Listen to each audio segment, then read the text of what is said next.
We are back. UFC 276. Got 2 title fights. It's going to be a night. It's going to be a banger. We got some special stuff in. Surprise for you guys. We got Israel Adesanya, Jared Cannonier, Volkanovski, Max Holloway, Trey, and we got Pedro Munoz against O'Malley, Billy's favorite guy. What's going on, P? How you doing, brother? Baby. Yeah, doing great. Like Nick said, huge night, huge event, huge fights. Cannonier, Adesanya, Volk, Max 3, and a huge sponsor. What can we say? We are sponsored for this stream by UFC Strike. If you guys could, we have the link in the description. Link is pinned in the chat right now. Go to UFC Strike, use our link, and you'll be signed up. All you need is an email address. You'll be signed up, and we'll be opening packs live on air. So get ready to tune into that as well. But pleased to announce that sponsorship. So it's free to sign up. Doesn't cost anything. And like you said, it's going to be an unbelievable night tonight. Make money, have fun. Big sponsorship from UFC Strike. Shoutouts to them. Billy, what's going on, brother? Happy International Fight Week. We got a big card. Sean Strickland versus Alex Pereira. People's main event on there, baby. And then we got some barn burners, too. We also got some stinkers. Let's get the stinker out the way. First fight of the night, man. Who you guys got? Jessica Rose Clark, Julia Stoliarenko. I'm going to go Jessica Rose Clark by decision. I got her at +1. Let me look at it real quick. I think it was like right around +110, +120. What are you doing, P, on this one? Anything? I would assume Rose Clark wins if she can grapple. If she can't grapple, she'll probably lose. Okay. I don't know, pretty low level, women's MMA, so we got to love that. A little action here early. They got Joe Rogan's back, so it's a big event. Yeah, you know if O'Malley's on the card, they got to have Rogan on there. The Roguesta. Yeah. What are you on, Billy, here? Anything? Yeah, I'm going to go with the dog here. I'm going to go with Stoliarenko. I know she hasn't won the UFC yet, but it's a fade of the OnlyFans / boob job UFC. Not a good look for Jessica Rose Clark.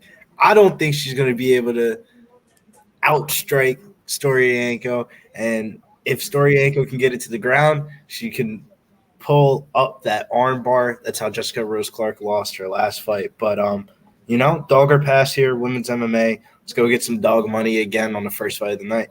Might be a better live bet spot, though.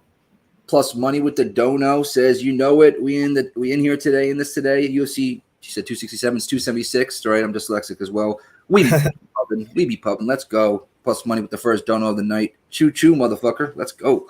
Blake Ayers, everybody in the chat tonight. Alex Jeffrey, Fireside up in the building. Viper, Dust West, Armchair MMA. What up, my man? Grind Viral Video, aka Gamblestein, Nick Peppard, Ronnie Lofton, always joining us. Andrew G, Ronnie Billy Withers, Tone, Adam Whitehead, Dab Father was also in Houston with the boys on the 2 cards ago. We got Alan Loves MMA up in the building. Everybody showing up tonight. Anthony Expressed. Everybody. Modern day Shaman, another one. Let's rock and roll. All right. Let's see here. Oh, we got Joe Rogan. DC's getting big, bro. He's putting on some weight, man. He's every bit of like 280 right now. He's got to be. He's a bull. He's retired. Him and Khabib. Right? They all got shaved heads, too. It's like the shaved head crew. No, they're all rode off to the sunset, a.k.a. Friggin' Joe Rogan. He's starting to wear his age a little bit more. You know what I mean? You're starting to see it in these last couple of years. That man was like 40, like he was 40 years old just 2 years ago, and he's like 52 now. What's up, Bumble Clot? Yeah, Blake, we be pubbing. Bag getters, that's right. Let's get that money. Stimmy OG up in this mofo. What it do, fellas? Let's get this money. Simon L. Pub in. Let's go. Top set up in the building. Top set. I don't know if you got my text or not. If you did, if you didn't, let me know. All right. Let's see here. Yeah, it does, Big Show. I agree with you. Armchair says Max the Brads. Oh, look at this. What'd we say? Why are we starting so early? Countdown. First fight, 25 minutes. I knew it. Oh my God. I knew it. I said it. Yeah, I said it right before. I was like, there's no way that we'll have too much downtime. All right, guys, we'll be back in 20 minutes. We'll see you in a little bit. No, I'm just joking. No, Holy crap. No, I That's figured fucked up. as much, but obviously it would have been nice for them to tell us. Tell us. Yeah, I mean, it's a 6:30 start. It says 6 p.m. on my card. It says 6 p.m. on UFC.com. That is very weird. That means they're going to have to move everything back here on the let's see if they did it already. 6:15. Matt W likes Pereira plus money. Plus money, we not be pubbing yet. Right. Plus money, we're here. We're here. We're ready to rock and freaking roll. Uh, Let's go. Yeah, no, I definitely think Stanko could get a decision too. That's why I bet it on the money line because I don't want to get cute on the first fight of the night. Hey, What up, Ahmed? OG right there. So scared I put that. Billy, remember when I said we need to have a hashtag for the show? We're here. Preston just said it too. We're here. Hashtag we're here. Let's go. We're here. Yeah, I know, Matt. It says 6:10 on FanDuel. My book right now says 6:15, and it's obviously not going to happen. It's going to be 6:30 on the dot. It looks like. Yeah, no, I mean that's good. That's fine.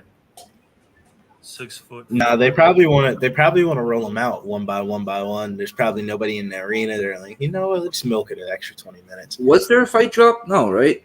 No, there is no fight drop. I'm gonna drop friggin' these guys who are ever freaking putting this together. It's ridiculous. All right. Oh, I think we had someone pop. What up, G? G in the building. Michael Knuckles. I like that one. Let's bring on our first guest of the night. Liam picks fights. What up? Liam, How you doing, brother? Muted Liam. old man wearing the Ohio State hoodie. Oh, you're on mute. Yep. It's all right. I'll get that. What up, Torque? Rick the Ruler. Alex Gagnon. Keith Gordon says the crew. That's right. Ahmad J said, "What is my best bet tonight?" I would say Dricus Duplessis.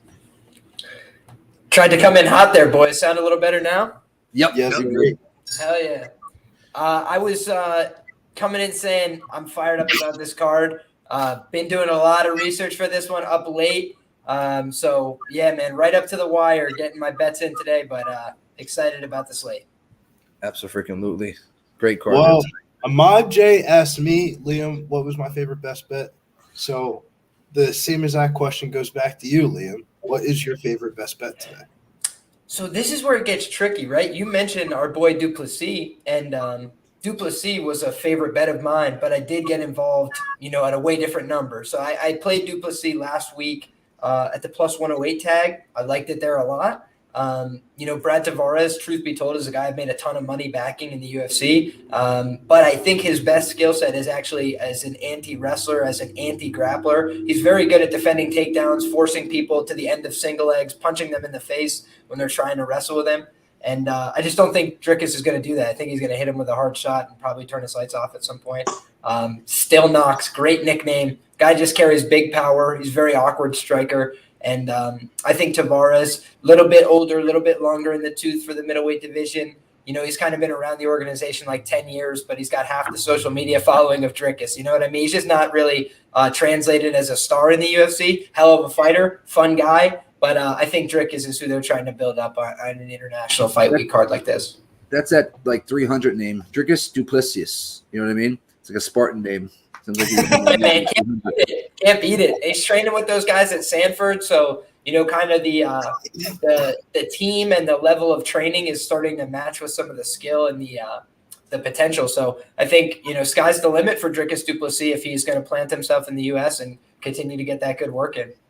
You know what? I have a round robin. I'm also shout out right now before we get to the next thing. Dricus Duplessis, Alexander Volkanovski, knockout or decision.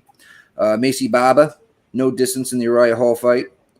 Israel Adesanya and Shane Burgos. It's a 6-leg round robin. See how it goes. Macy Baba. I haven't done a round robin in a long time. You're going to the barber shop this weekend? I already got that done. Got my fade going, ready to rock and roll. Yeah. I didn't end up putting a big bet on it, certainly. Very small, less than a unit. Or actually, I think a unit total of exposure, but do like Macy Barber as a side this weekend. I think she's just a little bit more functional in terms of her modern MMA game. she has kind of a bailout position for herself. She puts herself in the clinch with these ladies, and she's a lot more physically intimidating. She's able to control wrists and just start getting damage off in those clinch scenarios, especially as the fight goes on. I think she's better at doing that. I thought her last fight against Montana was pretty impressive in that regard. She really broke her with the pace in that fight, and I think she could do the same thing here potentially to Jessica Eye. It's going to be a little bit tougher. Montana seemed to run out of gas at like the 7-minute mark there for some reason, but I think this should be a more competitive fight, obviously a little bit more resistance, but I do think this is a passable test for somebody like Miesha Barber at this stage. Yeah, I sure hope so. I sure hope so. She's in my round robin. It better be, right? Yeah, friggin' need it. So I have two. I have the no distance in the Muniz fight is minus 425. So I need a couple of those sharp lines to come in. All right, memorabilia. A lot of mismatches on this card. Going to be interesting what Vegas does tonight, especially the live lines they put up. I don't know if they're going to let us squeak away with some stuff. Hopefully they do. My sneaky decision is that Vegas is going to make its money in baseball. Oh, okay. Right, Farmer? There's a fat baseball slate today. All right. Well, they're going to get robbed and then made They're a worried about our UFC fights. They're not worried about our UFC fights. They're worried about the fucking baseball bets coming in. I saw Clint in the chat. Clint's getting ready too. Nice. Quintus Maximus, what's up, boys? I'll be jumping on in a few fights. Everybody smash that like. Smash a like, boys. Let's go. We got 129, 30 people in here. Let's go. And fights having started. Connor wants a shoey to start the night, Nick. Oh, does he? See back with the pack, though. We might get one here. Yeah. I mean, Might get one here we do pretty have soon. a little bit of time here, so I guess we could go through a little bit more of the sponsor here, UFC Strike. We can show you guys what we have here, kind of what is UFC Strike, what you can do. They have tons of options. Pretty much every fight you could think of, there's a moment. You collect the moment, you own that moment.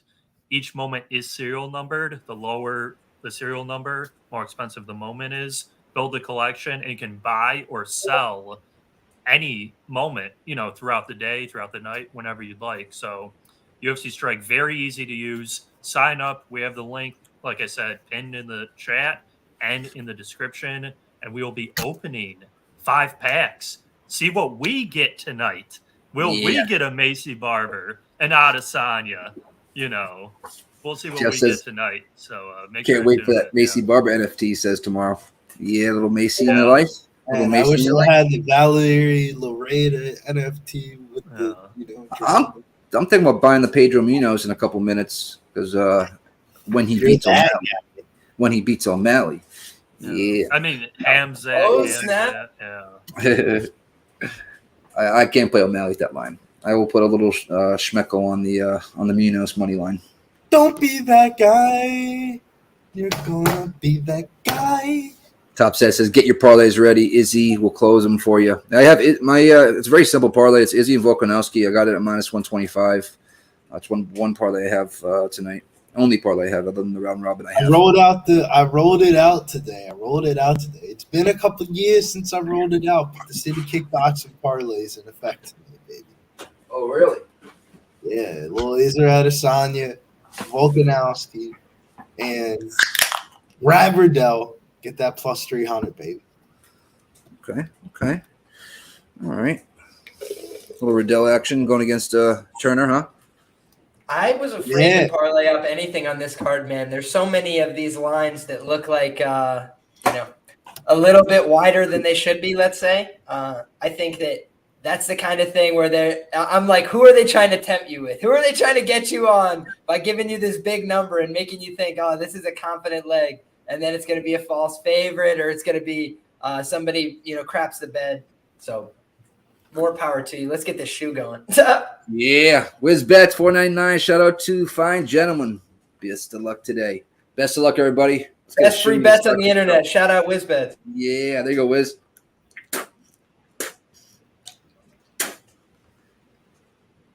What a soldier. Soldier of fortune. Nah. Let's fucking go. Where the fuck One of those nights. Let's go. Get all the foam in there. All crackage. That's a nice little flat can, huh? Not too bad. Yes, indeed.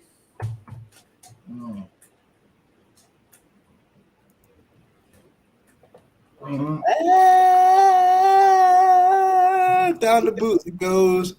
Down the hatch where it comes out. No spill. That was a fine piece of work right there. No spill. That's good. There you go, Nick. And I'm just glad it's not me. Yeah. If I drank what Nick drank in Vegas, I would have been dead. I would have been dead. It was 28 I or can 29. conceptualize. Yeah, it was like 28 or 29 beers Jeff counted. It was one of the two. I can't remember the number. It was 28 or 29. One of the two. Couldn't talk to Soldier. Soldier. Yeah, come on. I'd run out of space in the old Stamago before I could fit 28 beers in there. I don't know where it goes. I feel like at the 10 mark, I'd be capped. You know, it was a long day. It was a 12-hour day, but yeah. Good man. Let's go. Alan loves MMA. Says hello from India. What up, my man? So excited to finally see Holloway versus Volk 3. Yep, I think that goes for everybody here. But Thompson says O'Malley been working on his low blows. I expect at least one ruptured testy today. Hey, if you're not cheating, you're not trying, right? Take right there. But Thompson, Dirty Reg said you should get it. You should get it, Dave. Dave says, "Is that dude fighting tonight?" What dude? Which one? Me? No, not me. Definitely not me. Yeah. Indiana, Nick, not India. Indiana. Oh shit! I thought I heard India. Oh, okay. Indiana. Oh, I thought it said India. We go back there, really? Fuck. That's fucked up. The dyslexia is coming up quick tonight. Right? There we go. Killer Boot, Nick Connor says. Yep, that's one of my pop soul sneaks. What? Trance. I was just saying that Trance plus money, Rod Work, all the OGs, Mark Schillenberg, Real Deal Brown, Terry Brown. Yeah. What's up? We got 160 people in here already, guys. Hit that like if you can. Hit that retweet on Twitter. And let's get this party started. Looks like we got about, I would say they're going to start in about 5 to 8 Here we minutes. go, Nick. We got a guy on Facebook. No, we do not show the fights. If we did show the fights, it would be off YouTube in 5 seconds. And it would be nice. But we were commenting all the fights. Me and Liam will commentate on the fights, play-by-play, all that stuff, live betting throughout. But yeah, we cannot play the fights, unfortunately. I wish we could.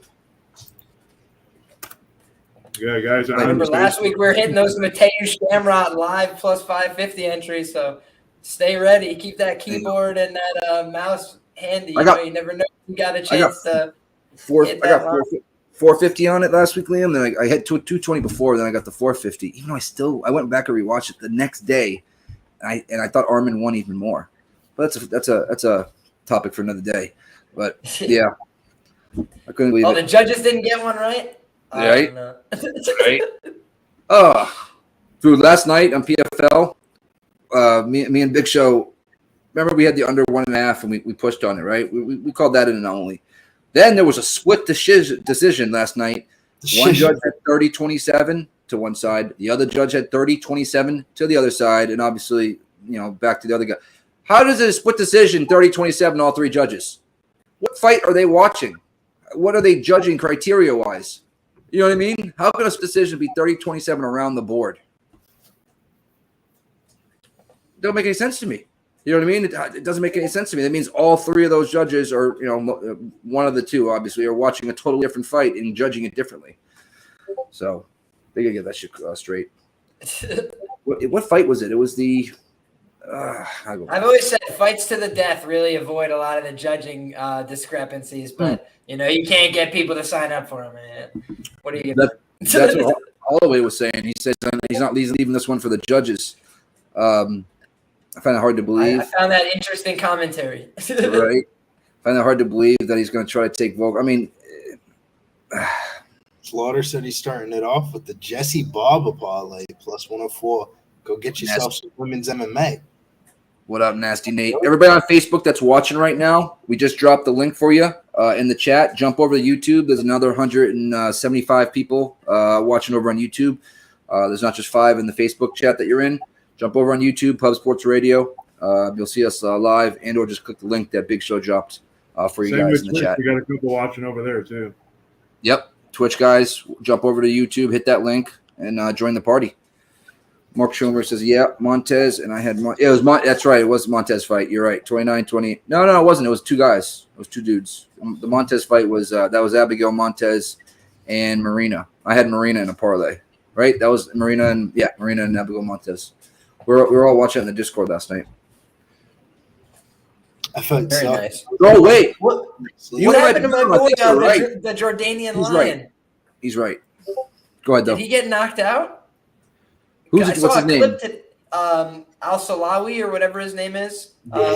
He He got knocked out? Salawi Sai? Yeah. He beat like that. Rory McDonald. No. That's Sadabu. Yeah, Sadabu. Okay. He was one of the prospects I was kind of excited about from PFL because I've seen him fight in Brave before. Al-Salawi. He was fighting Magomed, right? Yeah. Magomed slept him in the first round. I was going to say they did him no favors with that matchmaking, but he's a good fighter, man. He's pretty fun to watch. So that's and he needed a knockout. It took Ray Cooper out of the playoffs. He needed a knockout in the first or second round, and if he got it, it would knock Ray Cooper out. And what Ray Cooper needed to get into playoffs was a round one stoppage, I believe. And what did he do to Brett Cooper? Smoked him like a friggin' Philly blunt. He was like, He looked like the Incredible Hulk. Bro, it was just digging in the body, some kidney shots. That's what dropped him was a kidney shot. But, I mean, he hit him with everything but the kitchen sink. No, he actually hit him with the kitchen sink. So, yeah, that was a brutal fight. Everything and the kitchen sink. Yeah, right? Yeah, Rory is a Punana. I agree, Jeff. He's done. That guy right there just – I mean, he's been done for like. He's one of my favorite fighters of all time, but I was ready to bet on Sabadu Sai. The problem is, like, I don't know what it is about PFL. They don't open their lines on normal New York books. I don't know why that happens. Like, I can go to Jersey and get it. I can, but it's just like a hassle. It's an inconvenience for me. And I was like, am I really about to drive 45 minutes to bet on PFL? Yeah, I hear you. And there's no live lines. Like they used to give us live lines for PFL, and they didn't on that one. Thank God they didn't, because we would have been betting Sai all day long. But Rory only needed a win to get into the playoffs, so it's like he was taking that fight. He wasn't going all. Yeah, he was trying to take down and the control and stuff like that, and he couldn't get it. So he was trying to cruise to a W to get into the playoffs, as opposed to striking a little bit more. He just looked horrible. I think the Robbie Lawler fights, the wars he's been through with Robbie Lawler, is finally paying dividends. Those are some of the best fights ever. If you guys haven't seen them, watch the Robbie Lawler and Rory McDonald fight. They beat the brakes off each other. My favorite fight ever, man. That second fight, it's the best fight I've ever seen. Oh my God, they were both split. Their lips were they both had cleft lip at one point. I mean, it was ridiculous. Let's bring on our next guest, and he goes by the name of motherfucking Uncle Weezy Flapjack. Let's go. What's up, you guys? How y'all feeling today for UFC 276? Good. Feeling Right. Better now that you're here. Man, this is such a good card. I can't wait for this one. I really don't have any action on the first fight, but looking to ease in slowly and just enjoy some amazing fights on this card. Just the tip for the first fight, right? Just the tip. Just the tip for the first fight. Going to sit back, we're going to take it nice and slow and easy. There's no rush, baby. There's no rush. We got all day to Gonna slap on that romantic tickets, music, so you know what I mean? Get some Genuine on there. I was going to say R. Kelly, but no, we don't listen to him. We don't listen to him anymore. No more R. Kelly, man. Yeah, no more Ignition. No, I'm not kidding. We'll go with Genuine. Yep. Jodeci. Did it take 30 years to give him 30 years? Well, what's crazy is he's going to get more than that. He has another trial. So he got 30 years in that state, and now he has to do another trial in New York. So he's going to be in jail for the rest of his life. All right, so I got a question for People don't go to jail in New York anymore. Don't worry. I'm kidding. That's a joke, everybody. All right? That's a joke. What were we saying, Show? I got a question for you guys. In this Strickland fight, what do you think the best outcome long-term for the UFC is? Is it Strickland beating Pereira, getting a title shot, beating Izzy, and then running it back in a rematch somehow, if that all happened? Or is it Pereira, Izzy rematch kind of with a mute? Well, Strickland and Izzy. The shit talk that we got at that press conference was amazing. They weren't even fighting each other. Imagine if that fight happened and Strickland somehow won it, and then we ran it back on the rematch for another 6 months of shit talking. Yeah. I want to see the trilogy. Yeah, that would be huge, bro. I want to see the trilogy. Give me the trilogy. The makeup to the fight just won't be as cool as Sean Strickland. You know what I mean? It's just going to be so much more fun. Yeah, especially if he beats the guy that slept him twice, or beat him. What I mean? If he beats the guy that beats Izzy and then comes in there for 6 months, and we got 6 months of Sean Strickland Izzy going back and forth, that shit would be electric. Oh man, that guy is. I mean, if fighting ever fails on him, or he wants to walk away, he definitely has a spot at Joe Rogan's comedy shop or whatever it's called. That guy is hilarious. Absolutely friggin' money in the bank. Blake R says Alex making Strickland kiss the mat, telling you maybe, probably. To be quite frank, but when's the last time Strickland's been finished? It's been a while, right? It was Elizeu Zaleski dos Santos back at 170 in Brazil. I don't know what year it was, but it was like probably 5-6 years ago. I'm thinking. Yeah, 170. We're at 276 right now. That's no, I meant 170 pounds. Oh, okay. 170 pounds, yeah, because he started off at 185, went to 170 for about 6 or 7 fights, and then was back up. I'll get the exact date for you guys, though. Word. Appreciate that, Weez. Yeah, I don't know about the Tekashi. I know, Jeff. That'd be down bad. I'm with you. I don't know if he's been overrated. I think he's been a little bit underrated, Armchair. But I definitely think his shit talk is underrated for sure. It was 2018 when Strickland got knocked out by Elizeu Zaleski dos Santos. So about 4 years ago. Okay. Yeah. The great and powerful Easy Dose. Yeah, man. Yeah, ask You Benoit don't mess with that guy. You don't mess with that guy. Yeah, I mean, that referee really tried to take money out of my pocket that night, but he only tried, dude. He took money out of my pocket, Liam. No, I mean he took money out of mine too. But at least I played the money line bigly, so he couldn't take it all away from me. But okay, well that's good. That's good. He tried. No, yeah, dude, that was so that rough. plus money ITD was one of the better bets I've ever made. But dude, we'll take it. If anybody wants a good laugh, go to the Pro Sports live stream for that event. You will see your Uncle Weezy literally losing his mind as Zaleski dos Santos is beating the fuck out of Saint Denis, and I'm screaming at the top of my lungs, stop the fight. It.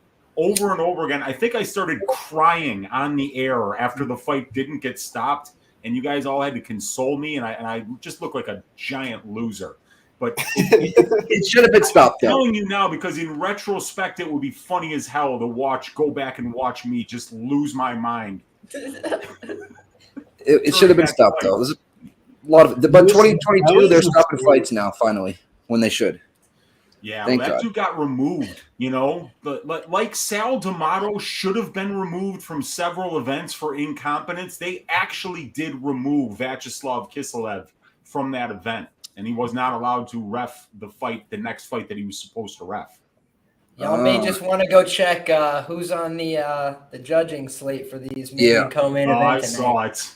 They got 30 Sal in the game. Oh. Not good. Let's swing to the finish, boys, huh? How about that? Main and co-main. Let's swing to the finish, boys. Please. It's like this guy is making his name on just bad judging. It's like he's made his name now. Like everybody talks about Sal. We all talk about Sal now. He's the Scott Foster of the UFC. Oh man, yeah, right. Unbelievable. Yeah, they just haven't done the investigation yet. Yeah. Yeah, no, I hear you. He headlined the card at minus 300, but I think he's been kind of a sleeper, and he's also gotten a lot better. Man, it does give you some perspective, though. You think you know bad referees, and then they bring in this Russian fellow for one day, and he just ruins a fight in the most shocking way possible. And you're like, okay, you know what? The guys we have, they might be death dealers, but they're not so bad. They're trying their best. Maybe appreciate Herb Dean. What up, Bobby?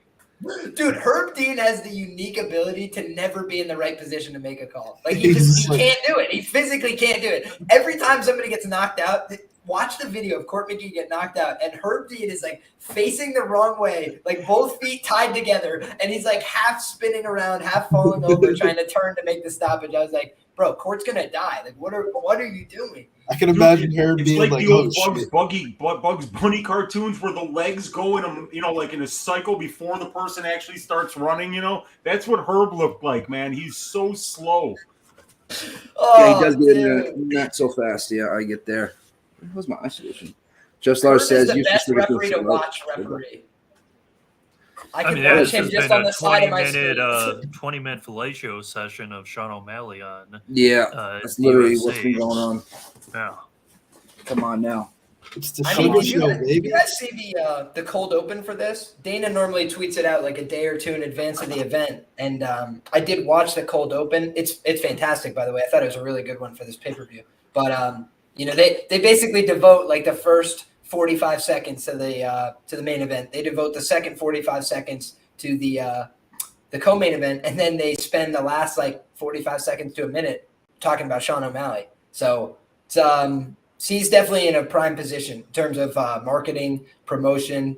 This card, John Anik, if you ever listen to him talk about people weighing in, he says, the athlete upon whom this fight card was built, right? That's what he always talks about. And Izzy is obviously the athlete upon who this fight card is built. But from a marketing standpoint, Sean O'Malley is a piece around which this card is marketed and built. So I do think that's something that I was taking into account when I was capping this fight.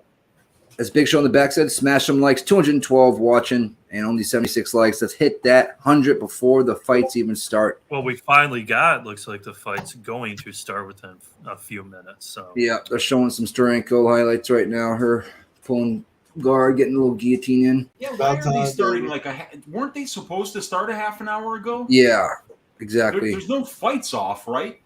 Nope. Like They literally put up on the You screen know right why they did that, though? Again, Because did he? the prelims are on ABC, and they want They're that walking out. wallet. They're making this Oh, walkout right now. Julija Stoliarenko is on her way to the cage. She's the only Lithuanian fighter in the UFC. I mentioned that as well on my breakdown. I thought that was interesting. So shout out Lithuania. They got one. And she's going to need a win tonight in order to keep that dream alive, it would seem, because, she is 0-3 so far in the UFC. But I do think that there's some but there's some credence to be given to her quality of competition thus far, which, I think Julia Avila probably be comfortably favored over somebody like Jessica Rose Clark. I think the same could probably be said about Alexis Davis, though that would be a little bit closer line fight. Alexis Davis has the top game, the grappling chops.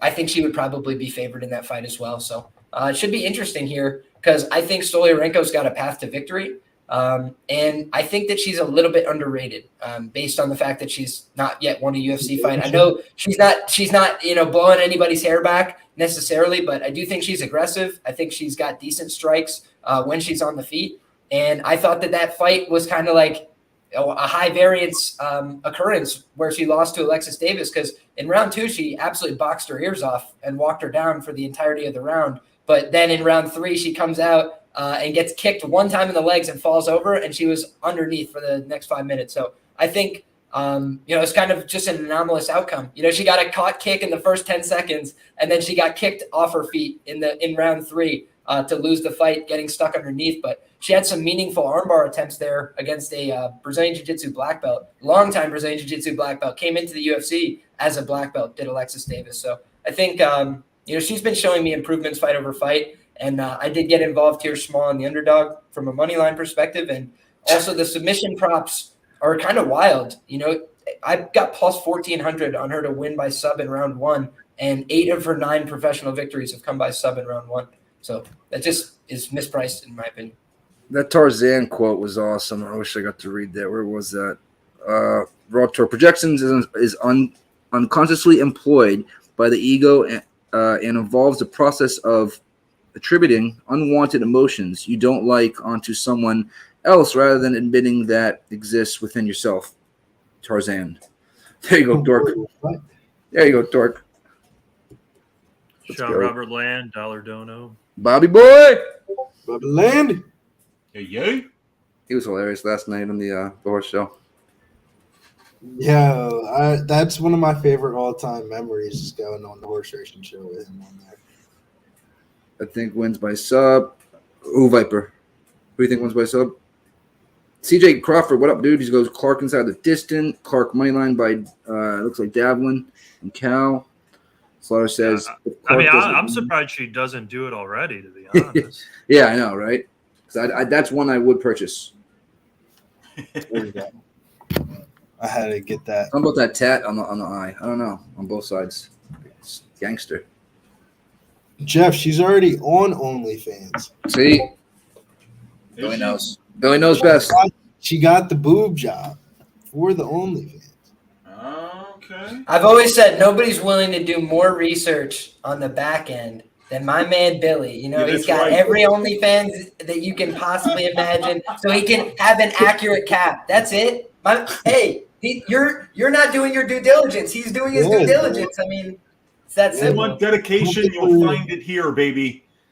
I don't That's think right. we'll see Kay Hansen ever come back to that. I think interesting to note, guys, 5-year Good age Viper. gap, 2 inches of height, and a 1.5-inch reach advantage for Julija Stoliarenko here as an underdog. So a couple physical advantages, potentially anthropomorphic advantages, as we said, leading That's into a this good fight. word. Thank you. Shout out to Fightnomics because I didn't come up with that one.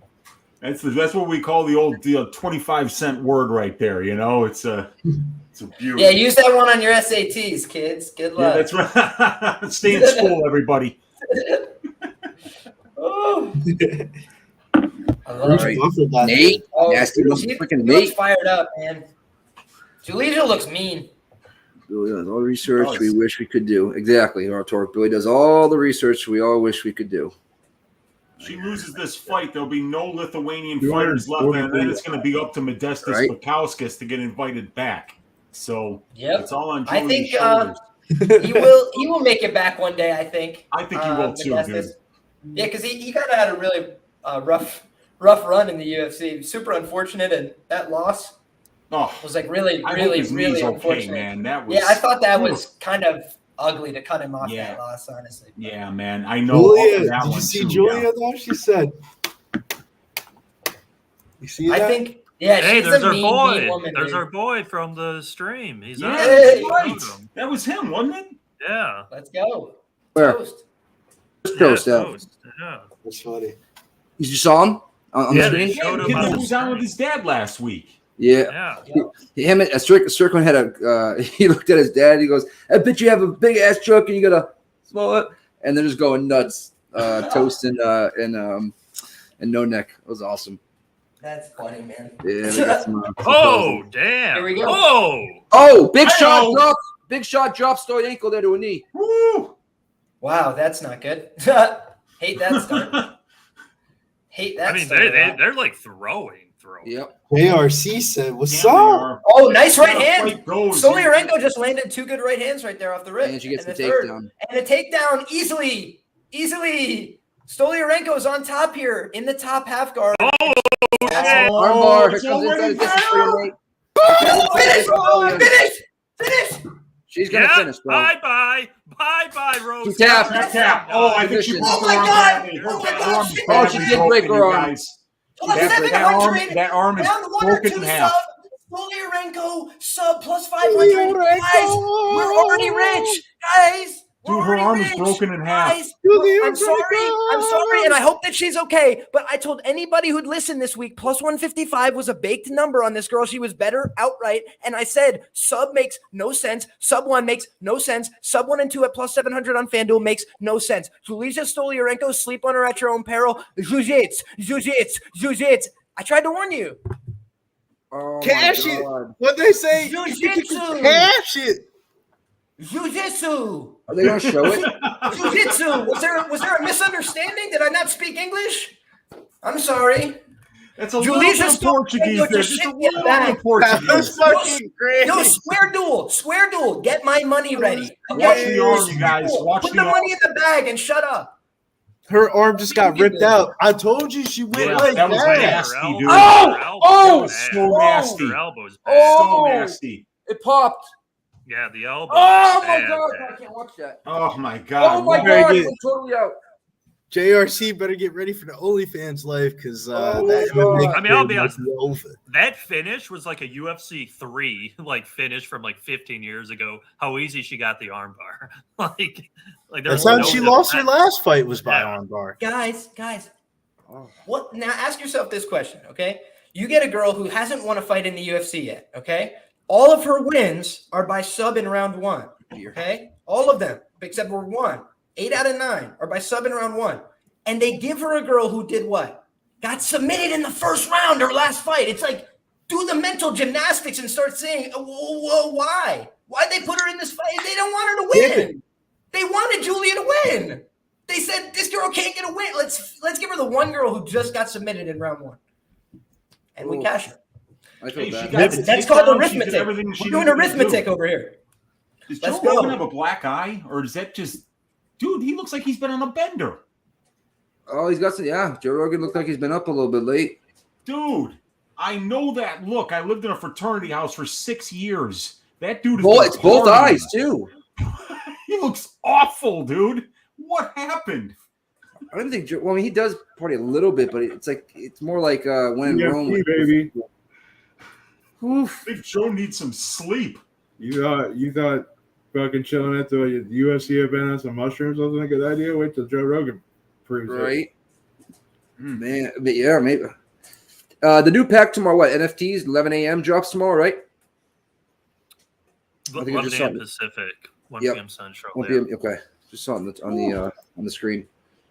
I got chills from that one. I mean, this is going to be an awesome card already, and that was the fight that nobody was talking about. And now Stoliarenko, that name is going to be in people's mouths now, and now we're just getting better as the fight card goes on. It's just bigger and better names, dude. Yeah, I lost that one. I may be out of my mind by the time Pereira Strickland starts, dude. So we got Baba and I up next, but I wonder if they're going to take 37 minutes to get to this one. Yeah, because the ABC one started an hour and 15, so we might They're have gonna a have to 30 wait to some for 45 sure. minute break. Yeah. That's That why would be they're like, crazy. hey, we can ask her plenty of questions here. Take your time, you know. There's Tabitha Ricci. That is Tabitha, right? Yep. Yeah. Yeah, I said Baby Shark in the beginning. I was like, Baby Shark, dude. That was crazy, though. I was That in was there. ridiculous. Starts off 0-4 in the UFC and then gets a win. How about that for Julia Stoliarenko? Yeah, What a right. win for her. Yeah, gets her first win when I bet against her. Lithuania, stand up. They are dancing in the streets. John in Anik Lithuania said- right now. Lithuania, your girl got it done. That's right. You got that right. I can't click on props for this next fight. It brings me to a page not found. It's really weird. No, we're Macy sleeping. Barber Wake eye. up. This girl's not taking the back. She's not looking for no choke. It's armbar city. This is the Lithuanian Ronda Rousey, and y'all heard it here. Yeah, that's right. Armbars only. If she don't get that, she's losing. All right? But What's she can the, get that on anybody. She's good. What's the book where you can bet the exact sub? I know the guys were talking about that a while Bet Yeah, ago. On Bovada as well.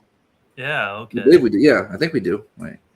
Because I remember someone's like, "Oh, I bet rear naked choke in this fight," and Bet he'll give MGM. you, yeah, like a couple extra points. I should have bet the armbar for that one. They're actually showing Barber right now warming up a little bit. But I think we do have about 10 minutes till they walk out. But you know what? You guys want to start breaking down this this next one? Absolutely. All right, we got Jessica Brown Eye versus Macy Barber. Liam, what are you doing? Yeah, I think this is a fight where, listen, I understand why people would feel it's a dog or pass situation. You got a very wide money line here. We just saw, right, talking women's MMA has been on a really bad run, right? It's not been working out very often for people. That being said, though, this is where the price is almost like so strong that I think that it is a strong market on the Barber side here. I think Jessica Eye, she will put on a better product here than in some past performances in the sense that she went back to strong style MMA. I thought she looked like she was in good shape when she showed up on the scales for this fight. However, I just think Barber is much more physical at this stage of their career. I think she's got a much more modern approach to MMA. Jessica Eye is just eminently counterable at distance. She does not have good defense. And I think that her strikes are less impactful. So Maycee Barber, if she keeps this fight at distance the whole time, is in banana peel range because she does not have very good distance striking. But I think if she closes down the distance in this fight, gets into the clinch, she's going to be much more physical. I think she's going to get the win here. You think she gets the decision win? Yeah, I think it's more than likely going to be a decision. Jessica is a tough girl, but Maycee Barber also kind of, she brings you to a simmer. I like to say she raises that temperature on you a little bit. I thought Montana was tough in that fight, but was getting beat up, pretty badly in round 3. And I think that Jessica Eye, at this stage in her career, at this stage in her life, if she's taking that beating in round 3, maybe she checks out. So I wouldn't even get cute here with props on the decision. I think. Maybe round 3 or decision, if anything. But I think just the money line is probably the safest bet here on the Barber side. Roger that. Weezy, what are you doing? So first leg of the 3-leg probability parlay this week is the fight goes to decision for this fight. Jessica Eye, 9 losses at the UFC level. Only one of them has come inside the distance. So she's very durable. The only person to knock her out at the UFC level was Valentina Shevchenko.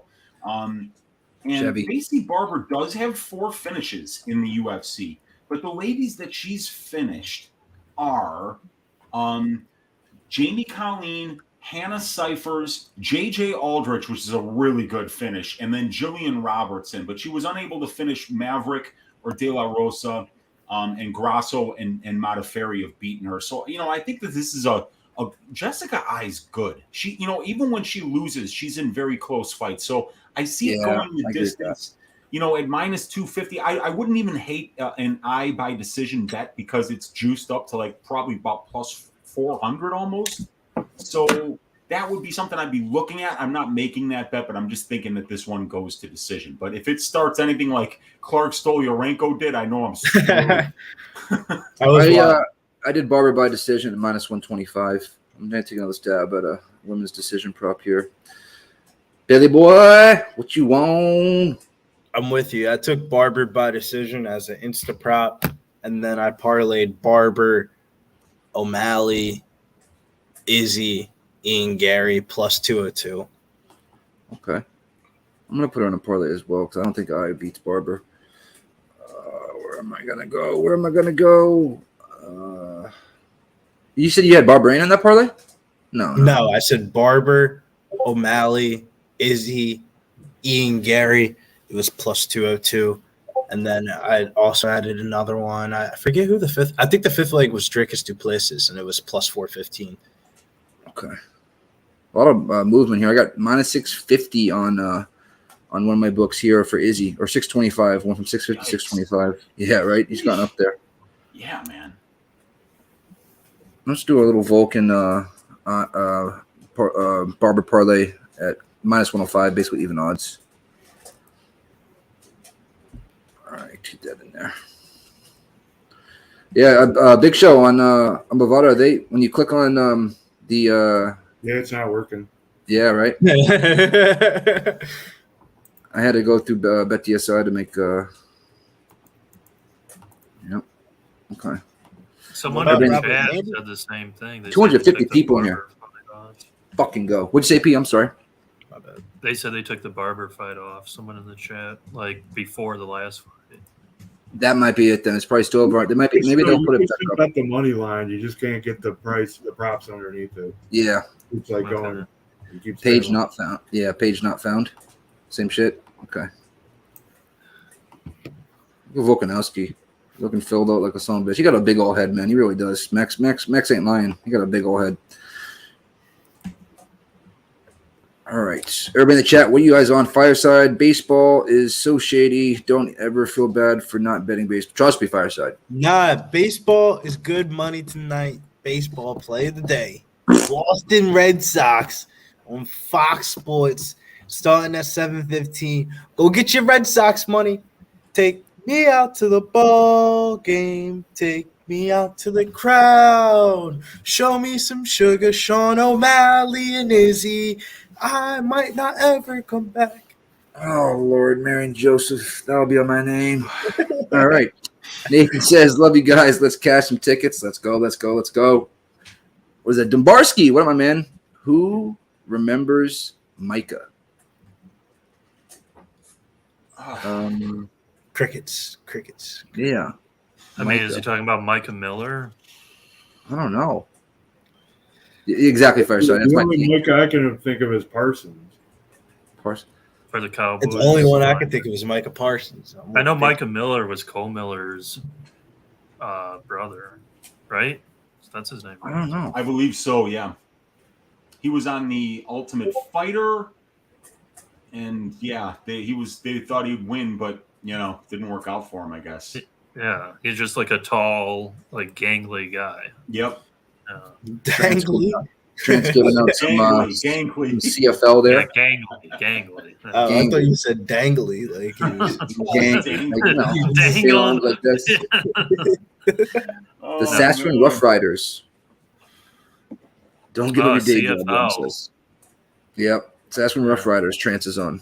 Yeah, I actually bet that too. Colorado, Hernandez, Macy Barber, Dracus Duplessis, plus 109.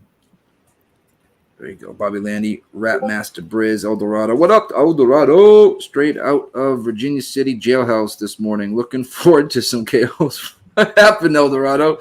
Oh, shit. You get wrapped up last night and they let you out? Thank God. Usually you had to stay the whole weekend if you get wrapped up Friday night. I've had a couple of those. Going out there with those girls on 4th of July weekend because you'll see fireworks, no pun intended. I might come back with one less finger this year. Whoa. That's fucked up. R.I.P. my man, Jason Pierre-Paul, and his fingers on 4th of July. Trust me. Micah Bell. Micah Bell. Notre Dame signed Micah Bell. Okay. What does Uncle Weezy think of Volkanovski Gary parlay at plus 137? Weez, what do you think? I think it cashes. I'm on Gary. I'm on Volk. I think Volk's one of the better parlay pieces this week just because the line isn't blown out yet. A lot of these other lines, you are kind of overpaying, but I think Volk at minus 190, minus 200 is, that's not unreasonable. And Gary's not an unreasonably huge favorite here, even though I do think Ian Gary's a little bit live. But yeah, I actually parlayed. I got a profit boost on DraftKings, so I used that to parlay my ass shaving of the week this week, which is Sean Strickland with Volk. So, I don't mind Volk as a parlay piece for sure. That's the ass shaving of the week? Dude, yeah, man. Look, I just watched a lot of the tape, all of the available tape on Pereira as a mixed martial artist, and I'm just like, man, I'm sorry. I just don't think he's that good in the cage. I just don't. I think Sean Strickland is a very good defensive boxer, and I think if he grapples here, he's going to make it look easy. I hear you, Armchair. I hear you. I think the line's wide. I do think that. Dirty Reg, I'll never make the last couple of fights. It'll be midnight when they kick off. Yeah, same here. It's definitely wild.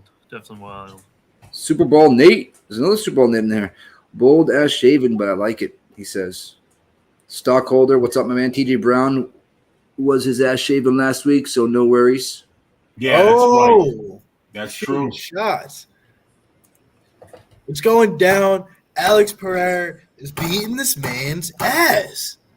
That's gonna whoop his ass. Yeah. Congratulations. This is the fight. Oh, no, please. Congratulations, every pubber. We just hit 18.5K subs. Yes. Let's freaking go. Let's go. I found that fight, though, the most compelling, the most difficult to figure out. I had to think about it like 10 different times, and I never got to an official money line side or anything like that. I have one quarter unit parlay that I played like a plus 500 something parlay 4-legger, and it did include Pereira plus 110. That's my only exposure to the fight at all, and it's because of the plus number by his name. I think that a pick'em price on this is appropriate because there's so many questions, right? Strickland, I don't know if you guys went back and what tape was the most relevant to you, but for me, I tried to watch the Uriah Hall fight and get a gauge for how does this guy respond to power punching, and he did a good job of getting Uriah, who I think is, with all due respect, mentally breakable in his fights at times. he got him to break early in that fight. Like he just was overwhelming him with shots. Like I thought he could have finished Uriah several times and kind of let him off the hook. I think Sean is a sadist. Like he wants to keep fighting. Like he's a weirdo. You know, he's like, he wants you to be okay to respond and like cover up so he can punch you more. Like he's a sicko. But he's a savage. Great savage. The wrong guy to like hang out and play games with and mess around and like give openings to is Alex. And that for me is why it's such a compelling fight and like really good matchmaking is like Sean, point me to the fight where Sean doesn't get hit. Cause like he's got good defense. I don't think anybody would say he's like defensively void or something, but he's a fighter. Like he's not afraid to fight you at all. He's not afraid to stay in the pocket with you at all. And it has cost him before. So like even the Easy Dose fight, I think people forget because it was a while ago, like Easy Dose blasts him with an overhand right. And Sean like no sells it. He like laughs at him, smiles, like whatever, like gives him a head nod, walks back into the pocket and then gets kicked. And I was like, what? Like, why wouldn't you, as just like a normal human being, give yourself some time to recover, like, you know, bounce around the outside a little bit. He was like so willing to fight that night that he got himself murked. And granted, Easy Dose has like one of the weirdest styles. He's a capoeira fighter. You know, he can spin in an instant. So I don't think Alex is quite that same way, but I do think that he's the kind of guy who will hit you with what looks like a normal punch and then you're asleep and you're like, what happened? Or like he hits you with a punch that you don't see coming and then your equilibrium's gone for the next 30 seconds or something. Like the knockouts he was getting in kickboxing with big gloves on is insane. Like Dustin Jacoby, we've all seen him take absolute hammers in the UFC. Like guys hit him, you know, Iwan Kutalaba basically was like bashing this dude's head against the fence for like 2.5 minutes and he was fine, right? This guy got hit with a left hook from Alex and he did like a freaking springboard. Like he hit like a half spring backwards and he was like twitching. It was one of the ugliest knockouts you'll ever see. So like on Uber. I think that this is a really good fight.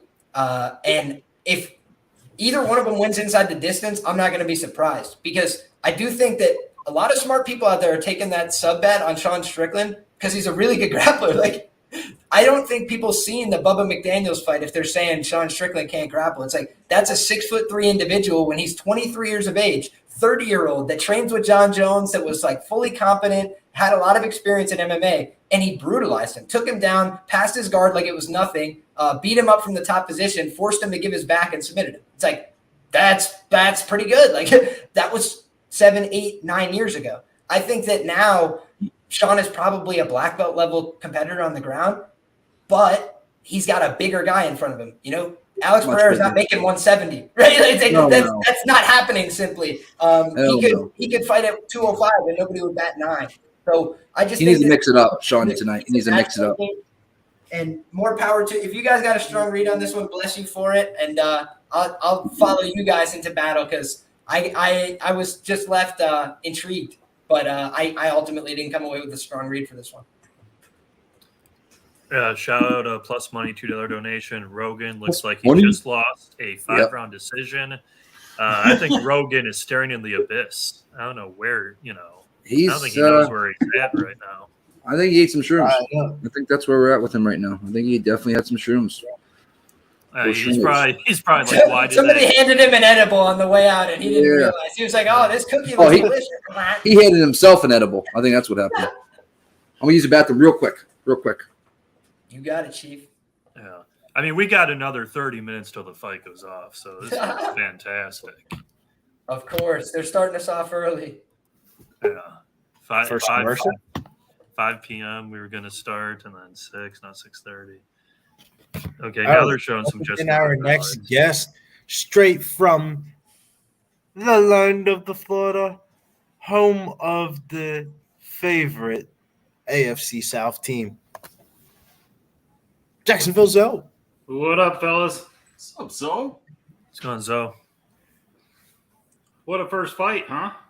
I know. Shouts to Liam. Liam led us in the right direction. He had round 1 sub, 14-1, and Stoliarenko on a money line. Dang, nice.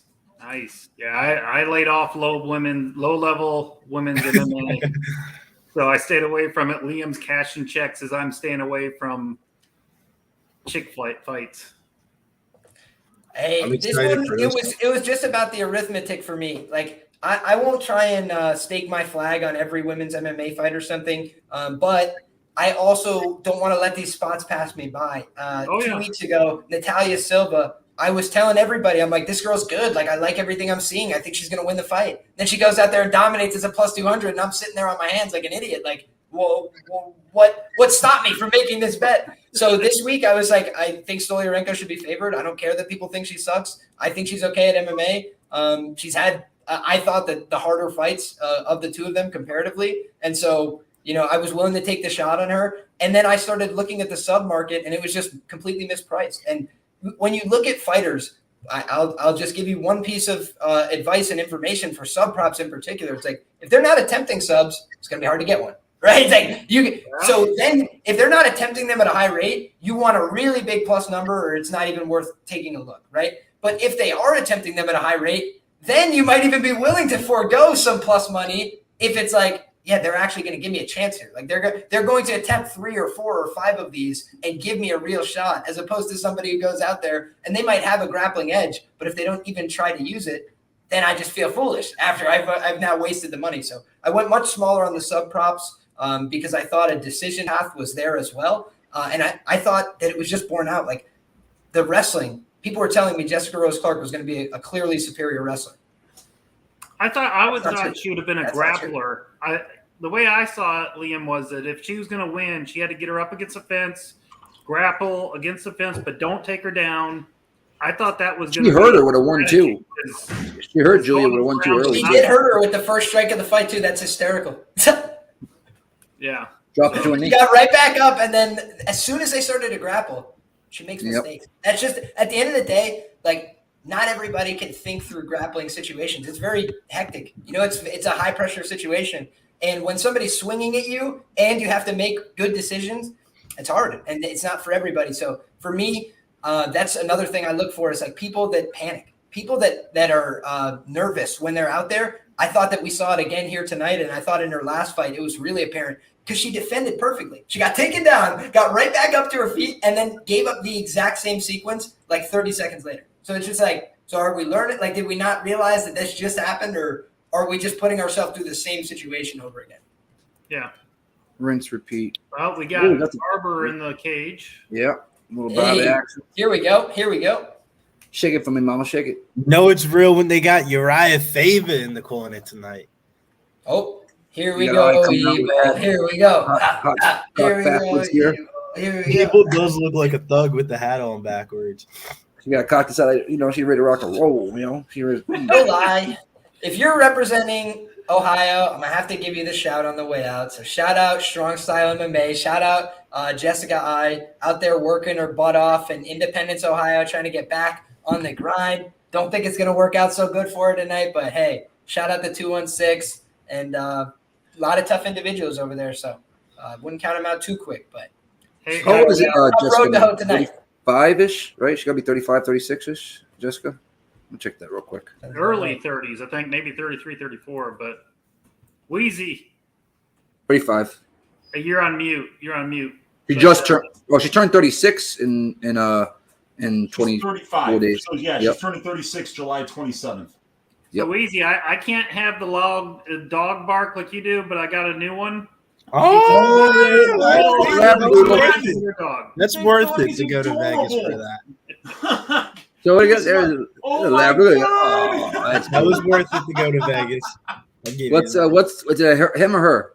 It's her. Her name's Benny. Benny? Yeah, Benny. All right. Oh my God. Like my favorite UFC lightweight, Benny Dariush. There you go. And she is a lightweight. About 20 to 25 pounds full grown. Can't beat it. So Nice dog. Good looking dog. That dog she's is watching so her cute. first fights tonight. See if she likes him. All right, here we go. Macy Barber, 24 of age, 35, 5'6", 5'5" for Barber. Both weighed at 126, 1 inch reach advantage for Miss Evil Eye. I mean, how is Jessica I ranked 10th when she hasn't won a fight in 3 years? That's the division. The rankings make no sense to me whatsoever. What is this? Their rankings are. She just fought for the title not too long ago, though. Yeah. Yeah. No, that's well, why. The problem is that Jessica has like some pretty relevant wins. It's just like intermixed with that, she has these weird and close and competitive losses and things. Like I'm pretty sure she's got a win over Chuk and Vivia Ruja, and it's like those are good fighters in the division. It's like she does have something to say about that. But then the question is like, would she be able to replicate those results? And I think based on some recent results, maybe not. But she shows up in different form for different fights, and I do think we'll probably see a little bit better form here, but I'm not sure that will be enough. I mean, you look at the rankings, P. Conor McGregor is still ranked in the 170-pound weight division. How ridiculous. long has it been since Conor's been in a match of 170 pounds besides Nate Diaz? Yeah, and he says he wants to fight for the title the next fight. And it's like, really, dude? The guy's head is this fucking big. I was going to say, you know what Dana says? Okay, yes, anytime. Where did you want to fight, sir? Okay. Yeah. How much do you want to get paid? I'll give you more. Yeah, I thought it looked dirty. Can I do anything else for you, sir? Can I clean your shoes? Look at these new outfits on these UFC girls. You see this? Oh, I like it. That's why I have red on it tonight. I was matching the ring girl. There you go. You matched the hottest one. There you go. Okay. We got the drop. What up, all right, Chris Brady? All right, no touching. No touching. No touching. 55. Goes to decision. 54. 53. I want to see some good footwork. I want to see him use the whole octagon and take it nice and slow. Take your time. Macy Barber with that plum clinch lands a nice knee right there. Yeah. Right now they're both fighting for position. And mean in there, man. Yep. Jessica turns her around though and puts Macy against the cage. The same kind of fighter. Uh-oh. Jessica said, "Nah, bitch." Hey.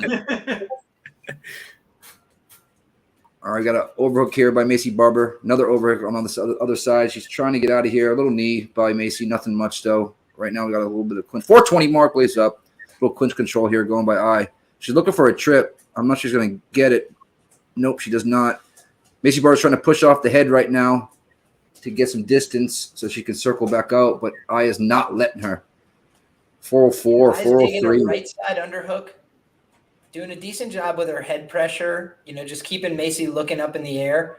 However, the one thing I also want to point out is just like, if you watch Macy Barber, she doesn't tend to start the first round very strong. She kind of has to work her way into a fight a little bit.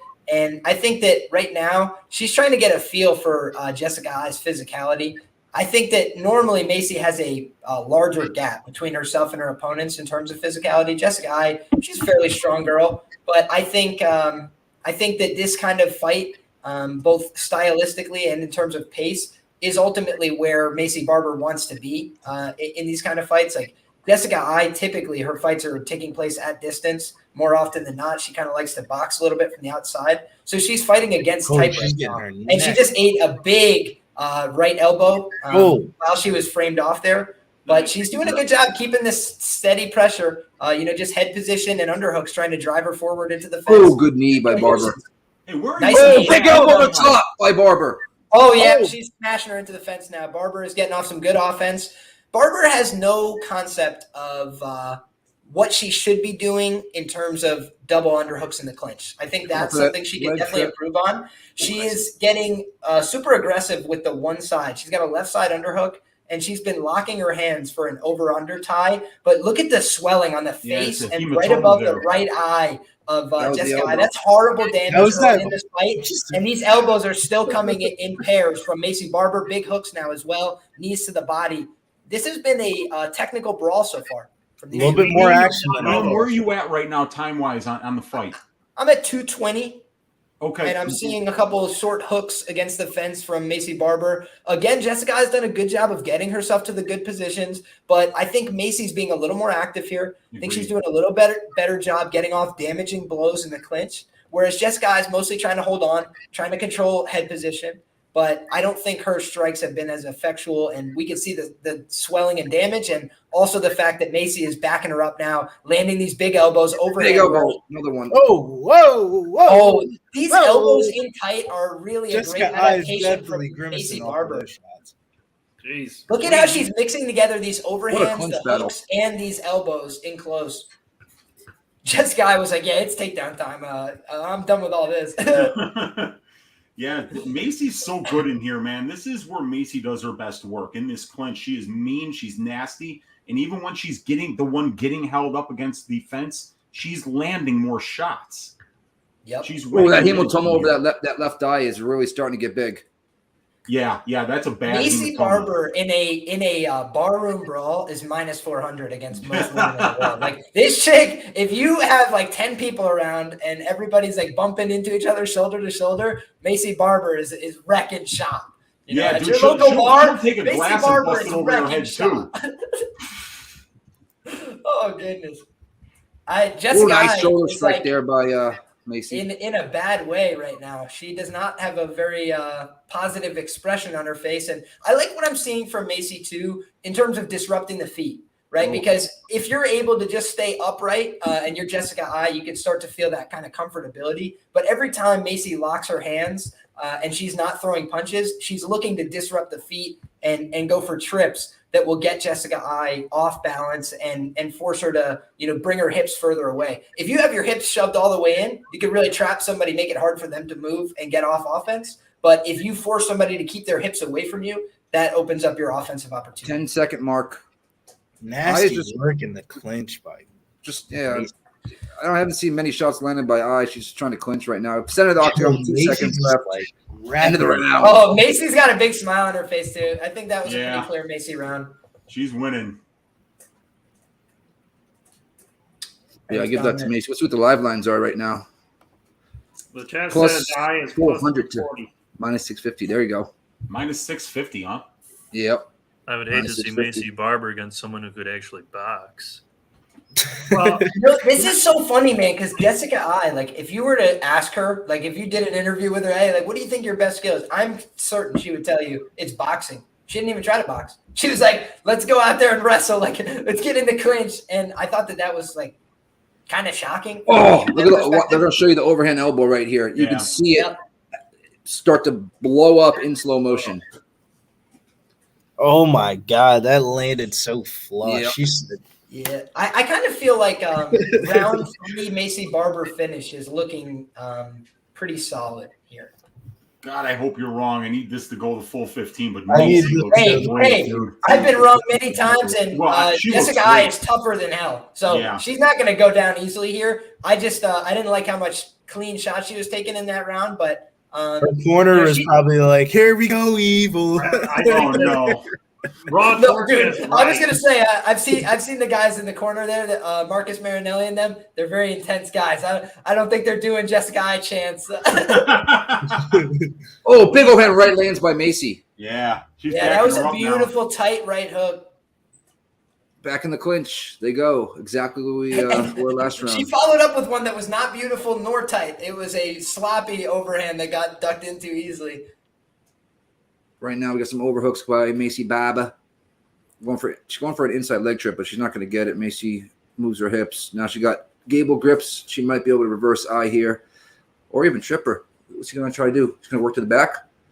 419, 418. Little knee there by Macy Barber using the gable grip. I was going to say, against a real good grappler, that would be trouble in River City if you tried to pull that trip off. But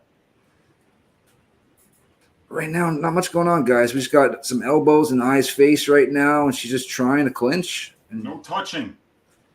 Right? Macy Barber. I was going to say, if you're Uncle Weezy right now, this fight couldn't be better. You're like, all right, nobody's trying to hurt each other anymore. Eye's going for that leg trip. Nope, she does not get it. Macy needs to circle the hell out of this. Weezy has to worry about is the doctor stoppage. I think the Eye will make it through it. Just hopefully the doctor doesn't stop it between rounds. Oh, nice reversal by Macy Barber. Grab them braids. Oh, that was Macy a good Barber knee up now. top. I like Macy switching the head position so frequently. You know, she's going from like under the chin, sideways into the chin, pushing her into the fence. It's like, if you've ever grappled with somebody who is moving you around like that, it just sucks. It just sucks. Elbow to knee by Macy. Head kick does not. Eye trying to push away, get out of the. Almost. I almost got the takedown. Got it, but did not. Macy rushed in a little sloppy there. I was going to say, I really think that if I had to make a criticism of Jessica Eye in the wrestling department so far, Daniel Cormier talks about this concept a lot, cheating the finish. You know, just like trying to get the finish too easy, trying to, make it so I don't have to expend any energy. It's not going to work. Like, she had a really good angle there, need to drop onto the hips and like wrap a double and like finish. Yeah, you know, fully cut the down. angle. And instead, and they she tried separate. to do like no a little left half one. a back trip and whatever. If you're gonna do it, you have to go all in. You have to It's like never easy, step all the right? way behind and dive with your weight. Like she kind of half-assed it, and there was no chance that was gonna go down. Yeah, man. All right. It's never easy to get those takedowns. You got to want it, and you got to work it, and you got to move your feet, and you got to use your whole body, man. Yes, Eyes, sir. legs are just. Oh, nice head kick lands by Barber, but she goes in for another takedown. Oh my does. God, and she Jessica gets I it. got a takedown. She does not get many takedowns.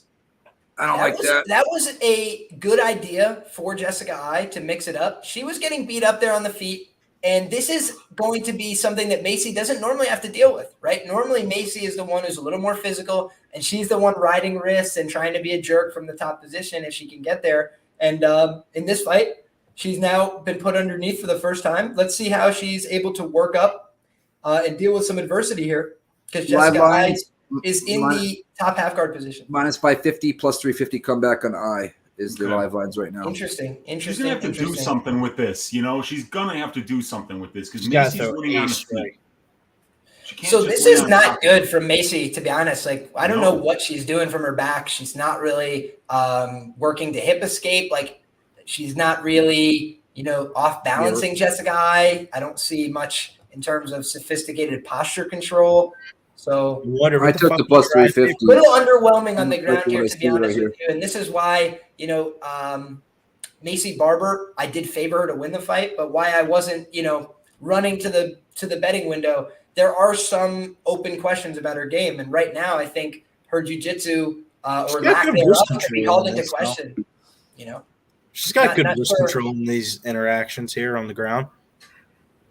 Fended off a couple of potential strikes from I on top. I hasn't done much. Yeah, that's what I'm saying. Like, good wrist control. I hasn't done one thing, but I don't think that will stop one ref or one judge from giving her this round. If Macy isn't able to do something in the last 42 seconds here. But I would agree with you that there's been nothing happen. Strikes. Yeah, Jessica I has done legitimately less than zero with this position. Plus 190 now to a 260, minus 260 on Barber. Okay. This is a little bit better. So now Macy Barber has a butterfly hook, but she is just getting passed into the bottom side control here. Yeah. And, 17 seconds left in the round. Just This not a could very be a 1-1. sophisticated ground. Oh, yeah, it's 1-1. That's why I took the plus 350. Yeah. If it's minus 150 Macy, I'm gonna have to take it in this. I mean, I will say though, like, if I'm trying to be objective and judge who won that round, Macy still won that round. Personally, if I was to score it, but I do think could I see a judge giving it the other way? Yes, I can. Did I see I do anything meaningful there? And this is that argument, right, Liam? This is that argument. Are we judging control time or are we judging damage? Well, guess what? If that third round is close, we're going to find out. And it's something that we got to put in the bank for the rest of the card. So yeah, there wasn't that much damage that second round by pay attention to the decision, pay attention to what the judges are looking for, and keep that in our mind for the rest of the card today. That's true. The thing that's a little bit surprising to me though is like, look at the damage on the face. Like Jessica I looks like she's been hit with a meat cleaver, at neck, face, and chest. And then you look at Macy Barber and it looks like she's been jogging. Plus 156 on I right now. We can all admit that lately they have not been judging cage control. When you're pinning somebody up against a cage, they are not counting that as they used to. The thing is, it's a change in position. It's just a change in position. We could be at distance, and if I'm landing strikes, I'm landing strikes. If we're in the clinch and I'm landing strikes, I'm landing strikes. But if I'm just pushing into you, we're not fighting. Like there's nothing scoreable as far as I'm concerned. Yeah, I think Nigel Lee, I'm with you, my brother. I truly believe like you got to do damage. You have to, do something productive from a fighting standpoint. If Jessica I went for submissions and passed the guard and like opened up with offense, maybe I feel differently because I judge jiu-jitsu as effective offense. But what effective did she do? She was in the half guard. She didn't pass. She didn't attempt anything. She didn't land real good ground and pound, a couple elbows to the body. I think that's it. Only way I can lose money here is Barber finishes I. That was a good right hand from Jessica I, but her inability to protect herself from an open side left head kick to the face has been a routine problem that continues to show itself here. Nice jab from Macy Barber. First time these girls are really committed to striking at distance. is in the third round here. Interesting. Now you're seeing Jessica Eye try and plod forward a little bit here. And if you ever watch a Jessica Eye fight, she really likes to get off with her lead hand. She's not throwing it as much in this contest, which is an interesting note. She's kind of trying to lead with that rear hand cross, but she continues to just eat that head kick with no defense at all. And, I mean, she literally got knocked out by Valentina Shevchenko and has made zero improvement, zero adaptation. The exact same hole is there. If she ever fought Shevchenko again, she gets kicked in the head again. Yeah, same. Probably. Well, that was in the first round, wasn't it? Or second? I think it was the second. That was good. Eye takes the back of Barber. Yep. Good standing back take. This is where I think Macy has been smart, though. When Macy has allowed herself to get away from the fence, her takedown defense has fallen apart a little bit, as with a lot of MMA fighters, frankly. I do think that Macy, in this clinch scenario against the fence, has done much better. And you're seeing that now. She defended it, and she's going back on offense. Yeah. Back to almost 275 on the feet, man.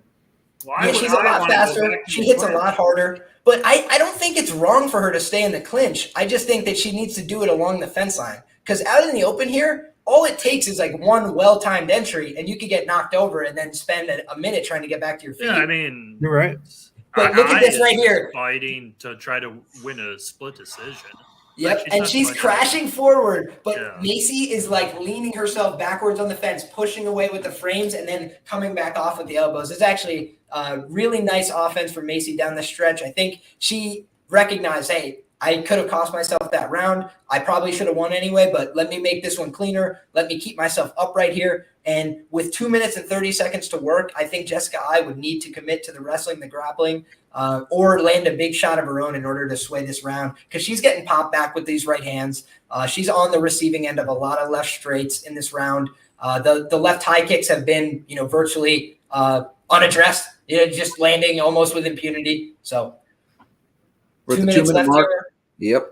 And Jessica has been out here fighting. This is the thing. Like we said, she's not going to go easy into that good night. She's a tough lady, but just from a skill perspective, might just not be there with somebody like Macy Barber, who is reading these clinch entries beautifully, going two hands on the shoulders, never letting her get close. Nice job with the jab. Macy Barber with her own jab. She gave her a little, little emote there, like, "Hey, what's up?" Like stick and move, Macy. Macy Barber's boxing is atrocious. It's pathetic. Yeah, it's very bad. Like watching real good boxing, this is hard to watch. See, I think she should just put her. That was a nice short right hand and a good knee on the way in. Good hooks, couple big shots from Macy Barber, and a head kick again lands at 1 minute and 16 seconds. She has just been popping off with many, many, many unblocked head kicks. I mean, not good. Oh, excuse me. Not good. Nice job. I don't like how she looked up at the clock, though. Minute mark. I think she's mostly trying to see, like, what do I have to do here to make sure I win this fight? And with a minute left, it's imperative that she just stays upright, because she's absolutely clearly won this third round, in my opinion. It's Barber. Oh, my God. That was a big right hand. And it do not finish her, Macy. Do not finish her. Oh, this is nice. Touching. This is nice. What is nice I from, doing? from Macy Stop Barber. punching. Right. This is one of my favorite positions, right? When somebody goes for that cheap single leg, stuff their head all the way to the mat and make them pay. Like, either hold their head there and try and go behind them, take the back, or do what Macy Barber just did and hammer them in the head for their troubles. I thought that was a really good 15 really seconds good left. Yeah, we got to wait for the scorecards to come out. I don't think it's a lock. I don't think it's a lock that she won. Barber. I think that was a 30-27 for Macy Barber. I think that was a Barber loses this fight, it's officially a robbery. I mean, I gotta say that. Yeah, if Barber lost this fight, that would be a travesty. In my opinion. I think it's Barber by decision. She won 2 rounds of this fight for sure, and like Liam said, you could make an argument that she won the second too, because Jessica didn't do much with the control time. All right. I'm just making sure. Yeah, it's a little bit nervous in these women's MMAs. But I mean, you can't have any faith in these guys, and this is what I was saying on Just the Tip on Tuesday. I said I'm not going to be betting Macy Barber, because if this fight winds up going to decision like I think it is, and if it winds up being like most Jessica Eye fights, which it was, it's going to be close. And then now you're in the hands of these morons that are sitting cage side, and hopefully they don't steal it away from you, but I don't think they will, man. This has got to be Macy Barber. Well, and you got better odds, right? Weeze, you got minus 250. The fight goes a distance versus 300 or whatever Macy was. Exactly. But if I took Barber by decision, I'd be much better off. But still, I mean, Yeah, it was 125 by decision. that way you take the judges out of it, and it's sometimes that just feels good, Put it in the hands of the fighters. Where is my Macy Barber? Oh, it's on the other one. That's right. While we're waiting on the decision, during the tape study of this week, when I watched that Maverick Barber fight again, I still swear Maverick won that fight. I don't know how Barber won that fight. Yeah, man, she won that fight. She definitely won that fight. Yeah. And you know what I did? Cashed the ticket, and I didn't apologize. I cashed the ticket. I didn't apologize once. I walked into the casino, and I went, give me the money. And then I left. That was it. Take it and run while you can, Liam. Exactly. What are they going to do about it? Nothing. Nada. Sorry, 30-27, 29-28, 29-28 for your That's winner. That's Barber. Macy Barber. There we go. Yep. All right. Shipped Good. it for the boys. Good. And we almost had that round 3 dynamic that we were talking about where I was slowing down a little bit, but she was able to hold on, fought tough, took some damage, and came through it. Jessica maybe 1 more fight, 2 more fights with the company. I don't think that's out of the realm here, but clearly a little bit on the decline. Macy Barber continues to rise, and I think that was a big win for her at this stage in her career in terms of her development. I thought we saw improvements there from a technical standpoint, so exciting to see what we can see her do moving forward. She's dealt with some injuries. She's got a lot of physicality for the weight division, so the fade will probably be there again in the future, but ironically in the future. But I think it was a hell of a performance from her there.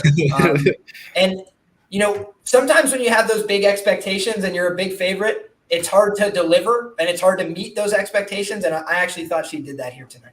Yeah, I thought she cleared that price tag. Great performance. Thank you, Bobby Landy. Appreciate the Bobby Boucher. All right, next fight, guys. Uriah Hall, Andre Muniz. What are we doing here? Oh, hold on one second. I heard a babloop. Little babloop. No, it was this big. No. Oh, gotcha. All right. Uriah Hall, Andre Muniz. Billy, what are you doing here? I'm going to take a sprinkle on the Muniz by decision. I mean, not decision, by submission. Okay. All right. Zoe, what are you doing? I have Muniz by submission at plus 130. Okay. Liam, what are you doing? So, truthfully, Muniz is one of my absolute boys in the UFC, but I have been burnt before laying minus 110 submission props. Just not something I'm going to do personally. Gunnar Nelson had Takashi Sato's back for, 14 and a half minutes, couldn't finish the choke. So just sometimes you get people out there that aren't trying to win. They don't care about winning at all. They just care about making it to the end of the 15 minutes, which is gross and has no business in MMA as far as I'm concerned. However, I think that this is the kind of fight where they want Andre Muniz to come out here and submit Uriah Hall and get another person that's never been submitted under his belt, because this guy is one of the best grappling prospects in the division. Why is this compelling matchmaking? Uriah Hall has a bunch of knockout wins. He is a scary striker. And Serge Pano has 3 losses by knockout in the very first round. So it's a great fight. It's a very compelling style dynamic. I had to talk myself out of playing the under 1.5 rounds here at minus 140 because I could see this fight playing out 2 different ways. Okay. I could see, or 3 different ways, let's say. I could see my boy, Serge Pano, getting knocked out in the first round. Like, Uriah Hall is a very dangerous guy. Just can't write that out as a possibility. Yeah. I could see Muniz taking him down and the fight's over shortly thereafter. He just submits him instantly. But I also think Uriah has pretty good defense. And we have seen that Muniz at times will just control position and, advance slowly and try and work his way to better spots. So I think that we could see a fight where he wins by decision. I do know some sharp guys on that look because a lot of people are here looking for the submission. However, I did put together a round robin with some submissions on this card. And I have round 1 or 2 at plus 120 for Andre Muniz to win by submission. And I have that with Stoliarenko to win by sub in round 1 or 2 at plus 700. And I have it with another fighter we'll discuss later to win by sub in round 1 or 2. Just so everybody knows, I just retired. She left her gloves in the ring. Yeah, I saw that. Thank you, Jessica. There we go, Evil. There we go. We appreciate all the memories. Shout out Cleveland, Ohio, 216. Stand up. And you know what, Liam? I will always remember Jessica I for lasting the full 15 minutes against Macy Barber and cashing you that ticket. That's right. Let's go. That's I'll right. always remember. That's my favorite Jessica I moment. Hey, you got to have one, right? You got to have one. Right. My favorite Jessica I moment was that she taught me JRC was not about this business because she absolutely boxed her face off in 2018. I went back and watched that over the weekend, and I was like, it is fade train on both these ladies, hate to say. Yeah. And it worked out. Yeah. Yes, it did. And we wish her the best of luck in all future endeavors, That's right. I'm on mute. Right. I'm on mute. My bad. Weezy, what are you doing here? So I'm not doing anything with this one, man. I'm going to enjoy this fight. I'm on the Muniz side. I think he wins it. But, it's a really wide line, a little bit disrespectful to Uriah Hall. Uriah Hall is hard to submit, but this is Muniz. He's really good on the ground. So, like exactly what Liam said, I'm just not in the habit of ever taking submission props when they're over a 50% implied probability. When they got a minus number next to them, I'm just staying away. So I think what is a really cheeky bet, though, Muniz doesn't have the best gas tank. And if Hall does last those first 2 rounds, Hall to win in round 3 is plus 1,800. Hey, take a really small stab at it, 1/10 of a unit to win 1.8. I think that if Hall does make it to the 3rd and Sergipano can't get a takedown, he's live to get knocked out. Okay. I got in a round robin, Macy Barber was the first piece to hit. I got no distance part of the round robin. It's a 16 round robin. It's a good striker versus grappler matchup, and usually when one's really good at striking and one's really good at grappling, no matter where the fight goes, one of the 2 fighters is going to be very dangerous and very likely to finish. So it's a good bet. All right, let's rock and roll. P, you got anything here on this one? What I got is UFC Strike. That's what I have. So, guys, make sure to register. We have it pinned in the comment. We have it in the description. Register. Get your free Adesanya NFT. I got one. Show's got one. Nick, you should have got one as well. Register there. It is pinned in the chat and in the description. And hopefully we get a round 1 sub or a quick finish. After this fight, we'll be opening our first pack live on it. So make sure to tune in to that. Yeah, I can't wait. Shout out to UFC Strike. We open these NFTs every pay-per-view, hopefully. And I think I'm gonna buy Pedro Munhoz. I think I might buy him here right before the O'Malley fight. I'm on UFC Strike right now, looking at it right now. There's a $4 one. There's a couple other ones. I might buy a couple. We'll see. All right. Let's see if they bring this next fight up quick. It was a 3-round decision. I hope they do. They're showing some highlights here. Muniz subbing some bitches out. Yeah, what was that? Eric Anders. Yeah, it was Eric Anders. The Strickland and the Hall fight, I had that fight not to go the distance. I was pissed when that fight didn't go the distance. I was pissed. I thought that one was for sure not going to go the distance. Hall and Strickland. So I do have a little bit of worry here with this Hall and Muniz fight. But hopefully we get it. Oh, look at Megan O'Leary with the tan. Beautiful blue dress. Unbelievable. All right. Nigel Lee says, Armchair MMA, I get the angle. His ability is just I can't see that. I hope she doesn't try to get people to chant. Priya. What up, Priya? Been a minute. She probably did walk out that building. Here we go, evil. Here we go. It's really not anymore. Left him in the cage. That's the 3rd person to retire in the last 3 weeks, I think. I know it's at least 2. Eddie Wineland, Jessica I thought there was someone else. I'm trying to remember who it was. Robert Landy.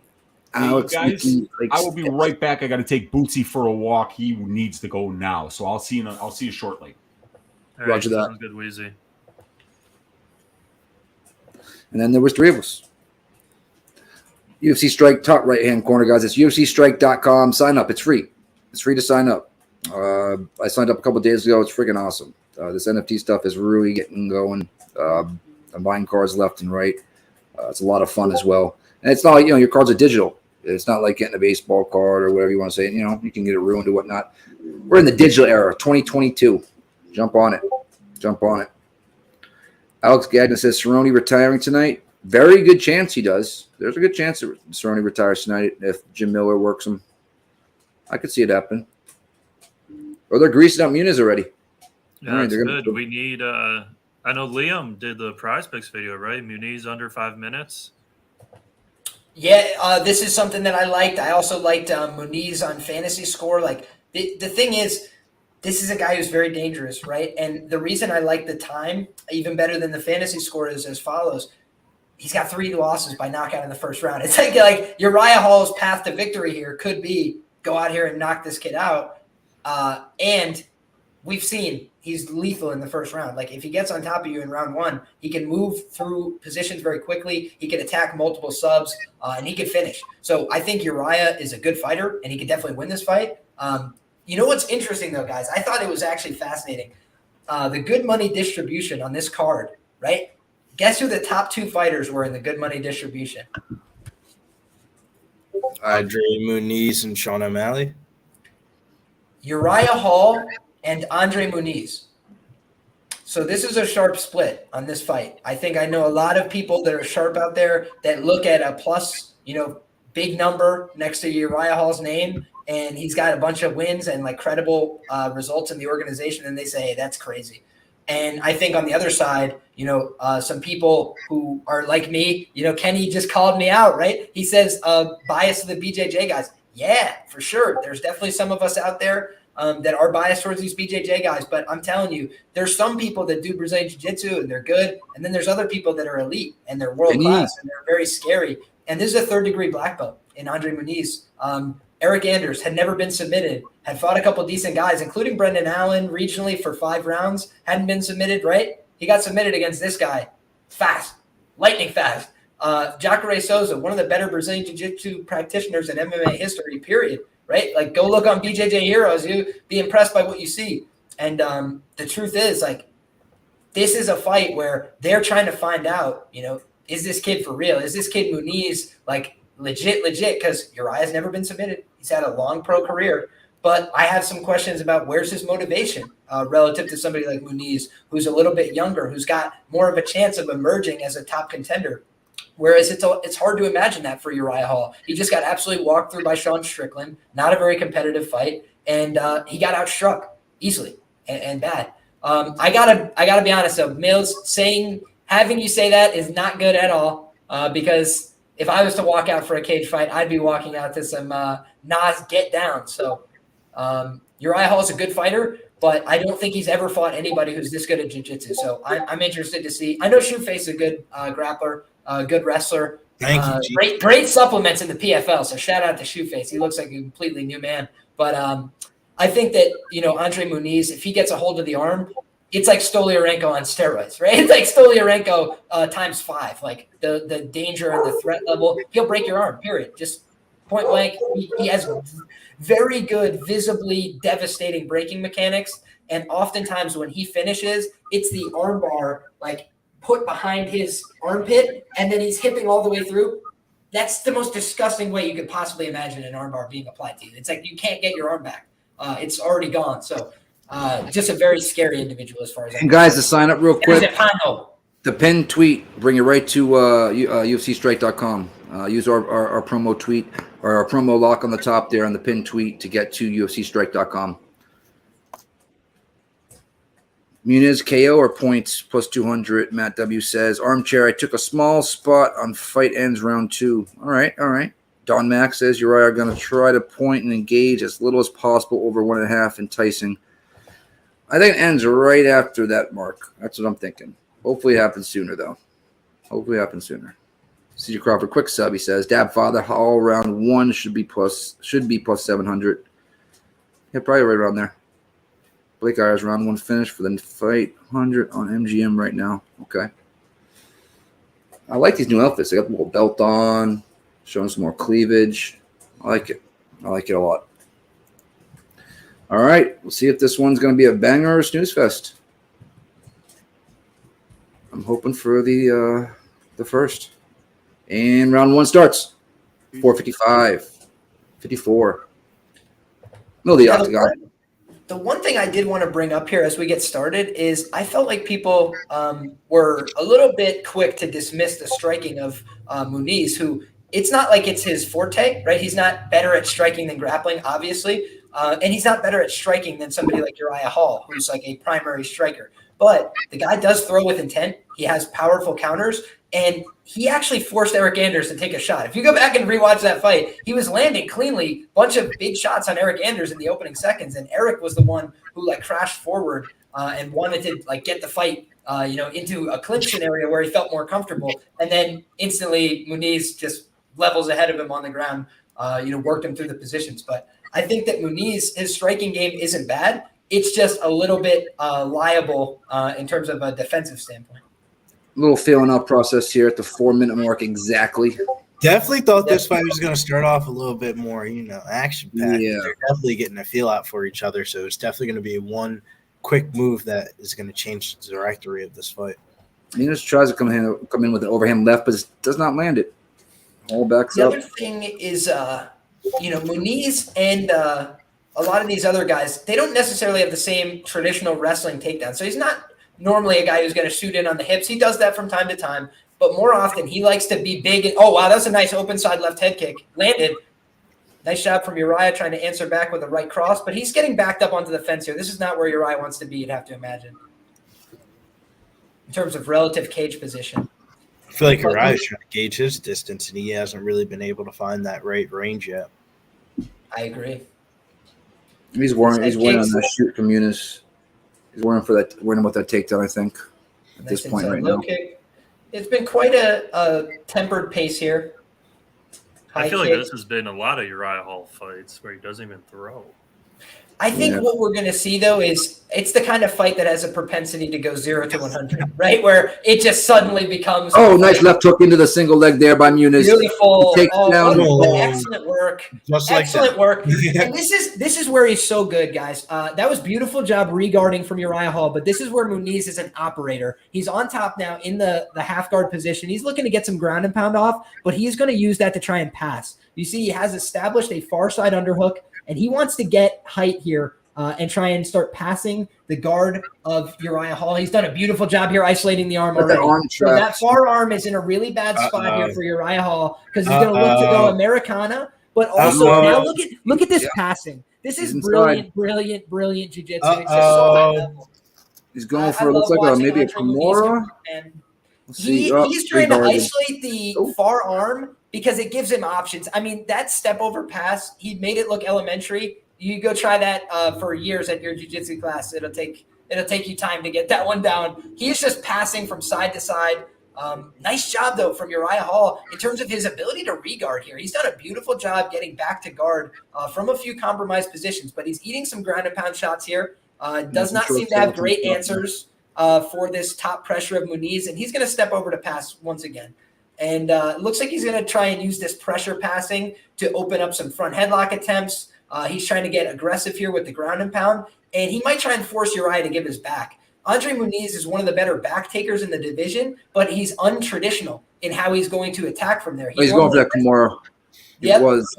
He isolates arms, and then he tries to rip them apart. So he will get on the back and fall over the top in an armbar, and he's one of the most money finishers from that position I've ever seen. Beautiful job isolating the legs. He passes to the mount. That is just fundamental passing. Beautiful jiu-jitsu. He's going to step over for a triangle. Nice job from Uriah Hall to create a scramble and get up. But this is going to be another takedown for Sergipano. Nice job from Uriah Hall. He did a good job staying safe there, but he does get his back taken once again. This is a bad position for Uriah early in this. 36 seconds left. 45 seconds left. Excuse me. I misread that. Ooh. We've still got 30 seconds to work here. He's going to try and fall over for that armbar, boys. He's going to try and fall over for this armbar. Now he's looking for the choke. 25 seconds.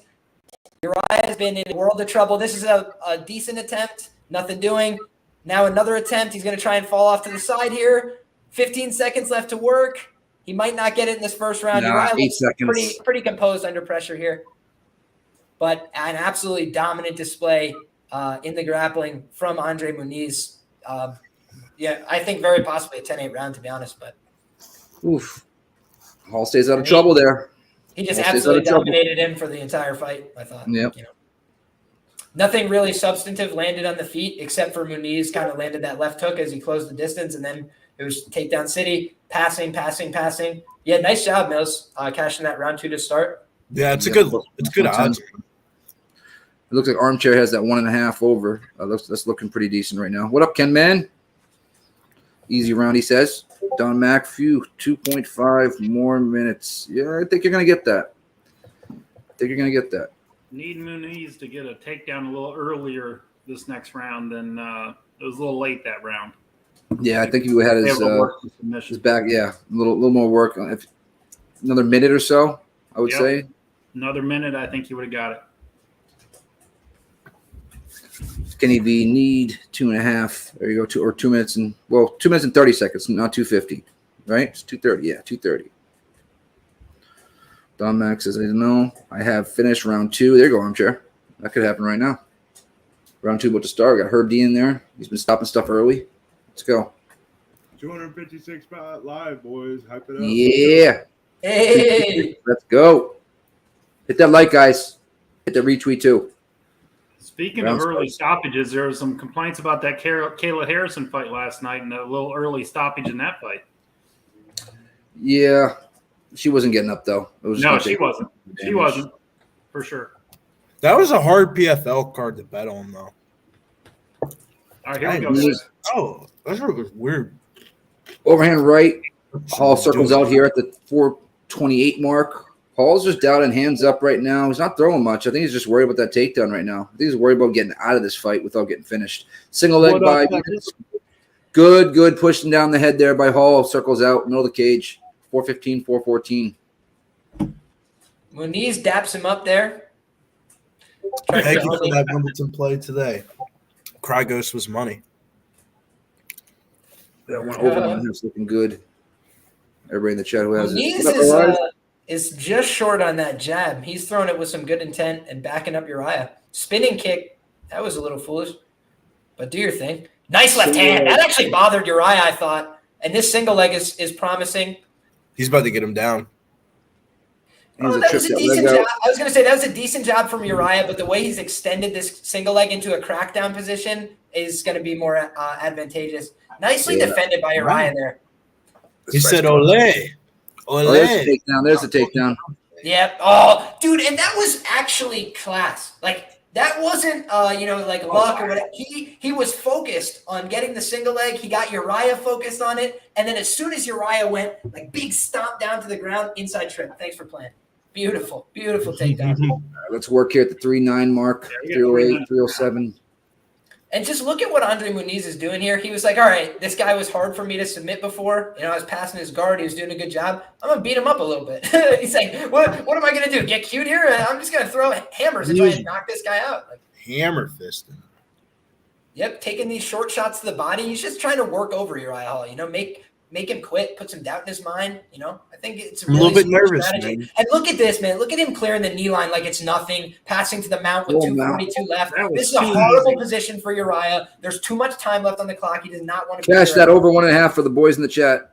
Just work shout that out the homies. These are big shots. He's going to get him to turn his back here. He's going to force Uriah, in my opinion, to turn his back with these big elbows from the mount position. And I think it's not a good scene for Uriah at all at this point. He's getting bonked with these short right hands. He's getting touched with these left elbows. And Serge Pano is doing a beautiful job keeping a heavy mount, so he's not getting bucked off here. He's looking to isolate arms, and he's picking his shots. More and more shots. He might TKO him right here. Now he's going to go for that. He's going to go for Kimura. He let it go. Oh, but this is what I like about Muniz. I try and model my jiu-jitsu after guys like this, guys that get into good positions and smash you. He gave his back. Not want to be there. He just gave the back, and he is going to get armbarred here. Come on, get it. No, we're making a choke. Get it. Muniz is unsure what he wants to attack. That fence is saving Uriah Hall right now. That fence is saving him for real. He's going to take the back here. Muniz is in a good spot. Minute 33. Come on.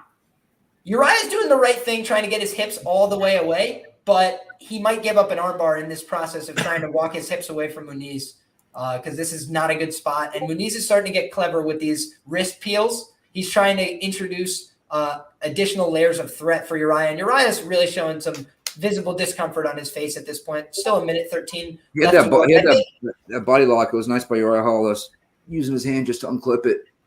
Yeah, if he can lock that up permanently, I think Uriah would be in a world of trouble. That body lock is serious, man. This has been good defense from Uriah. It's really annoying that he's just been defending like this, but Muniz looks like a killer right now. This is frustrating. Well, if you ever thought you're getting a 3rd round KO, I mean, this would be the ideal scenario. Down 2 rounds, he's going to come out firing in the 3rd, right? He hasn't thrown the whole fight, though, Billy. I mean, if he was going to throw, it'd be the 3rd. 28 seconds. He didn't really throw his last fight very much submission either. or decision. So Oh, come on, extend that arm. Come on, Andre. Oh, he's going to look for this triangle, it looks like. He might try and switch off. Hall's just 12 14 seconds left. Yeah, he's not going to get this one. I just missed it there. Oh, no, I thought I spoke too soon. He tried. Big shots by Hall. Still Hall throwing a couple after the bell there from Hall, but all right. Do your thing, bro. Each his own. This is going the distance. That's going to. Don't say that, Nick. Yeah, I think it is. Left. Nick's that guy. I think it's going to D. It's just part of my round robin. It'll be 1-0. I just need to well in the rest. Fuck. I've actually never heard anybody say it's going to go the distance to Nick saying it's going to go the D. D refers to something else than distance. It's going to D. It was round 3, Hall 2,200, huh? I'm seeing minus 950 on Andre Muniz on the live market right now, for whatever that's worth to people. Plus 550 is the comeback on Uriah Hall. So just giving an odds update there. Man, I thought this one was going to be it's worth. Usually they put a banger on, hit it into the main prelims, but well, wasn't this one the fight doesn't go the distance? Wasn't this the one that was like minus 450? Fight doesn't go the distance. Yeah, it was this is the thing, guys. I'll say this: if you ever look and go, "Wow, this fight is like really, really like not supposed to go the distance," that's always a red flag. I can't tell you how many times I've seen a fight that's minus 200 not to go the distance, not go. But a fight that's minus 600, it goes the distance every time. It's just it's hysterical, but that's kind of the way it works, man. Like these overinflated ones never come through. It's freaking Adolfo Vieira and Action Man Curtis, Thiago Santos and Johnny Walker. It was like minus 650. So it's I think sometimes we get overconfident on those fight not to go the distance type looks. Let's go. 275 people here, guys. Hit that like button, smash it. Visit our link right above there, the pinned tweet, UFC Strike, NFTs. Make sure to click on it and sign up, guys. Oh, going for a double leg here. Muniz is. He's going to get it. No, I don't think so. He's probably going to drop for a single here right afterwards. And he does. Get the hands clasp. He gets the single right in the guard. Oh, that was a beautiful job. He did two things at once, right? A lot of guys like to do one step, then the next step. You start doing stuff like that, you're going to give them too many opportunities to defend the takedown. He lifted really high, right? He got it high up in the air, and as he was lifting, he kicked the leg out. Kind of like Khabib. He lifts, gets you to start trying to address up top, and then kicks the leg out, so you have no base. Nothing to stand on. How many and times your hands are occupied. How many times did Gamrot try that high last week against Pereira? He couldn't get it. Cerrone did a great job of facing and putting his hands to the mat. So it becomes very difficult to elevate somebody high enough that they can, put that two hands to the mat. Andre Muniz easily passing the guard here. Completely dominant effort. I don't want to undersell anything he's doing right now. He's making it look easy. He's absolutely smashed Uriah Hall to bits so far. And Muniz by decision. We did talk about it on my show. I thought that it was most likely he was going to win by submission here. That is his bread and butter. But the idea that he couldn't win a decision was a little bit crazy to me. It was plus 600, and the guy has really good skills. Yeah, he might get this. This is a really bad spot for Hall. He's got his back taken. Muniz is going to look to fall over. Stretching him out. Stretching him out. About to get him third round sub. Come on, 2:45 left, third round. This is a really tough spot for Uriah. He is full splayed right now, and he's going to look for that armbar. But here it is again. The one issue that we're seeing from Andre Muniz is if you've got a guy like Uriah Hall who's just defensive. He's not trying to get out. Look at Uriah. I mean, he's not even trying to get out. He doesn't care about winning this fight anymore. He already gave up a long time ago. He's going to lose this fight. He's just trying to get out alive. He'll get finished. Exactly. And guys, do you remember what I said? If it's a minus 110 on the sub, I don't bet it because it just comes down to why is he minus 110 on the sub? Because he's got an obvious path. That means the other guy's just going to try not to get subbed. Happened with Nate Maness last week as well. So try and learn the lessons, right?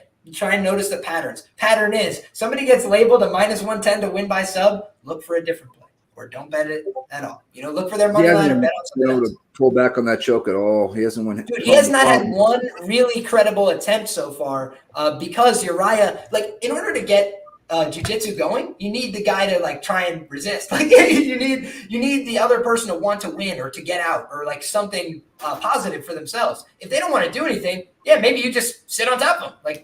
All right, what do I need to do? You're just putting yourself here. And that's kind of what's happening with Uriah, where Muniz is trying to be more aggressive and set something up, but Uriah is just holding his wrist you can only be here for 3 more minutes. Good luck, buddy. Yeah, he's not showing up for the win bonus for this one. He was like, look at that. That's 28 fights I haven't been subbed. Flexing on him back that season right now. This is the closest he's going to get to being subbed right here. 7 seconds This is left. not good. Muniz is really dangerous from up there. Could still finish. If you start to knock most people over the top, they're in a bad spot, right? They're going to lose everything. But these armbar guys, if you start pulling them over the top like a wrestler does, they'll come with you, bring the arm, and you'll have nothing left to show for it. So this has just been a dominant grappling display. I've said it all week. Andre Muniz, one of my favorite prospects in the middleweight division. He is probably the best pure grappler in the middleweight division. Him and Adolfo Vieira are both up there. But look at how successful his wrestling was tonight. A lot more varied in his attacks. He didn't just go for the big double legs against the fence. It was doubles. It was singles. It was body locks. He could do it all. All turns over now. And he's in full guard again. Well, that's ironic. Uriah Hall, literally, this is all he's done for the whole fight. He got 15 seconds of ground and pound off in both rounds combined. God bless him for it. Yeah. Oh my God. Goat Zay says being Uriah's coach is probably so frustrating. You guys know Saif Saeed likes to yell, right? This guy was training at Fortis. It was hysterical. The dude's yelling, "Please, Uriah, throw a jab, please. Uriah, please do something." Hey guys, did Muniz get all 3 rounds? Was it pretty clean? Yeah. That is going to be a 30-20. Yeah, it's going to be a 30-24, did you 30-26. say? 27. I didn't see Uriah Hall win a second of that fight. Yeah, it might be 30-26 or worse. Wow. All right. Cool. He said, all right, cool. Yeah, I had nothing on that fight at all. I had the no distance in my freaking 6-leg friggin' round robin. Right now, Yeah, I 1 took and the 1. submission or decision at minus 160. Fucking annoying. Fucking annoying. I was getting a little bit nervous, though. I thought you was about to knock him out for a second. Shit, there wasn't a person there. There wasn't a fighter there that was ever close to getting finished in that fight. Even close. The one thing I will say though is I felt like Muniz would have been wise to just knock him out, just sit on him in the top mount and just finish him with strikes. Because Uriah was not doing very well at getting out from underneath him. But Muniz is such a grappler first that he was letting him give the back so that way he could try and go for his chokes and his armbar series. Next time, no sir. Plant your hips on this guy and punch him in the face. He did not want any part of that. So I think that would have been an easier path to the finish and I think something he could learn from next time. But Andre Muniz, watch this space. He's going to be a problem for a lot of middleweights. And by the way, Israel Adesanya and them guys are no, I've never heard of him. Who? Andre who? They're never going to acknowledge this guy unless he gets a 10-fight win streak. I'm letting you know right now. Hey, we're going to get to a commercial. So After nice. that, we're going to be opening our first pack of NFTs. Let's fucking go. Let's get to this commercial. We'll be right back. NFT time. Let's go.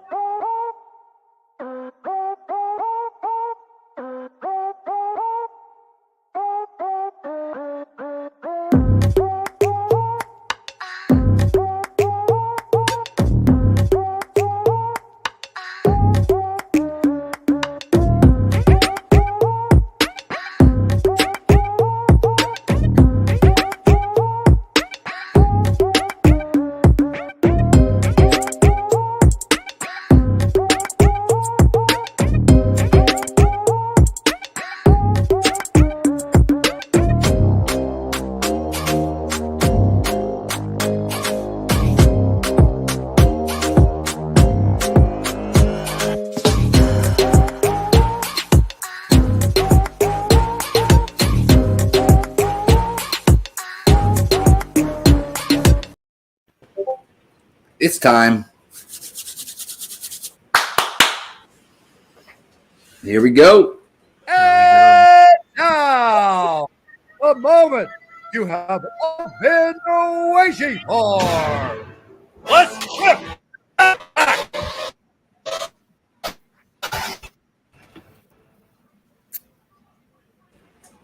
Ooh.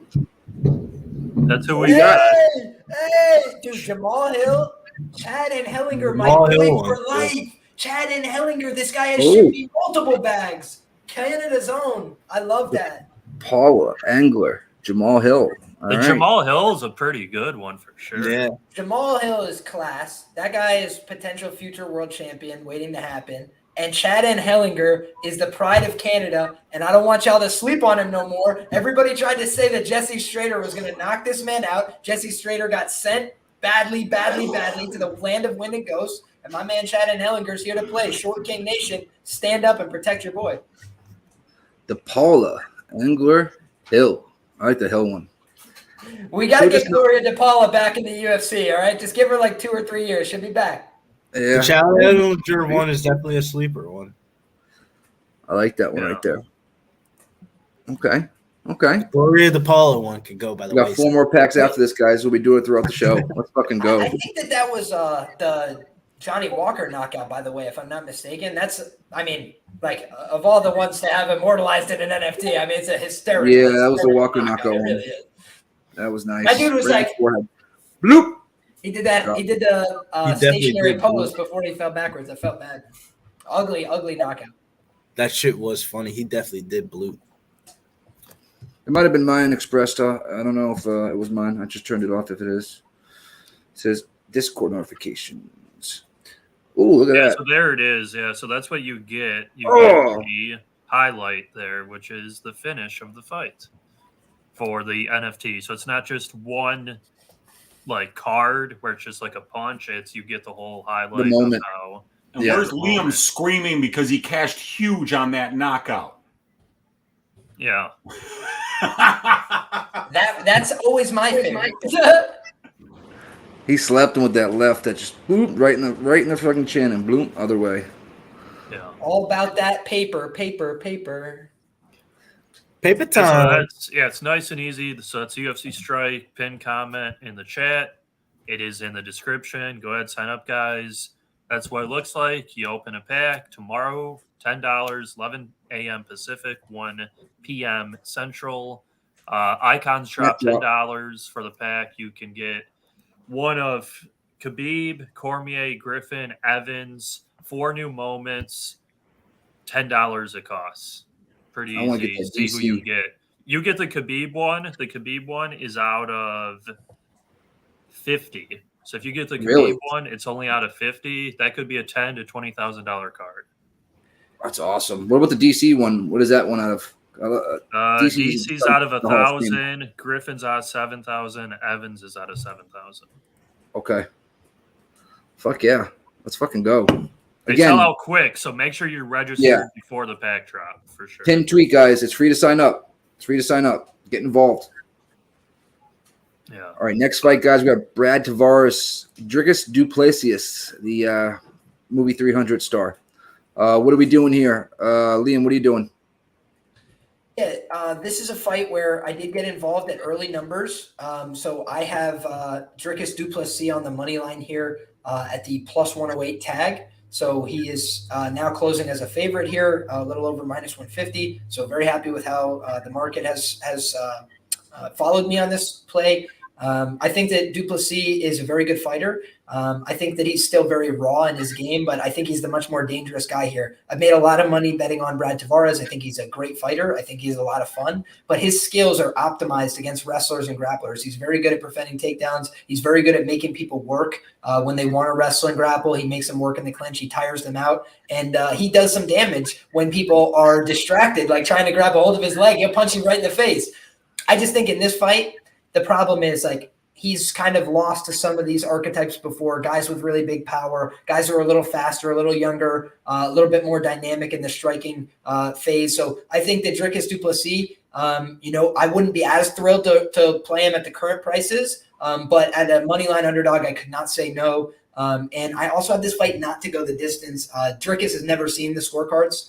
He's been in a lot of fights, 18 fights. He's never gone to the scorecards. We do have Tavares with 2 UFC knockouts to his credit against some pretty tough guys. Jocko doesn't really get knocked out a lot. Did get knocked out by Tavares in that spot. So Tavares has good cardio. Win or lose, decision machine. Yeah, but it's kind of like a fight here where you've got one guy who's a complete all and out, like either kill or get killed fighter in Duplessis, and then somebody in Tavares who I think is capable of killing him and capable of dying in the spot. For me, He's got great hands. Let's get fight doesn't go the distance at -108. I have the under 2.5 as well, and I have Duplessis at -145. He's juiced up to 185 now, but I have 145 in my round robin. What are you doing, Weezy? Wow, Bootsy, right on cue there. So no, I am doing fight doesn't go to decision. I got it at +105.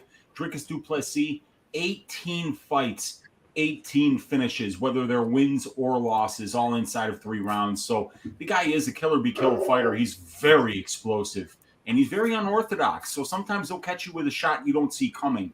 So, I really do see this being a violent fight. I see it finishing inside the distance. When you have a killer be killed fighter like Duplessis and you can get a 185-pound fight not to go to decision at plus money, it's a bet that I just cannot pass up. So I've got 1 unit on it at +105.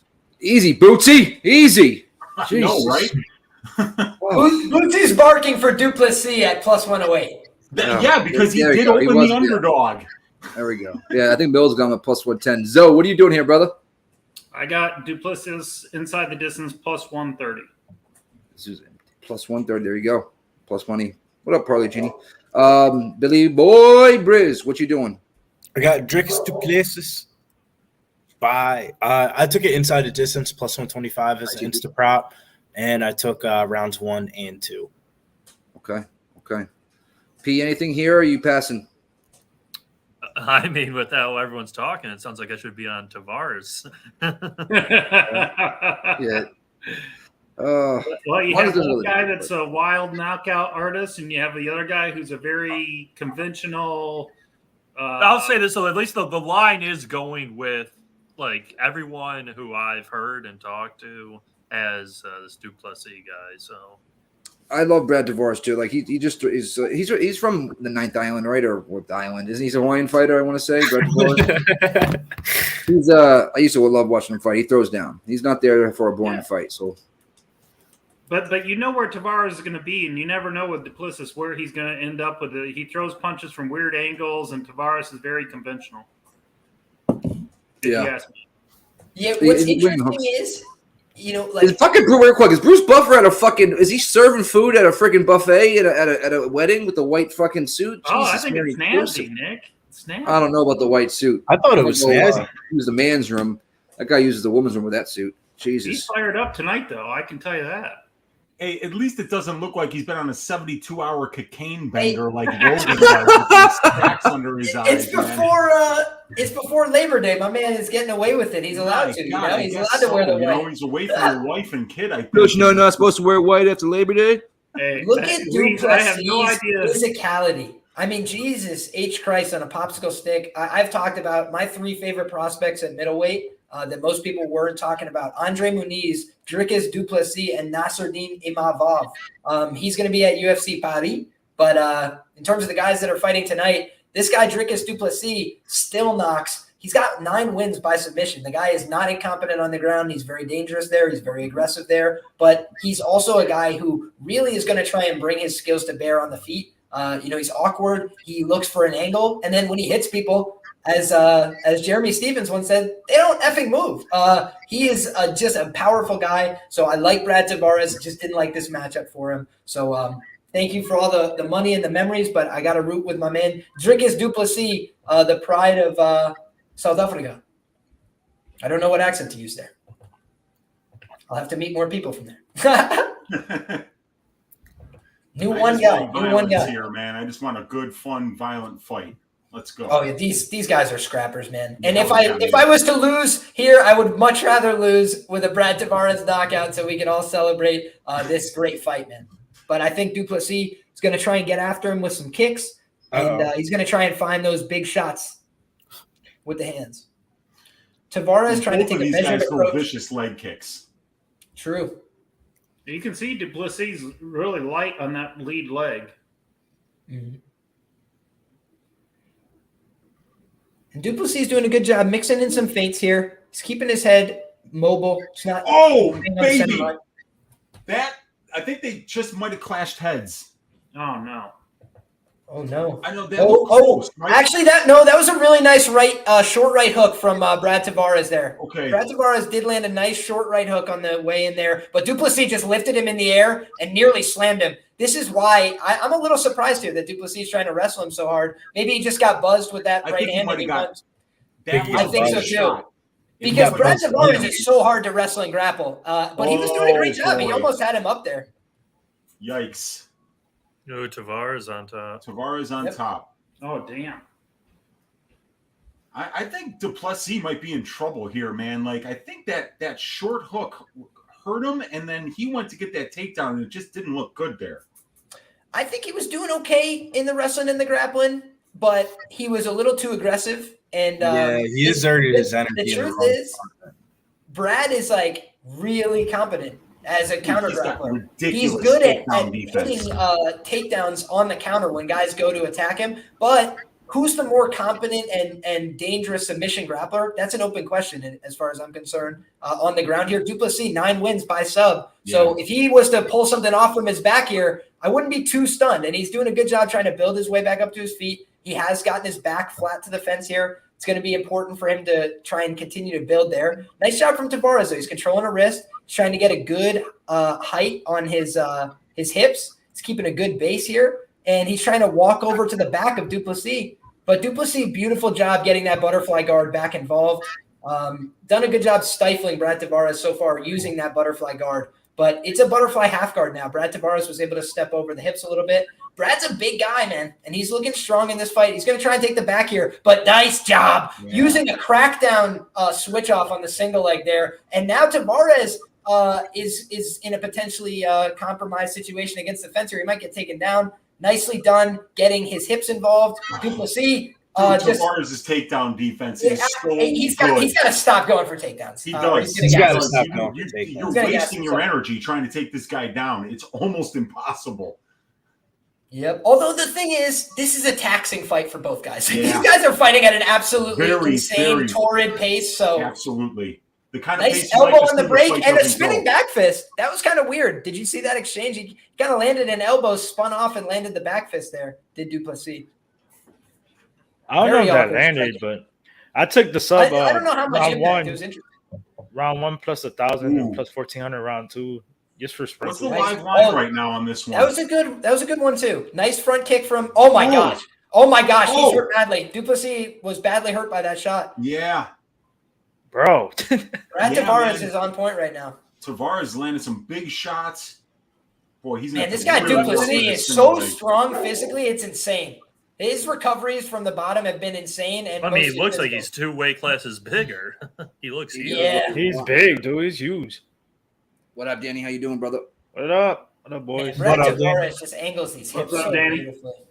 What's going on? Yo, I wouldn't say to take Brad live for sure. I don't think Duplessis is. He's more of a. I do Moment think that player than a winner. he won this round. I think he's got gas, man. He's been finished in round three twice, I think, if I'm not mistaken. And Tavares has a couple round three finishes. I will say though, the guys that he did lose to, pretty quality for Duplessis. You know, like Roberto Soldic, one of the better fighters outside the UFC for the division, but certainly Brad Tavares showing why he's been around for 10 years in the UFC, man. He's a tough son of a gun. Very talented you see guy. how they- Very good skills in all positions. Spinning back fist. Whoa! It was Oh blocked. my gosh! This is a fun fight, man. These guys are swanging and banging. Swanging and banging. Picture, you see how the Bovada is so different now? It's like a little small little area. Is that same with you? Yeah, they Everything changed. that's landing in this fight is violent as shit. I don't like how they changed the menu. Duplessis just smiled up at the camera. This is a war, man. This is a Brad Tavares is now a minus 275. Holy 275. Holy Yeah. shnikes. I would agree with that. I'll knock him out. What is Brad by decision? Oh, it's only okay. Never mind. Minus 115. 275. I think they know that he's gonna get, bro. This pace is crazy, and he doesn't have. All it the takes Tavares is one for Drickus, man. Drickus Don't really has got a gas ton of yet. power. So I did make one bet prior to this fight, just as like a insta prop type deal, which was Duplessis KO round 2 at plus 700. Mike. He kind of normally takes a little bit to turn on in his fights. He has definitely been fighting sloppy, as our man Nick said in the chat. But I think that he kind of has like a loose, open game, but he also has the kind of skills that could win him a fight at any time, even a fight that's going poorly. So, yeah, I kind of expected Brad to be. Bobby, who let the dog out? You know who let the dog out? Booty let the dog. I mean, Weezy let the dog out. Well, Booty. Who's trying to tell us all, man, and we didn't Enzo. listen. Hey, Duplessis was the underdog, so he's the underdog right now. If Bootsy comes back and starts barking again, make no Bark, mistakes. Booty, bark! Zoe's got his dog out too. I think that's what he was talking Brad about. is She's going to be a loud bark. Oh yeah. Brad is bleeding out of the top of his head. Duplessis got off on a couple good knees and a couple good left hooks and another good left hook there. His left hook and his knees are starting to find the mark. So did that right hand twice. Ooh, The yeah, knees and the right hands. Oh, he's These got a guys are little just cut. battering each other. Tavares got Saturday. a on the side. Oh, that nose is leaking. Brad's That nose is is leaking fucked. from Brad's Tavares. nose is fucked. Oh my God, that right hand is clean. Duplessis is starting to find the range and the mark with these shots, man. These right hands, Smiling left at hands. the end of the Look round. at the switch Oh, stance, the shit. switch stance, and the head 1-2. kick. Beautiful work. He's mixing up the shots. Oh, the look head at and the that. body. Fucked up. Brad Oh, that- Tavares can't take these still knock shots no more. Whoa. He's getting fucked up with these badly. Hey, let's Tavares' bring face somebody changed. on. Clintus Big Maximus. overhand. Big overhand. What's up, left. everybody? What up, Yo. Clint? How we doing? What's up? Good so far. Back and forth right now. It's freaking Good my start last to the fight- night. Let's get this in. Duplessis needs to get a win here for me for my DK lineup. Oh, we got an eye poke, but there, he's not. Mark Facts. Smith saying it's not That's eye poke. facts. And I'll tell you what, Clint, It was I know not that enough. you were on it. Julisha Stoliarenko, they tried to bury our girl too early. Dude, Come on what, now. Liam? No respect, my boy. We Not knew. plus We 700 knew coming round into one or that two one. sub. I mean, what? 320. I'll be honest, man. I thought she was going to play a little bit longer on the feet and show off some of that improved striking. Happy to get the win and cash the ticket that early and that easily. Big left. But Sorry. Right Duplissis. Oh my gosh, Damn. dude. Big Brad kick is by, throwing back, but Brad. he looks like he Suarez has been is hit taking with a an beating. axe. He He looks is like he's taking been a hit with an beating. axe in the face Ooh. in this round. These Both straight landed shots nice are left. brutalizing him.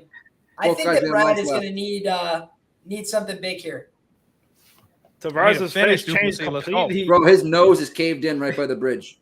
It's Yeah, caved it's in. really, really badly broken here. He's getting messed He's up. still with got to speed finish and out these timing last now. 2 minutes and win this round. Oh, Nice nice little slap high head kick kick. there. He gets that leg up and that foot up high quick. That was a good right hook from Brad, but he's eaten so much damage. I really don't know how he can stay in this fight much longer. That's a big shot. These hooks are just unimpeded. Like he's getting hit with clean hooks every 2 seconds. Man, they're you know? swinging. And Yeah, look, they are. look Look- at the, look at his the hair. damage on their face, man. Look It's at Brad bad. Tavares' hair. One side is red, one side is blonde. Dude, From the even if blood. this round is close, like the blood on Tavares' face, Duplessis is winning this round. I was going to say, look at Yeah. what just happened. Brad Bro. tried to do what he did in round 1 and push him against the fence, but Brad's tired, bro, No. because he's eaten a million hard shots. Duplessis, I think You Duplessis can't is breathe through tired that too. nose no, either. Duplessis Well, is they're for a both takedown. exhausted, but my point being is like Duplessis just got easily off the fence because Brad tried to push him there and has no like strength behind what he's doing. You know, he's kind of wearing a ton of damage right now. I Did don't Brad understand get why. knocked down in this fight? I don't, nice he right. almost did right there. If the cage wasn't there, he would have just fell out of the octagon. Yeah, Okay. that I didn't was think nice he'd right. gone down yet, but I need the DK points. I'm hoping for a knockdown. I hear Overhand you. right block there by Violence. Duplessis. Kick blocked Duplessis by is going to go Duplessis. for a big open side left high kick as soon as he switches stances again. Come on. Put him This fight is down. long. See what stance 133, he's in right now? 132. He's going Round to 2. switch. High kick's Ooh. coming when he switches. We got a great. Nice Our elbow. selection's grayed out right now, which means something's about to pop. Nice right hand. Oh, nice chop by Tavares. Looked like it was either wobbled Duplessis or he was just tired. I don't know. He looks tired to me, Nick. It, Yeah, it looks like nice he's just exhausted every time he explodes. Nice Inside inside leg low kick kick. by Duplessis. What's up, Zoe? Doing well. How about you, Clint? Doing good, man. Love to see all the boys here in one spot. Preston, Danny, Weezy. We got Billy. Guys, Duplessis stance sir. switch. my boys. Big hook, Oh, nice knee knee. up the middle. Those knees up the middle are brutalizing Tavares' nose. Big shot to the body as well. Oh That my was god. just a flick shot to the body. 50 seconds left, second round. Oh, What nice an little absolute war. pressing kick there by Tavares. What a war, man. 40 seconds left. Did you get lucky with a doctor stoppage because of Tavares' nose? I mean, it's really if it's only impeding his I don't think vision. they're stopping don't this stop fight. it. It's too good. Nah, I you know? got that. Yeah, I just It's want not- the inside the distance. I mean, I'm Yeah, with you. trust me, you and I both. I had Duplessis in my round. Nice Nice right little right hand down from the fight. Yeah. Duplessis. Inside by Tavares. Outside low kick. Oh, Nice Oh, right. Oh, wow. They traded good right hands oh, there. Left Oh, hook. Duplessis Left- is Oh! He's hurt. He's hurt. He's on Elm Street with 2 seconds Oh. left. Nice Big knee. knee. Oh. Damn it. just That when I was needed seven. I wanted violence. it. Come on, Come on. man. Yo, Come stop on. this in between. Stop this in between and No. cash me out. Stop this in That between and was cash me out. crazy. Round 2 knockout at plus 700. Stop this in between throw rounds in and the cash damn me towel. out. 1-1 right now. What are they going to give us live lines? We got a plus 150 on Tavares, minus 200 on Drickus. I think I'm going to go Drickus with a parlay here. Yeah, they got minus 175 on him. It's not bad. It's probably I got 1-1, but you got to think the bigger shots are probably going to get scored better. Brad's going to have to do something serious in this third round to get the respect back. With Izzy, you can get a minus 129. There's that bark. it's not quite This is not happening. Bootsy. It's not Bootsy. What else? Sean V, Marcel, Top Set, JD Films, that's a new name right there. What up, dude? Ronnie Loft and Rick, Boss A, Arise, Swizz, Armchair. Let me go all the way up here, all the way up. Blake Ayers, Just Jordan. Everybody showing up. Viral Video, a.k.a. Gamblestein. Let's go. Dirty Reg. Hit that like button, guys. Let's hit that retweet right now on Twitter. Let's get this over 300. We hit the 300 mark, double shoey time. And they're trading. Big right hand, left 454. hook. Big open side body kick. Duplessis has done a better job, in my opinion, mixing up his kicks to all levels, the head, the body, and the legs. Nice right hand. Tavares is just wearing so much damage, and he just ate another big one too, man. His nose just busted back open. That left hook bothered him, and he's checking his nose every couple seconds, man. It's clearly busted. I did not think Duplessis would be the fresher man here in round 3, but he does already look like he is. Oh, that was a massive left hook. Brad Tavares has a chin from Hades right now. What the hell is going on? Yeah. I'm surprised myself, man. I thought he was going to guess for sure. Nice jab, but I mean, it's 1-2 by Duplessis. There was a nice jab there before by Tavares. Yeah, Danny, I think that 412, Duplessis 411, did enough 410. damage that Brad can't take over. You know what I mean? Like if he hadn't gotten off that that's second round like the way he did, I think Tavares would be eating him alive right now. Facts. I think that it would be wise for Duplessis to try and press this guy towards the fence because Brad at space is still a dangerous counter striker. He's still good, but I think when he's getting backed up here, he's getting his face like brutalized with these punches. This is wild. Whoever wins this round, man, is going to win the fight. So this is going to be. Honestly, I'd be tempted to go back to the takedown. Like I don't know if he's got the gas for it, but like Nice I know right that he does. left. Nice. Oh, that Fine. left hook bothered Brad badly. That left hook never mind. bothered Keep him landing badly. left hooks. Forget what I said. Yeah, that's why I was saying the second round he went for a takedown. I'm like, what are you doing? You're 1-2-1 by pissing him off. Like, 326. Nice shot by Tavares. I'm a bad cornerman. Nice body kick. Damn, Tavares did dude, not like somebody that. go down. Dude, it's crazy. My under 2.5 is shot Oh, in about 40 seconds. Tavares is tough as hell. There's still hope, Anybody Nikki. can go down Come at on, any boys. point in this one. Yeah, this one is violent as shit. This is one of those fights where you just wonder. Nice. how, Oh, those like, are big hooks. Big hooks. Tavares is violence leaning against was the the fence for way balance. here. Yo, Tavares could go down right here. That was a big right hand. He's hurt. He's wobbled a little bit. 256, 255. Spinning back fist. He takes it, though. Bro! Elbow. Left hook. Tough What a as fight. fuck. What a Fold fight. him. Big body Oh shots. my Dude, god. 240. is selling out for the shots. He can't put him down right now. My goodness. Nice Nice right shot by from Brad Tavares. Tavares. Tavares is made of steel. Jeez. Yeah. Like He's Nick 3 was, of 5 losses in the UFC inside the distance. This guy is just very, very tough right now. Nice right Nice hand. over him, right? like Drickus. Nick was saying, man, he changed his color, his hair color. Yeah. Badly, dude. On the pink real Yeah, quick. forget frosted tips, dude. Right. None of that. He's in the Clint range now. He's a redhead now. Oh, no. Yes, sim bet season. Bet season. Next fight for Brad Tavares. Hell, I mean, dude, I'll freaking sim bet Brad Tavares for effort alone. I mean, this guy's a killer. Like, what a stud standing in there taking these punches. But Brad, please, for the love of Oh, 1-2 down the pipe by Drickus. Big right as well by Drickus, but overhand right answered by Tavares. Body kick by Drickus. How?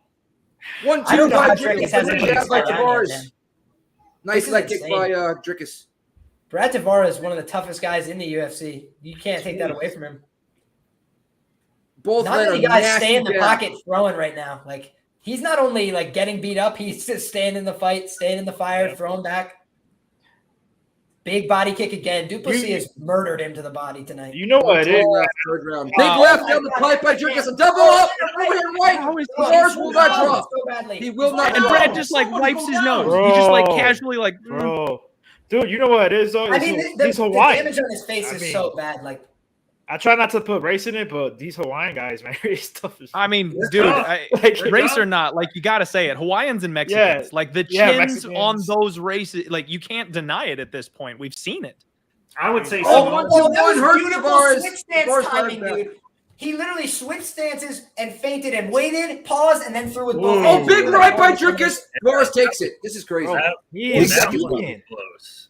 Unbelievable. Unbelievable. Oh my God. Nice right by Tavares. I'm not even gonna get a knockdown from this. Dude, 33 This has been seconds. an unbelievable fight. 30 Unbelievable seconds. fight. Strikers, go ahead, kick.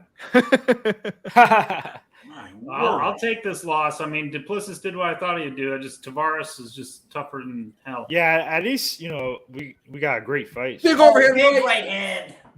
That was gorgeous work. We got 10 seconds What a left fight. right about now. That's 1, a highly 2, 1, left hook unlucky. lands by Drickus.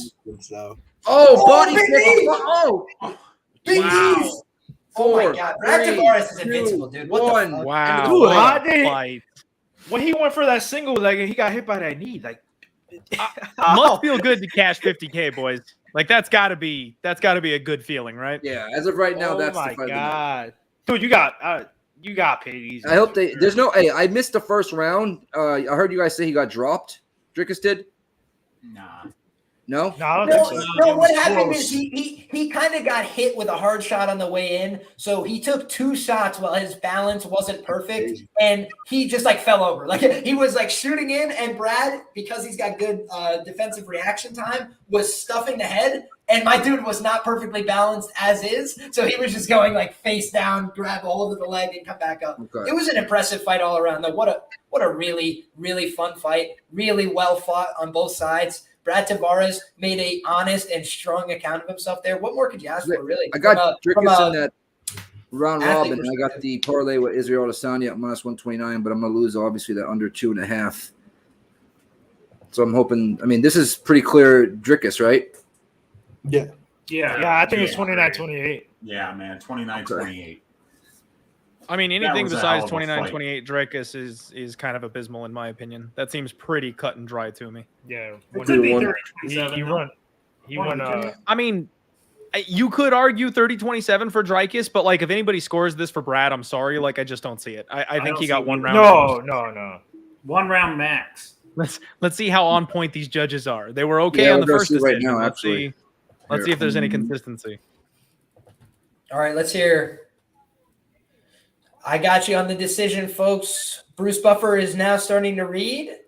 After Standing 3 behind rounds, Dricus. Duplessis is looking much more confident. All 3 judges, 29-28, with a winner by unanimous decision. Dricus. Let's go. 29-28 UNAM. Let's go, baby. Duplessis. You know, I actually feel a little stupid, you guys. That was a spot that I spotted like a week in advance. And then I was like, you know what? I kind of want to sit on it. And then all I saw was Dricus. And the line crashed. And everyone was tweeting Dricus. And I was just like, fuck, it got mushed. Like the number's gone. Everybody's on it. I was like, yeah, I'm just going to stay What was it off last of it, week, man. Clint? What was it last week? What'd you see that? Like plus 110. I got 145, and I got that like 4 days ago in a round robin. Dude, it went up to like 85 almost plus pre-fight. 200. That's crazy. Yeah. That's what I'm saying. Like, whenever you see You a got that a parlay, line get pushed like Big that, Show, right? Yeah, Muniz and Duplessis. Trickus. Nice.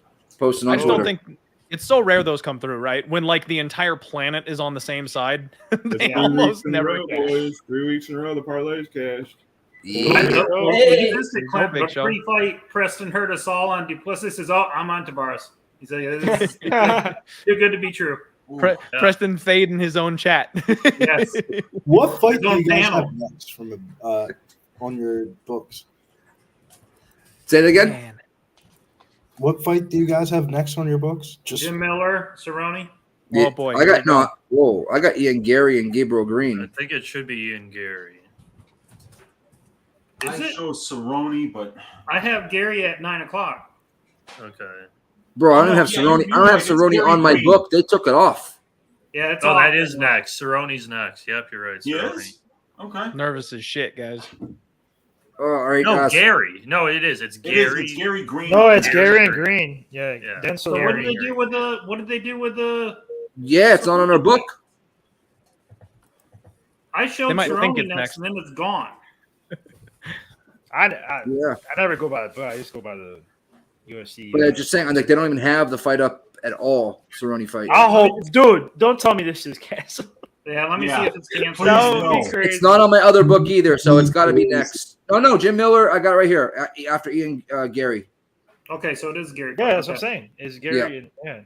On Betty Asanya, but on Bovada, they don't even have the Cerrone fight. All right, let's get this. Ian Gary, Gabriel Green. We got a lot of people on here, so let's cut it as short as we can, guys. Danny, what are you doing here? I took Ian Gary by KO or decision. I think it was like minus. I forget the number. I got a couple units on that. I took him by KO at plus 300 too. I think it get done like one of the first 2 rounds. Because Green, I like Green as a dog because that's how he fights and he's tough. He's a slow starter. That's my issue with him. But it's a good test for Gary. But I think he gets it done here. Okay. Clint, what are you doing? You guys, I've been frozen on this one basically all week. I'm kind of waiting to hear what the boys have to say. I kind of thought violence because of the way Gabe Green fights. I think Ian Gary's a little overblown at the moment, and someone like Gabe Green will be able to push him and potentially break him. However, the big cage, I think, favors Gary, and he's the much slicker striker. So honestly, I could argue for any outcome on this fight. I think both guys can win by KO, both guys can win by submission. This thing could go over, it could go under. Like I'm kind of stumped, so I'm just staying off of it. Okay. Weeze? Yeah, I have no bets on this fight either. I just couldn't get to it. I think Ian Gary wins, but I think the line is just a little bit wide. And then as I'm looking at the fight doesn't go and the fight goes, it's right there in the sweet spot where it should be. Minus 104, minus 115, like each way. Mm-hmm. And the divisional finish rate, 48.62%. So it's like right in the middle there. When we've seen only 2 of these guys, 5 fights finish inside the distance at the UFC level combined, it just nothing's screaming at me like, oh, you got to bet this. Like in the last fight when I was getting a 185-pound fight to not go the distance at plus money, that's a bet I got to make. And it probably should have finished, but Tavares has got to have like a brick. But yeah, man, just staying away from this one. Okay. Zoe, what you doing? We're a boring panel on this fight. I didn't like Gary in his first 2 UFC fights. I wasn't impressed at all. And I think he probably wins, but at minus, 185 or whatever, I just can't. I would have betting that minus 135 or 125, but the line's too far away, and Green is a dog. I just stayed off it. Okay. Liam? Yeah, I played Ian Gary here at minus 170 on the money line, and I also played him to win by knockout at plus 340, I think, or plus 360, something like this. Basically, nobody gets hit more than Gabe Green on this card by a considerable margin. So the guy is getting hit like almost 9 times per minute. It's just an outrageous amount of volume he's absorbing, and a lot of his fight style is pushing forward into the pocket and like putting himself in range to be hit. He likes to throw a lot, so I think that. It's possible eventually the pressure could get to Ian Gary, but I think that he's a little bit more of a sniper in terms of the striking. I think he's a little bit more,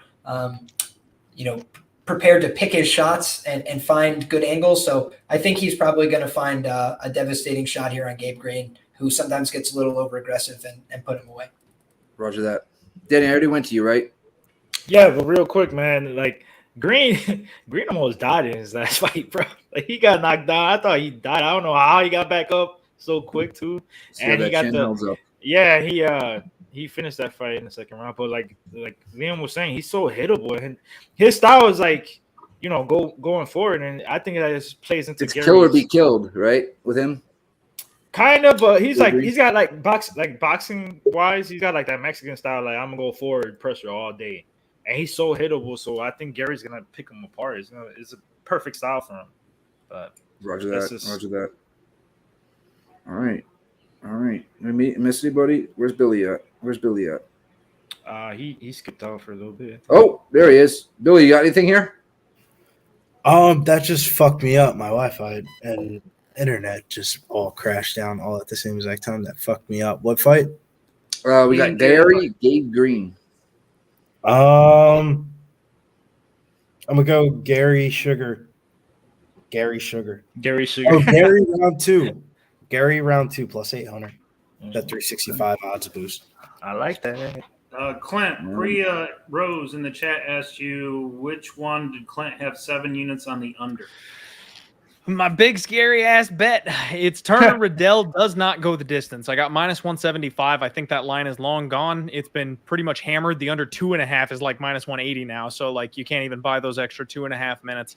I just think it's violence. The way that Turner fights kind of forces this thing, I think, into a finish because he doesn't leave himself a ticket home. He's going to either take Brad Riddell out of there in rounds 1 or 2, or I think if Brad can start wearing on him, he'll probably be able to TKO him in the second or the third if he ends up getting his game going. So I think no matter who wins it, it's a finish. So yeah, I went heavy on the under there. That's the biggest bet I've made in a long time, and I'm scared as shit. Shit. All right. Real quick, somebody in the chat said Gary is hittable too. That's the thing. His first fight when he was a huge favorite against Williams, dude, that's the first thing, you know, being a boxing fan, that was the first thing I noticed. He kept going back with his hands down. But in the second fight, he started improving. So that's one thing I was looking at, you know, going to Sanford MMA. I think he's just going to keep improving. Dude's young. So We shall see. I want some violence. I want some fucking violence. We haven't had enough of it. I mean, last fight was awesome, but it didn't end. I think we had, only one fight end tonight? Or 2? 1? The armbar and Besides the first fight, I think it's been all decisions. yeah, that's Yep. it. So we're going to trip lightly in my no decisions. Who would ever think the first fight of the night was going to be the one that would be the only Yeah. one? Yeah, man, that was a good plus money. If you got that like around plus 170 for a fight doesn't go, that's a nice cash. I know Nasty Nate had the ITD there. I'm a little What- worried. Amazing we get these fight night cards that everybody says, oh, look at these no-namers, and they're just absolutely knockout submission, like 8 fights out of 12, and then you get this big card with all these great fights on it, and then we have one finish so far. You know what I mean? And it's Yeah, the but lowest level fight on the card too, so that's weird. We didn't have a finish in the last fight, but that was a crazy fight though, Eddie. So. Dude, that's how bad a luck streak I'm on right now. Where you have fight doesn't go at plus money there, and it just doesn't work out. It's like, oh man, I mean, they were beating the fuck out of each other. How did somebody not go down there? But Dead what a ass, great though. What an amazing fight! I need Amazing somebody fight. to slap me if I bet against Tavares going the distance. I want somebody to come up and just Dude, Um, check it out. Zoe, Tavares has been stopped in 3 of his 6 losses up until today. Now it's just 3 out of 7. You know, so there is reason to think that if this guy's not the most durable guy in the division. You know, he's He been sure did stopped look it 3 tonight. times. didn't he? I'm gonna have to look and see who did it though. I'm gonna go look at that like right now. I mean, That was Who the hell wild. did stop this guy? Because He that looked was like Pedro Munhoz tonight. Like Balls of steel. hadn't finished ever. Yeah, It's Max the Gary Holloway. Max Holloway, Hawaiian. I don't think he's never been knocked down. Like it's crazy. Yeah. Yeah. I agree, Danny Drew. The last freshman pay-per-view, yep. And the one before that in Austin. Jay Reg says, makes me a Mormon. All right. Super Bowl or Nate. Duplessis and Tavares looked juicy. Drink in hand. Arai says, I think the over was juice too. Alex Rodriguez took Gary round 1 and round 2 plus 250. Okay. Like those odds. Oh, adding to that, if you want TG Big Boss. Real quick, sorry. Big Boss. Jared. No, you're good. Thank you, Bobby. Another Gabe dono Green's by good. Bobby. Bobby Lenny. Gabe Green's got knocked out in the first round twice. So if you want to sprinkle that round one for Gary, I mean that's a nice little sprinkle. Just as long as one of them goes to sleep. Takes a little nappy nap. You know what I mean? That's all I need. What line you get? What line you get for that? For I got. Well, I think I got a bit to you. Sorry, let me check. I like the sound effects, Nick. Those sound effects you're giving while you're looking, those are pretty sweet. It sounds like he's about to spit or something. Oh shit! Hold on one second. I got minus 115 on BetDSI. Oh, okay, that's good. That's good. I I'm a figured little it would scared be for my decent. DraftKings lineup, guys. I don't I think didn't leave Duplessis one. scored enough. That's not good. Really, he landed a lot of good shots. He too. didn't But he score? drop- He I only would say scored he's on the 79 80s. points. There's no freaking Oh. knockdowns, man. He didn't Oh get the yeah, finish. no He didn't knock knockdowns. him down. Yeah. He didn't get the takedown. But how many Like, strikes? How many? He had a lot. He was piecing him. he had a lot of strikes, but as far as his score goes, Significant though, it strikes just don't wasn't rack up wasn't like enough. they used to. I'm not super familiar with the scoring on like. Hey, DJ Big Boss, you can make a book, with illustrations on how to light fireworks and have a drink in a hand. That would be a good Yeah. little illustration book. Plus Listen, money. With I'll be doing that all Monday. Plus Let's go. money with the dono. He said odds There you go. Holloway gets knocked down tonight. Bro, I got some numbers on that. Check this out here. All right, We got Max the right man. Holloway has absorbed 1,811 significant strikes in his UFC career and has never once been knocked down. Yeah. So do with that That is information wild. what you will. That is that's crazy. true. But it could be tonight. 1,811. Those 1,811 sig There's- strikes. Everything has an expiration date. That's And a why lot of that's in been in round the last- 4 It's in true. round 5 for Volkanovski, he's gonna be the first one, even though I'm a He's huge- gone Yeah. 10 rounds of Volkanovski, and he hasn't done it yet. So A lot of those Yeah, I strikes know. have been the last 3 or 4 fights too. So it's been taxing on him. I just don't like the way Holloway. He was on Holloway versus Rodriguez, and Rodriguez was just piecing him. I mean, he had some good strike. He We got caught him Black from Thor in the round building? kicks, take that bullet. What up, Black Thor? Shit. There we go. What up, What's up, Black Thor? boys? So you right there, Mr. D saying playing this live, no bet for me yet. I get you there. Slaughter says, here click we the go, link guys. pinned in the chat. Guys, pinned in the chat is UFC Strike. It also has the Pub Sports Radio link to it so that Pub gets credit if you sign up for the NFT. Sign up. It's free. It's free. Buy a couple cards on there. I'm buying Pedro Minos tonight. I'm about to do that in a couple minutes because he's going to starch O'Malley. So- Nice jab from Ian Gary. Yeah, Gary's on the back foot here early. Nick being the hater. Shoot a shot. Tell him, Billy. I have bet him Twenty perfectly down. so far. We got into like a solid 45. Hey, minutes. real quick about that durability stuff. It's true. I agree 100%. But UFC Austin, that's all I gotta say. How many people Dude, got I know. I got How many murdered. Nine I got murdered on finishes, that variant standing. durable people? Durable. Yeah. eight Truman knockouts, Marquez, 1 submission. Court That card was McGee, wild. Kyle Dawkins, and there was somebody else that got. Tony Kelly had never been finished. Right. It was crazy. That's right. well, Hey, Tony, what happened? Fuck you, Tony. What happened is I'm he just got asking starched. questions. I don't know if you guys saw that, but he got starched. I love it. I love Nikki, it. with your Sean O'Malley hate, you can just ask Clint. That adds up a lot of views. If you do some Yeah, Sean true. O'Malley hate, you get a Nick, lot of it is views. the key to What up, success big on boy? TikTok, man. You should do like a Yeah. shoey, and you saying some shit about Sugar Sean O'Malley. Or, Right? Yeah, we you just can't dance on his do grave, man. And if you can poke a hole in Sean O'Malley anywhere, his fan base is ravenous. Yeah, you get Billy all will be the first one. all Like, the don't be comments. talking about my guy. Pretty much, man. It's worse than Connor. Like they Oh, come after you. That was a big right hand. I don't know if He ate anybody it, too. seeing Yeah, this. Gary caught Oh. Green with a nice right, and his whole entire head just clipped to the left. He took it well. though. So He took it. Yeah, he took it well. I don't know if I can verify this info, but I heard somebody talking about it on another show that apparently Green actually had LASIK eye surgery, and that was part of did. the reason why he was getting hit so much is because he was in there Yep. blind. He now is like fully confident that he's going to be able to see shots coming better. and we might see improved defense from him. I can don't tell you know, this much: I if I don't take know my if- contacts out, I couldn't tell 5 Nice feet left away. I don't hook know and a if right it's hand, all and that was a big series of punches for me and Gary. He's trying to stalk him a little bit. Laser Backed him off the cage. surgery does not fix your head movement or defense. No, You can see him coming. Guardian does. You can see him. You can see him coming. It's still gonna hit. He might not see it as clearly. He might see it more clearly now, but it was still a blur coming to him pre-LASIK. He saw something coming. He's like, I saw that coming. That's to this day, I don't know how Roxanne Modafferi competed at the highest level of MMA, man. Have you seen the binoculars that she wears? Like, she was in there blind for 20 years. That's crazy.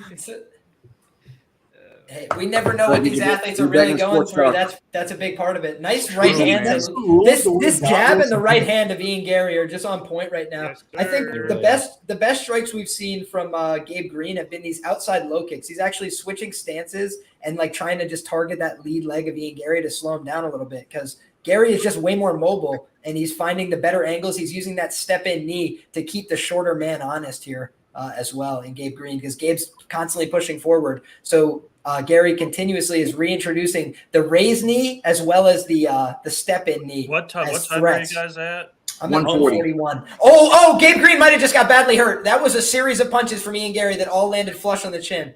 And a big knee to the chest. Targeting the body, though, man. I Gabe do Green Yeah, hit he him did with the about same thing 12 against body shots already. Leonesi. Yeah. He did the same against Leonesi, but his Oh, right, nice his right right by side of his face Gary. is being busted open. These Yeah, 1-2s Gary, are bad. all right. That right hand is big Oh. for me and Gary, bro. It's What landing. a fucking cleanly. night. Hand in there. Let's I'm go. taking Ian, a nap. put this man down. Ian, put this man Round down. 2, baby. Round I'm 2. taking a nap. Nice kick to the body. Well, I need it not in round 1 because I don't think I have him in my DK lineup. Do I? Nope, I don't. So I need it to not be an early finish. Oh, that was a nice like casting left hook there from Gabe Green. He kind of took a wider angle on it, was able to find the mark. with Plus it. money. Plus money. Roxy Gary's is doing a good my job, man. girl. I Do not love disrespect. Roxanne Modafferi. There is no disrespect. Dude, That was yeah, simply a Clint. comment on her eyesight. Yeah, Clint's a huge fan. Nice Actually, jab, you were giving her man. props, Clint. You were giving her props. Always. Gary is just picking him off with these jabs, those hooks on the inside. All have been quite sharp so far in this fight. Yeah, reach is obviously paying Does dividends Green right now. realize he's Yep. not supposed to stop punches with his face? No. Nice I told knee. you, that's what I was saying it before the fight, man. He truly absorbs more strikes than anybody else on this card by a massive factor. It's not even close. Honestly, that double triple leg kick that he I saw it, yeah. that guy was pretty First slick. round. He's what really a weird. combo. Oh my God. That was a five piece. That was a five There's piece. some bombs right now. There's some nice head movement there from fighting. Green, Yeah, though. that was some good What you say? technique there by That's Gary nice for sure. fighting. Okay, we're out of round 1. Oof. Ian Gary shouldn't hopefully be optimal, at least at this point. Save me. Oof. I'm anti-sweating everybody's DK lineups now. Well, Clint, I hope you have Stoliarenko or whatever her name Hell was. yes, I did. Sorry, You guys hit that, Stoliarenko was the key to my build. retweet that pin tweet that Big Show has. Bam. Hey, person, I didn't hear what you said earlier. That was good. Sean you B, saying? 1-0 Gary. Fight's going the distance. I get hope my not plus. 3 words in every hour. Don't worry. You said Big Show pin tweet? Yes. Yeah, just Recover. Let's get that KO. Keith Gordon, that kid is tall. He must reach across the cage on his stool. Yeah, he's probably got a great reach around. Here, just trying to get 400. Gabe Green is Let's plus go. 350, it looks like, between rounds. Don't do it. No, not yet. If he can start to wear on Gary, that first round was too clean. If Green is going to win this fight, he needs to make it dirty. I need round 2 to be like close, competitive, could go either way, but I need to see Gary starting to fade a little bit. Then I will attack on Green live. But if he can't do that, then That's Ian the Gary's thing. just going to keep piecing him up from range. Yeah, Gary could do this all 3 rounds. Like Exactly. It's got to That's get dirty. old. He's got to make it dirty. Yeah. So now we're seeing Gabe Green. Once again, he's trying to take the center, and he did a good job attacking the legs last time, but Gary was much more effective with the head strikes. And I also think that these body kicks from Ian Gary and the knees have done a good job of mitigating some of the ability of Gabe Green to get off with the body work that he was having a ton of success with against Johan Leonesi. Plus, you're seeing a lot of hand fighting. You have to give it to Green. He keeps on coming forward, even though he's getting the piece the heck up. He does not stop moving forward. Yes. That's like his claim to fame. That's his That's style, what he man. brings to the table. Yep. Nice job with that left hand. That was a good left hand from Gabe Green. Oh, wow. Ian Gary just like called his own eye poke. He was like, yo, my bad, bro. Like he literally apologized to the guy. What the fuck is it? He's like, yo. Hey, dude, I just eye poked them. Stop it right now. Wow. I've never seen it. Guys, he's Irish. All right, he's a nice guy. That's a good all one. right? He's out here being. Oh, he a good thumbed man. him. He gave me the old thumb. Oh, the old thumb in the eye. Where is Mills at when I need him, man? Back Yo, in the day, they called that an who Irish is goodbye. You know, funny? you just thumb somebody in their eyeball. I would expect that from a Canadian. They're like, hey, my bad. Wow. That's on me. Ref, take a point. Right. I deserve Excuse me, ref. I'm sorry. Fuck. Yo, Jesus, Clay, does that. fuck. I would expect that. From Balls of Steel says Also, I Gabe- love Canadians, so Gabe please, Green I'm not via hating. decision. I know Billy would love that joke. What's the live line? Minus 1,000. That might have hurt him, guys. Gary immediately went for a shot when Green hit him with that body.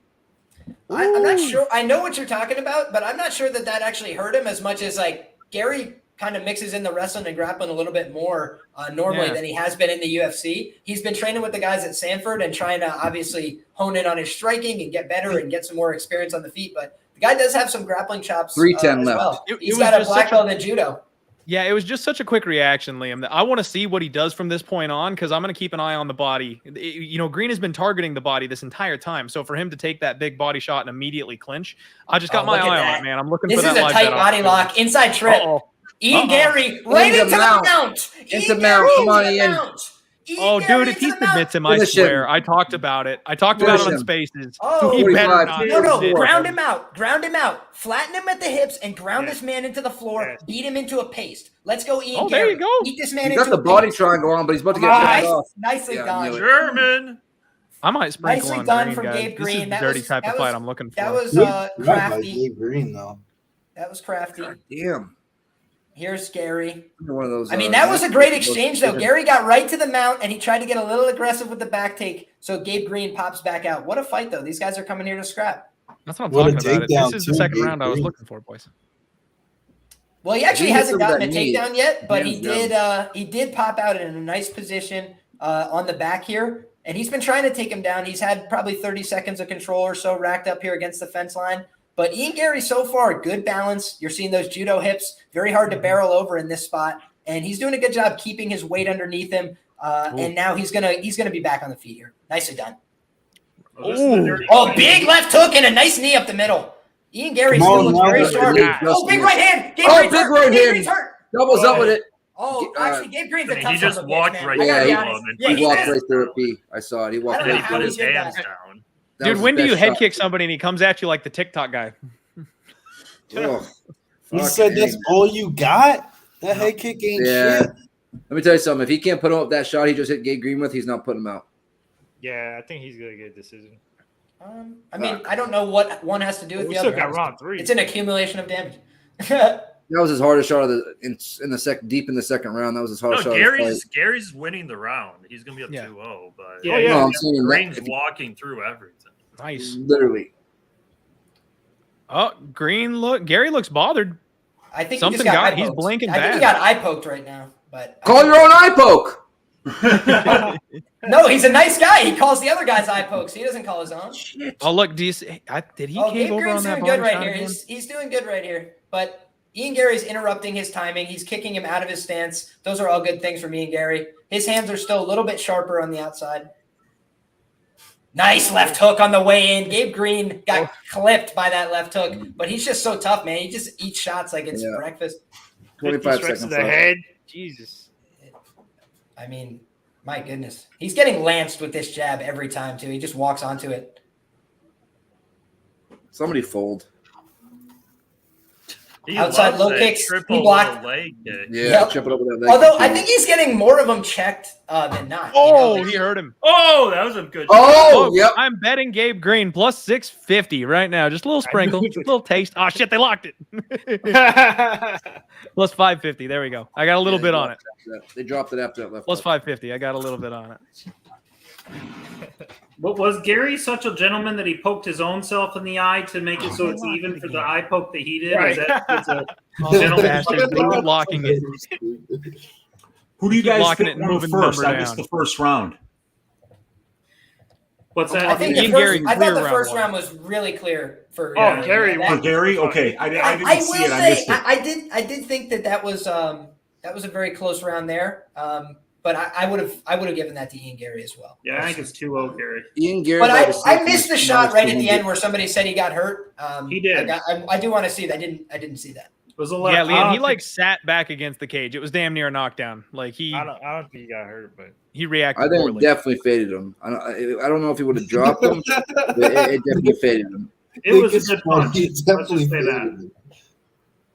I mean, I think there's a way you could score this thing 1-1. If I'm being honest, I think there's some judges that would see the think flurry so? at the end of that round. Like, I'm I mean, still- again, like the judges. Like, I'm Yeah. taking a little taste at plus 450. That's all I did. Nothing crazy. They had a minus 175. Gary by decision on Bet 365, but it locked up. Mad Money came in on it, and then it locked up. Oh, Gabe Green's down. Knockdown by Gary! Knockdown by Gary! Ian Gary dropped him. Please finish, Ian. Please. Glad I guys- did not bet that. I'm magic. Like, if I live bet something, the worst case Oh, scenario Ian happens Gary might look for a choke here. immediately. No, He might look for no, this no, third not choke. No, choke. you Oh, don't have it. Gabe Green, Damn it. good recovery This is from Ian Gabe Gary's- Green. He was hurt, and he did a great Ah. job getting back to his Bro. feet. Nicely done. Uriah He's Hall looks bleeding like onto he's him. gassing out Dude, Muniz. I he- throw a half unit on him and he gets taken down immediately. I throw a little sprinkle on Yeah, Green, great he gets trick. dropped immediately. Like, that was funny. That one was Oh, my unfortunate. Lord, man. I'm just It not looks allowed like to they're live talking bet. to That's each what it other, comes too, down against the to. fence. No more live betting. I mean, I said don't do it.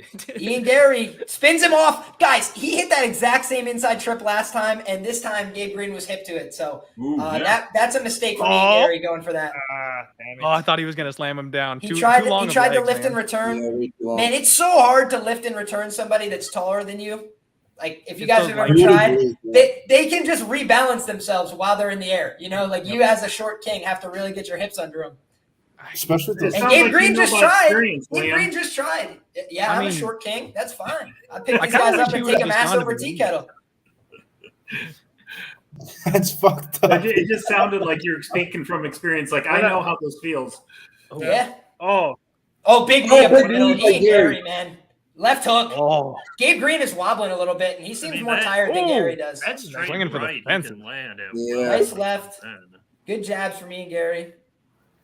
He's reading the strikes from Gabe Green a little bit better. These feints are getting reactions from Gabe. Nice Jeez. 1-2. He's trying to pick him apart, snipe him here. Gabe Green's trying to come forward, trying to find his way into the pocket. Good So far in showcase. this round, unable to do so.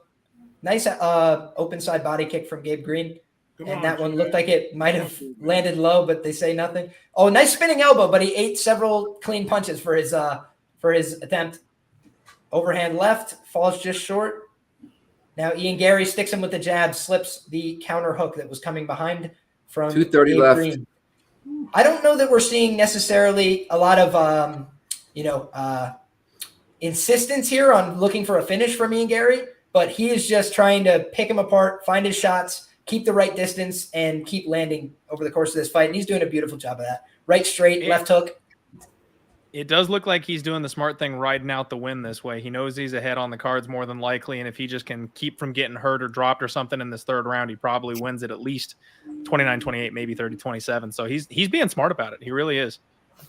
Yep, trying to fight like a smart prospect. I would like to see him put this fight away because he did have Gabe Green hurt several times, but Gabe Green's just tougher than all get out. He's tougher than an old leather boot right now. Nice flying One- knee, Tom. One does not Yeah, simply put Gabe Green away. flying knee attempt. He flying kneed him right in the face, but Gabe Green's just like, no, sell it. Keep going. I mean, there's a knockout of the night bonus available if somebody would do it. Yeah. Ship There's it for the definitely boys, a Ian. Conor McGregor 50 G's. Nice right hand. Nice left hand. He's putting some punches together, but it just seems like Gabe Green's got a very tough face, man. Minute 20. His face has looked exactly as damaged as it's been for the last 7 minutes. It's not getting any worse from these repeated head strikes, you know? He reminds me of Volkanovski with just that giant noggin. It's damn near impossible to kill this guy. Liam said it perfectly though before the fight. Most hittable fighter on the card. They give by a large margin, actually. Yeah, that's a kind of maybe on the Ian Gary side too. Nice jab. This jab from Ian Gary has been on point all night. He's doing a good job sticking with it. Moving. Beautiful 1-2. Put him on the end of the right hand. 45 seconds left. Ugh. Ian Gary's looking like the much sharper fighter, in my opinion. Gabe Green's looking for these kicks. Not a ton on him. He's very predictable at this point. Gary's reading his entries and moving out of the way. Nice job sticking him with the left. That was a decent punch from Gabe Green. Maybe he's only one of the round. That left hook misses for Gary. He's going to put a knee behind it. I knew he was going to do that. Just so you could tell by the way he was positioning his body, he wanted to get Gabe Green to come in and chase 20 him there. seconds. Looks like Gabe Green is going to get outpointed here to a 29-28 or a 30-27. He fought his ass off, admirable heart, toughness, durability, all that. But he just he was outclassed by a better fighter tonight. Yeah, it was a fight. And the fight. Good fight. Good cage Let's time. go. Yes, it's Fucking tissue. Oh, man, that's gay. Damn. All right. Well, now I got to make a fucking comeback here. Billy. Snuffleupagus over there. Mr. D says Gary V decision was the bet. Yes, it was. In hindsight. You know what? People that are relying on these durable fighters, they're just doing the damn thing right now. That's just paying dividends at the moment. That's what I tried to do with Court McGee. That didn't work out so well a couple of weeks ago. But tonight, that's been the move, Let's man. go, Wells. Speaking of, we do not have durable fighters coming up next. Oh, yeah. Is it time? Is it? It's Miller. It's Miller time, if you know what I mean. If it happens, they still got to get in that cage, you guys. They do. Oh, they're getting in that cage. I could see Cerrone pulling out with ashy skin. It's just I can't do it today, you guys. I'm just too ashy.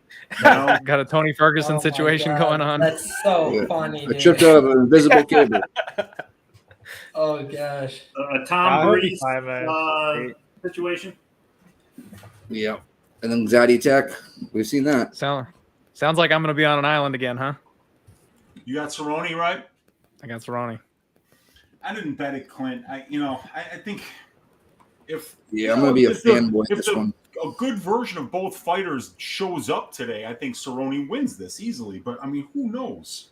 Yeah, and then it being at 170 makes it more complicated. And It does. I laid off. I think the fight's not going a distance for sure, but it could go either way, man. Either 30-27, all three judges. Let's go. This is the best guy on the mic in the whole UFC, by the way. So this is going to be a treat to listen to him.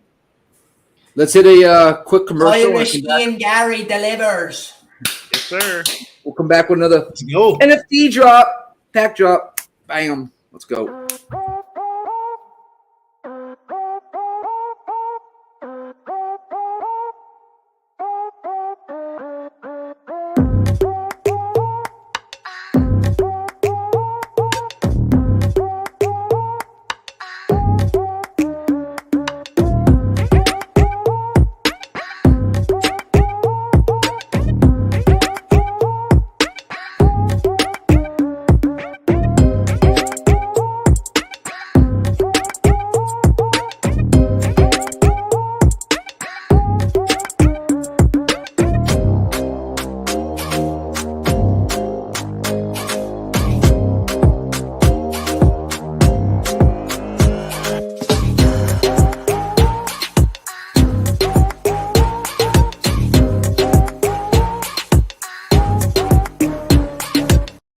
Time to open our second pack. We got the NFT UFC Strike pack drop coming right now. Let's open that pack. Let's go. Boom, boom, boom, boom. Who we got?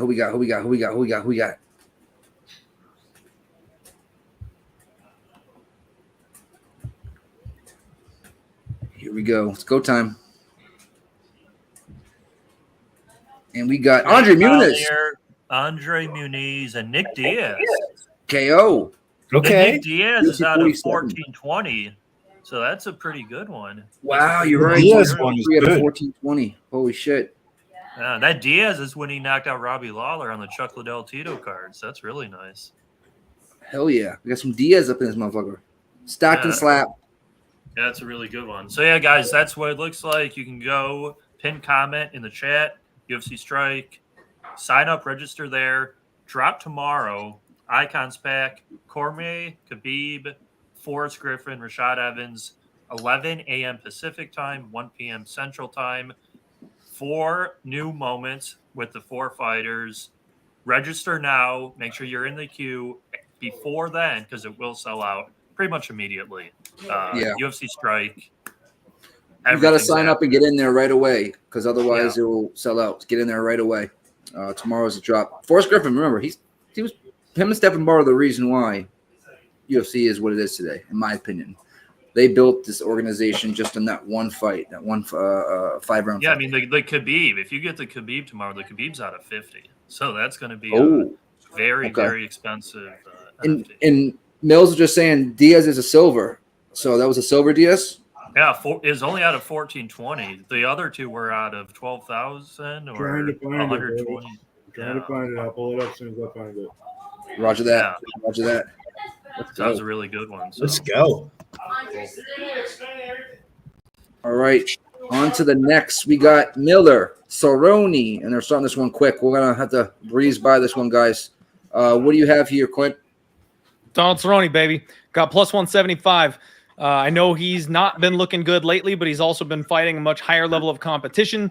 His opponent has been facing UFC debutantes, even though they're the same age. They've fought the same amount of fights. They're competing on a gigantic stage, which we all know Cerrone loves, and they are fighting for the most wins in UFC history, which I think will have him motivated. 170 pounds means Cerrone doesn't have to cut, so he's going to be comfortable, happy, and facing a man who he already defeated, which gives him a mental edge. We all know Cerrone's a bit of a head case at this point.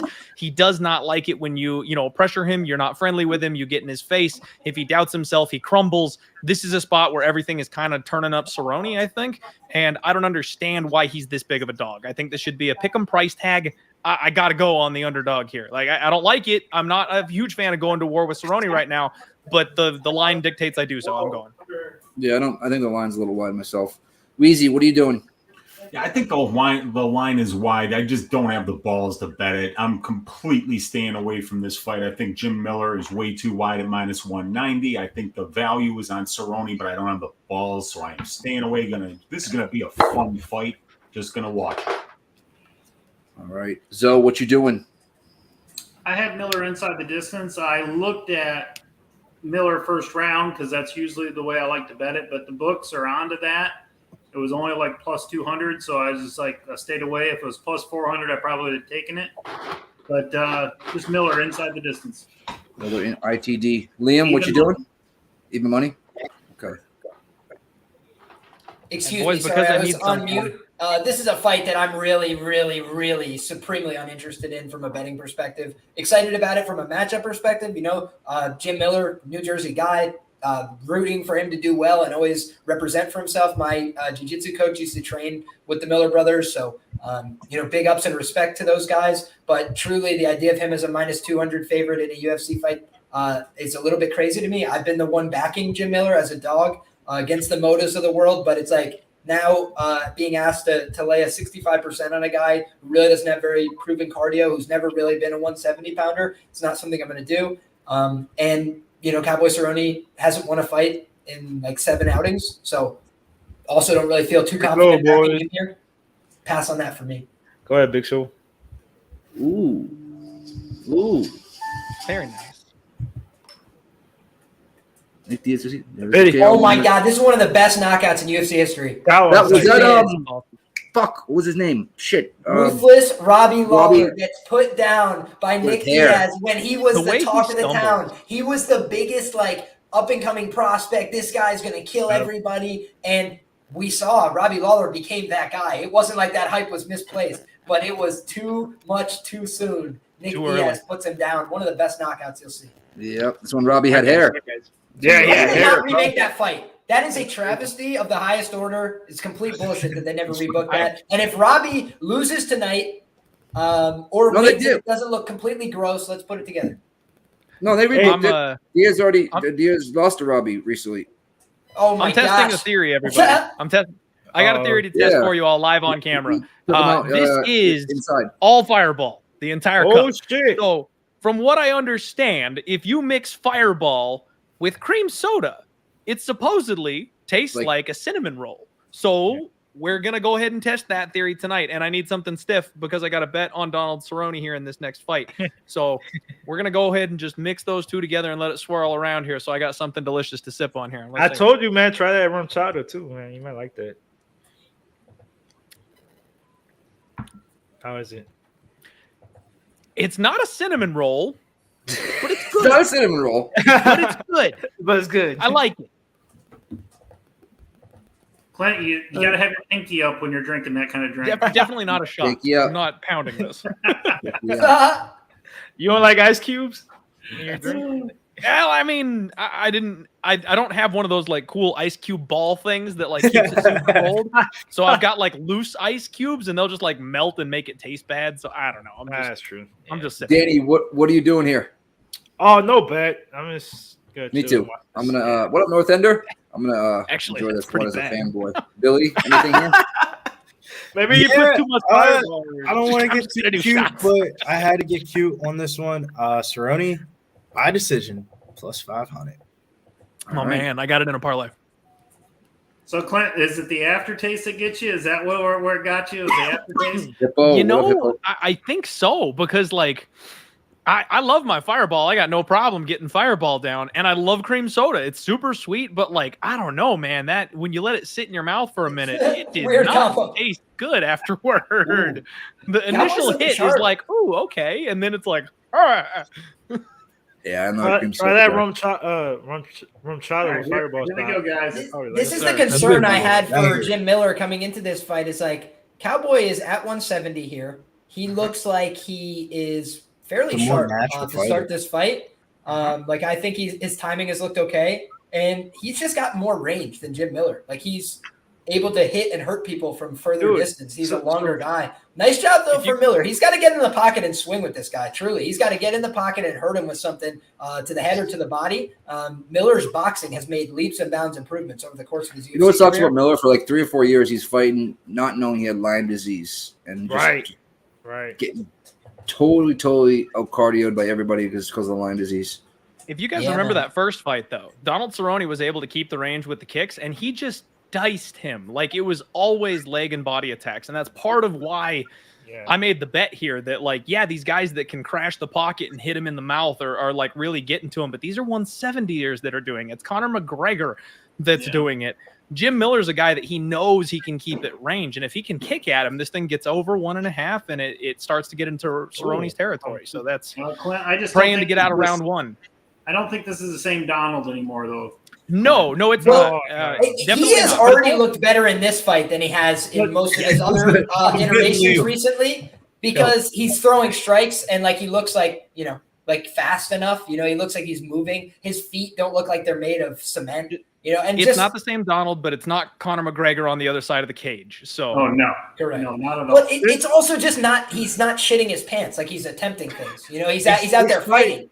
So whether he wins or loses, like he's giving you an honest crack at this one. Whereas some of them, he just doesn't really get his game started. He's Probably a little bit pissed off. Oh, nice one too. Let's go, Donald. Yeah. Oh, wow. yeah, 1-2 by See, Donald. This is That got his attention. It's really competitive exchanges though, because Miller's landing these hooks. It's just who's going to go down first. Both of them have kind of suspect durability at this stage in their career. With 40 fights under your belt, you could give somebody a pass for that, right? It's like This these fight guys at have been out there 170 doing was the damn thing. huge. When they switched it to 170, it was a big. Massive factor for Donald. Dude, That's you saw massive. Cerrone? Did you see Cerrone in the last weigh-in? Like he was so drained. Uh-oh. His ass fight. Take down Miller. Take down Miller. Round one, Miller has a shot here. Whoa. Round one, Cerrone still has a shot. I was going to say this. You guys don't sleep on Cowboys ground game. Yeah, No, he went but for that arm. He went for that arm. Part of my fear, though, Liam, was like this thing needs to not hit the floor in round one because I didn't think that Miller would be able to take Cerrone down. This kind of caught kick, fall to the ground situation is like, oh boy, like that puts us right where we don't want to be. I think this is a decent situation for you, though, Clinton. I'll tell you why. Yes, the ground and pound situation is not great. However, like Jim Miller, I love him. He's a great ground fighter, very, very good Brazilian Jiu-Jitsu, but not super modern Brazilian Jiu-Jitsu. We saw against what's his name, Seleckis of the world, like Selecki was able to pull guard, keep himself safe, and then in the next couple rounds just get on top of him and control him easily from the top position. So I think that Cowboy actually is the much more dynamic guard player of the two of these guys. It's just that Miller's a little bit better on top. That's a little dangerous for Cowboy. Miller's beating him up. Get out. Oh, but look at this. Cerrone ends up on top. We had a triangle attempt here by Miller. I don't think he's going to get this. Cowboy's got too much height and posture and leverage in this stack guard. That's why I was a little bit scared. Short shots to Cowboy's face is never the optimal situation. I just worry he's but this is where Jim doesn't want to be because Jim is easy to control on the ground. For a Brazilian Jiu-Jitsu black belt, he's a little easier to control than most. This right here is a much better spot in my opinion. I like this more because Cerrone is such a confidence fighter. Even though you were right that it's not like an awful situation for him being on his back with Jim raining down punishment, like that's the kind of spot where I'd be worried about Cerrone just kind of losing a little faith. You know what I mean? He's hiking up those legs. Look at Cowboy. Do you see what I said about posture? He was sitting straight up with his back in the air. So even if you're Miller and you're a guy who's got elite entries, there's nothing doing. You'd have to get your hips like, a foot and a half off the ground. It's just going to be very difficult. To pull that kind of stuff get that off. Arm out of there, Cowboy. Oh, he's going for the leg. That was beautiful, though. Take that leg, Cowboy. Take that leg. Take that leg, Cerrone. Nope, he doesn't got it. It's not past. Jim, look at this. This is like, nah. Jim Miller is my spirit animal for that, dude. What a hero. He's looking at the guy like, he's like, no. Him by the ankle like, that's not going to good round one, though. That was an entertaining round one. Entertaining round one. Probably a round for Jim, I would think, but man, it was a hell of a fight. I mean, maybe live line. It's a weird one, man. Like what happened? What really effective thing happened? They kind of got into the grappling. They both landed a couple decent punches. Nothing too crazy. Miller minus. I feel like Cerrone won the first 2 minutes striking. Oh, thank you. Don't ask, don't tell. I would tend to agree. Don't ask, don't tell. Let's go. Don't ask, don't tell. No, I think Cerrone probably won the first 2 minutes or so striking. And then, Jim gets top position. That's fine. But Cerrone ending on top, I'm like, you got to wonder if the judges, who they favor in that situation. I have no idea. Choo-choo, motherfucker.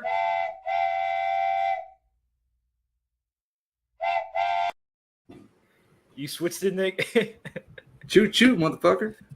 I did. You put a little, hillbilly accent on it. Did I? Choo-choo, motherfucker. Choo-choo, motherfucker. Oh my god, I gotta pee so bad. This is horrible, dude. I could have had an epic picture. In Philly when I went to a UFC card. I had no, my bad. It was here when Stipe fought Overeem. Lawler, Chris Anderson, the basketball player, Birdman, and Cerrone were in the elevator with me and my boy. Hey, that's I saw them at the fine dining. Let's go, dude. That's awesome, Danny. Welcome to Cleveland. Yeah. Show them around the city. I'm so pissed, you guys. I'm still mad. I'm so pissed none of us are at the expo. Whoa. That was a little concerning for Cowboy. He did walk onto a big counter left hook both there for those Miller. punches hurt him, it seemed. Yep, but now we're seeing Cowboy try and get back to his kicking range here. It would appear to me. He's thrown out a couple teeps to the body, some open side kicks as well to the head and the legs. And to be honest with you, Jim Miller, one of the adaptations he made over time was that he started to incorporate his own leg kicks because he's used to getting beat up with these leg kicks a little bit. And a couple guys put it to him with those leg kicks. So he started coming back with them big. Oh my God. What an exchange. I literally saw that there was an insane exchange based on Clint's face. Oh, this is bad. This is real tough. Roll Cerrone. You're okay. This is potential. He's got to flat back himself here. You're okay, Cerrone. You're okay. You're okay. You got to get out of here. Get out of here. Get out of here, Sonny. Flat back yourself or it's over. He tapped. Yeah, It's over, Jim Miller. Yes! Oh, man, they're dead. Yep. And for me, the problem there with Cowboy was that he just he hung out a little too long in happened? that position. You tapped, needed to guillotine. flat back yourself a little bit sooner there. Miller got the sub. He did a good job. He did a good job of trying to adjust the position. You saw they ended up hip to hip, which is like, if you're a guillotiner, you don't want to end up hip to hip in an ideal scenario. But what happened was Cowboy tried to fight the hands. And when he was fighting the hands, Miller was able to sit to the hip. Once you're on the hip, you're in a much better position to finish. So Jim Miller, jiu-jitsu black belt, very, very hard to get off your neck when he gets a hold of it. I was just about to say, man, it's going to get interesting after 3 minutes of the second round, see how Miller is. And then boom. Why Cerrone got to fall down right there, though, man? Like, he landed the head kick. He had the head and arm. That was a very weird exchange. He lands the head kick and loses his balance at the same time. Keeping it being with you, bro, I didn't expect anything less from Cowboy Cerrone. Some type of bullshit. I used to really like Cowboy. I'm not going to lie, though. I have to say, New Jersey, New York, stand up, your guy, Jim Miller, all right, A10. He's not done yet. He's still grabbing a hold of him. He's still putting the hands of these young boys. So shout out Jim Miller. Shout out my coach, Dave Maber. Very, very good martial artist, been at it for a long time, so can't be anything but happy for Jim Miller. But Cowboy's a freaking legend. So shout out Cowboy. Appreciate all the freaking love and the memories. And think about it like this. Jim Miller, most wins in UFC history, big accomplishment. Yep. And the guy said, I want to make it to UFC 300. He's got a chance. He's got a chance. Crazy. I thought if Max Holloway wins tonight, he was the most wins. Or is that just in the I think that would be at featherweight. I think that'd be at featherweight. Dude, that would be nuts for Miller. Like UFC 100, UFC 200, and somehow UFC 300. Dude, insane. And keep in mind, like Jim Miller, he's been knocked out in the first round a couple times too. I did think that was a possibility, but his durability has almost gotten a little bit better. Potentially, like you mentioned, it could be a Lyme disease factor there as well, where he started to address that from a medical perspective in the last few years, and I think he's looking a little bit better, honestly, than he did in his mid 30s. At 38, he's looking a little better than he did at 35. So more power to him. Did we have a 10 p.m. Pay-per-view is 10 p.m. Okay. Yes. Sure. One last fight. We got fireworks already. It's fucking Saturday. Dude, yeah. They were doing them last night here. I don't know if you could hear it from over here. They fucking letting them go. It's illegal in Florida. It's only you have two days. You have 4th of July and you have New Year's Eve. Otherwise, you get arrested down here because it's so dry. Damn it. Drier than a desert, a chick in a desert, if you know what I mean. It happens. Nasty Nate said Miller's girl eats ass, and then Gino says Miller's girl eats ass. What's her name so I can DM her? Oh Lord. Well, Jim Miller gets his revenge. Do you think they make a Jim Miller Cerrone 3? No. No. I know. Because of the Trinity. Oh, he's retiring. So Cowboy's retiring right now. Oh, fuck, man. Like that, I would never have made the bet if I knew he was going to hang up the gloves. People ask me that, and I was like, no, man, he wants to get 50. Like, shit. 2 people retired tonight. I do have to say, that feels a lot different than a Jess Guy retirement, with all due respect. Like, Jess Guy, fun fighter, been around a long time, but Cowboy is just a legend, man. What a freaking career. Cowboy hat. Thank you, Cowboy. Thank you. Yeah, truly, all the memories. And this guy, when you talk about people that are willing to compete against anybody, look at the guys this guy's been grappling for the last 2-3 years. Like, the guy has never put himself in an easy situation in his life. He wants to be out there competing. So God bless him. More power to him. Just said, thank you, Cowboy. He doesn't love it anymore. He goes, it's hard for me to get up and do this. I don't love it anymore, is what he just said. Wow. This might. I mean, who would? He's been fighting. Told that to fucking Clint. You could have said that earlier to Clint. Man, like, he talks such a good game. You go listen to. I double checked his interviews to make sure I shouldn't hedge out or cash out of my bet. I double checked his interviews, and he's like, "Nah, man. Like, I want to make sure I get to 50. I want to set records so high that nobody can catch them. I want these young kids coming in here like, fuck, man, I'm never gonna get there." Like, he talked such a good game leading up to this that I was like, there is no way this is his last fight. And that's one of the reasons why I made the bet. One of my rules, guys, you do not bet retiring fighters. In fact, you fade the shit out of them. Like, if I had known that Cerrone was ready to hang it up after this fight, I would have been with everybody else on Jim Miller. I went against the narrative here, thinking that Cerrone really believed he was going to come back 2 or 3 more times. That's really frustrating for me to put. Viral video says, "Are you kidding? They announced he is retiring months ago." No. I don't think so. Viral. We knew it was coming. We just didn't know when. Because I was just gonna say, like Clint was saying, he kept talking like he wanted to keep fighting. So we got Robbie. But it's Jim Miller who's been saying, "I want to fight till UFC 300. I want to set." Like he's been saying that for a long time, and he's been fighting like he means it. Right. But that was the reason I didn't bet on this fight. It's like I don't know where Cerrone is. Right. I mean, like if he really wants this, he shouldn't be plus 160. But there's no way to know. So there was just no way for me to bet it. I mean, when you're betting Miller at minus 190 in that spot, that's baked into the line that you think Cerrone's done. You think that he's got nothing left. And that's why Clint made the bet, because he's like, I don't think he's done. Dude, and it's so frustrating, Weezy, because like that's one of those spots where like everybody is going to be like, well, yeah, of course he was retiring. I was like, fuck it. Like nobody knew he was retiring. Like I took the shot and I looked like a freaking idiot afterwards because, I thought he had some gas left in the tank. Never would have made the bet had I known. Very frustrating. Barber says, Speaking of legends, we have a legend drop tomorrow, 11 a.m. Pacific time, 1 p.m. Central time. UFC Strike. Grab your legendary moments. We have Khabib, Rashad, Forrest Griffin, and Daniel Cormier. Khabib and Cormier just inducted in the Hall of Fame this week. A lot of the guys were there at the ceremony. Some of our guys were actually at the fight. Toast, No Neck, I believe they're at the fight right now. So go there. UFC Strike, pin comment in the chat, and it is in the description. Sign up, use our link, and do that UFC Strike for tomorrow. Eat your packs. It's pinned right at the top. Free to sign up, guys. Free to sign up. Yep. All right, we got 272 people in here. Everybody hit that freaking like. Right now we are at currently 162.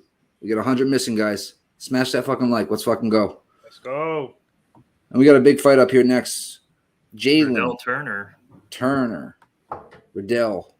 Brad Riddell. I almost went that backwards there. Plus 130 to a minus 155 on my book on Turner. What are you guys doing here? Danny? I'm on Turner here. I took a money line. I took a submission plus 800. That line was off. It got hammered. Is at like plus 425 now. I don't see this fight going a distance. So if you're looking for a violent spot, or if you like Brad here, I'll take him inside the distance too. But I just think Turner, with his size, his reach, he's got it all, man. But that was gonna have some issues with everything. The only thing I'm worried about is the counters. Turner kind of, he kind of gets countered a lot for my liking. So he's got to watch out for that. But besides that, I think he's got it in the bag. Hippo said Turner is live for sub. Turner parlays all day. Weezy, what are you doing? I got 1.5 units on the Jalen Turner money line at minus 125. I like Turner's size. He's just absolutely huge for the division. Ton of power, really good grappling efficiency. I think he gets the job done here, but Brad Riddell, you don't ever count somebody like that out. He is a very talented kickboxer, really tough dude. But I think Jalen's going to be too much for him, and I think Jalen, man, I think he could be top 5 at some point. This guy is that difficult of a problem for most fighters to deal with, and if he's getting better because he's only 26, 27 years old, he's going to be a serious problem for this division with his size. Okay. Liam, what are you doing? Yeah, I have a few plays on this fight. I did lock in a bet on Jalen Turner on the money line at minus 115 in this spot. I basically saw that he opened at a minus 175. I saw that there was a lot of love coming in on the Riddell side, so I waited for an optimal entry, got involved. I think that as far as I'm concerned, Jalen Turner's got a lot of physical advantages in the fight. He's going to be much taller. He's going to be much longer. He's a little bit younger in the spot. And I think in terms of how the UFC likes to promote fighters, one thing they never have a problem with is promoting big finishers. And Jalen Turner has been a very big and prolific finisher for them in the UFC, as well as regionally. We talked about Gabe Green and his impressive durability. He got absolutely flatlined by Jalen Turner in round 1 when they competed in Bellator. So I think that Jalen Turner is a dangerous guy. I think he's a very solid prospect. Brad Riddell is a guy I bet on in his last fight against Fiziev. So if you need any more indication of how highly I think of him, there it is. Like, I think he's a very, very good fighter. I just think it's a very difficult matchup for Brad. I think that Jalen's a faster starter. I think he's going to come out the gate hot here. I think he's going to have big advantages early and maybe be able to hit and hurt Brad while Brad is trying to find his reads. And I think on top of that, Brad likes to mix in the wrestling, the grappling, the physicality. He's very short for the division, so he's kind of got to mix it up a little bit. And I think that Jalen Turner's submission game is getting better and better. I think his front headlock is nasty. So I unfortunately got hit out of my position on the sub line. I wanted to get involved. I told people that. And then it dropped plus 950, got hit all the way to plus 700 by the time I saw it. So for me, it was a fight ends by sub at plus 600 for a smaller bet. I would have went a full unit deep at plus 950 on Jalen Turner sub if I could have gotten it. I just think in terms of guys that attempt submission holds in control positions, very few do it as much as Jalen Turner does. And I think Brad Riddell might give him some opportunities in terms of shooting his head into guillotines, front headlock series, Darce chokes. So I like the Turner side here, and he's one of my larger plays. Yeah, and Jalen Turner is attempting 1.73 submission attempts per 15 minutes. So the dude is absolutely trying to get subs. Yes, sir. He's trying to finish, period. So if he can't sub you, he'll try and punch you right in the head. Like he's just a mean guy out there. He's looking for finishes, and he's very dangerous, man. Jalen's got a 100% finish rate. So, Clint, what do you got here? It's my big spot. Got a bet on Jalen Turner money line. I also have the fight doesn't go the distance. This is my big 7-unit bet. 100% hit rate on these bad boys. 3-0. I never make bets this big. It doesn't go the distance. So if Turner can't get him out of there, I need Riddell to flip the script and get a knockout or something, get the finish so that I can still cash this ticket here. But big bet for me. Very nervous. I understand. What's that? What line did you get on it? Minus 175 earlier in the week. Okay, that's what I got as well. I like that sub prop, and honestly, guys, like my prediction is Turner round 2, Darce choke. That's how I think it's going to go down. I think the volume, the pressure, the knees. I think he'll get Brad Riddell shooting, and he's probably going to catch something on his way in with something. Yes, Bill. Yes, I'm sweating my ass off because especially after the last 1 or 2 bets have gone, now I need this one. It's always supposed to be. You want to kick your feet up after winning those first couple bets and not worry about it. But now I kind of need this one to make sure I can have a good night and get a win instead of an L. So definitely need a dub here. The question is, are you going to finish that drink? Because you're going to need it. With this Jacksonville, what are you on right now?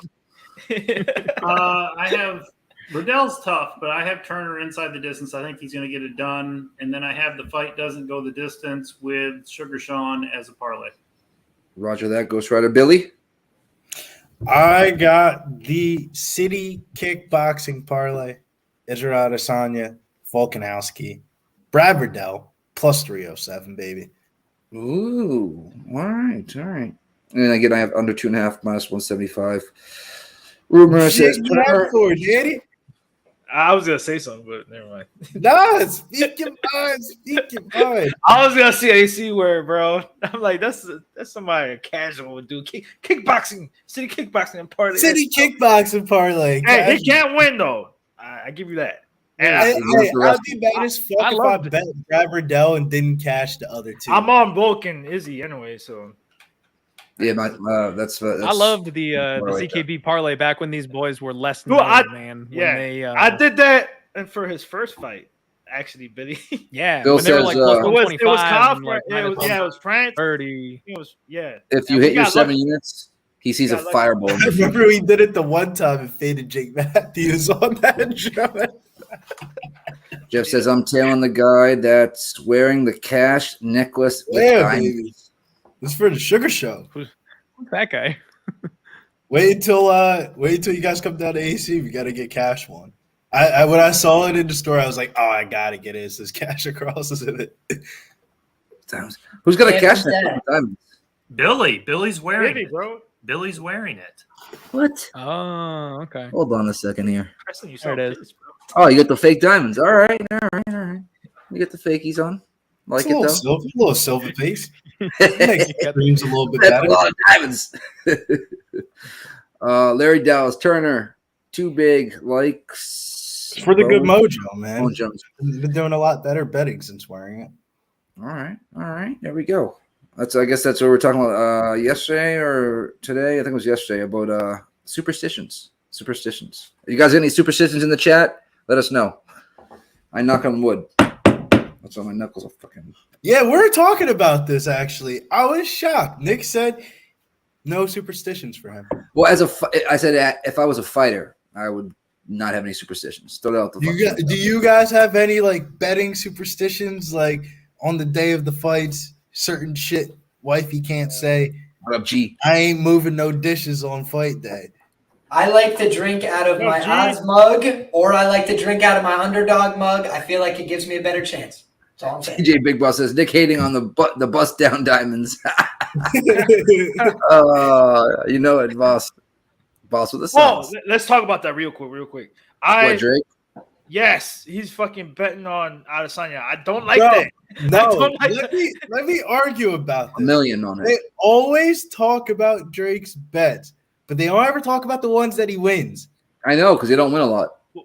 Right. He did win. I will give him this credit. He won the Warriors bet. That is the only bet I've ever seen him win. I'm talking about UFC. But he did win that one. He did win that one. I think it was So did I. I'm talking about UFC. MVP. It was easy. He bet on Masvidal, dumbass. No, he bet on a hockey game of recent in the playoffs that went to fuck. I forget what it was. Probably bet the Avalanche. He probably bet the Avs. The best team. I think he bet. Did he bet the Lightning? Did he? I think it was the Lightning. Yeah, Max bet on Lightning series futures. Oh shit! Oh shit! Here we go. What is that? No reason behind the card. Jalen Turner card, baby. Nice. Oh. 22 out of 299. 22 out of 299. That is nice. It's a good number. I'm just gonna hold it. I'm just gonna hold it for this fight, guys. I'm just gonna hang on to it. All right, knock on wood. 2-1 as a UFC underdog. Brad, if you're gonna hurt me, Brad, just do it by knockout and do it early, please. No, not Brad. No, I don't want to do that at all. Oh well, for your bet, yeah. I just said if or another 2.5. So I don't care who the fuck goes to sleep. I'm gonna say I prefer he takes a sleeping bag into the cage with him, but I definitely I don't know why do these little belts on the ring girls make them look so much hotter? I don't know what it is. I don't know what it is, but the belts are definitely. You like getting whipped or something? Here we go, boys. they're essentially birds, guys. like There's it something choked. shiny. We're all about it. What do you need? What do you need a belt? I like red. That's what I Low like. kick is checked. Here we go. Turner tries to use a long rear leg front kick to the face. Comes just short with that. Yeah, Real go quick, we Silva didn't style. talk about- Riddell is backing himself up to the fence here early in the fight, and I think that might be a problem for him. He is willing to accept the back foot, and he just got hit with a big right hand Going early. full Tyrone Woodley. Yes. Oh, he's shooting! He's shooting right into a guillotine! there it is, Oh my there God! it is, there it Oh my is. God! Is he Oh my tap? God! Does he Oh my tap? God! Oh my Does he God! tap? Oh my God! Come Tap! on! It's Brad, deep. tap! It's deep. It's deep. Do It's it, deep. Jalen Turner. It's deep. That's a Come on, let's tight- cash this. Tap the Guys. guillotine, and he's gonna go. Oh, he's on the Snap, palm. snap. It's Let's go.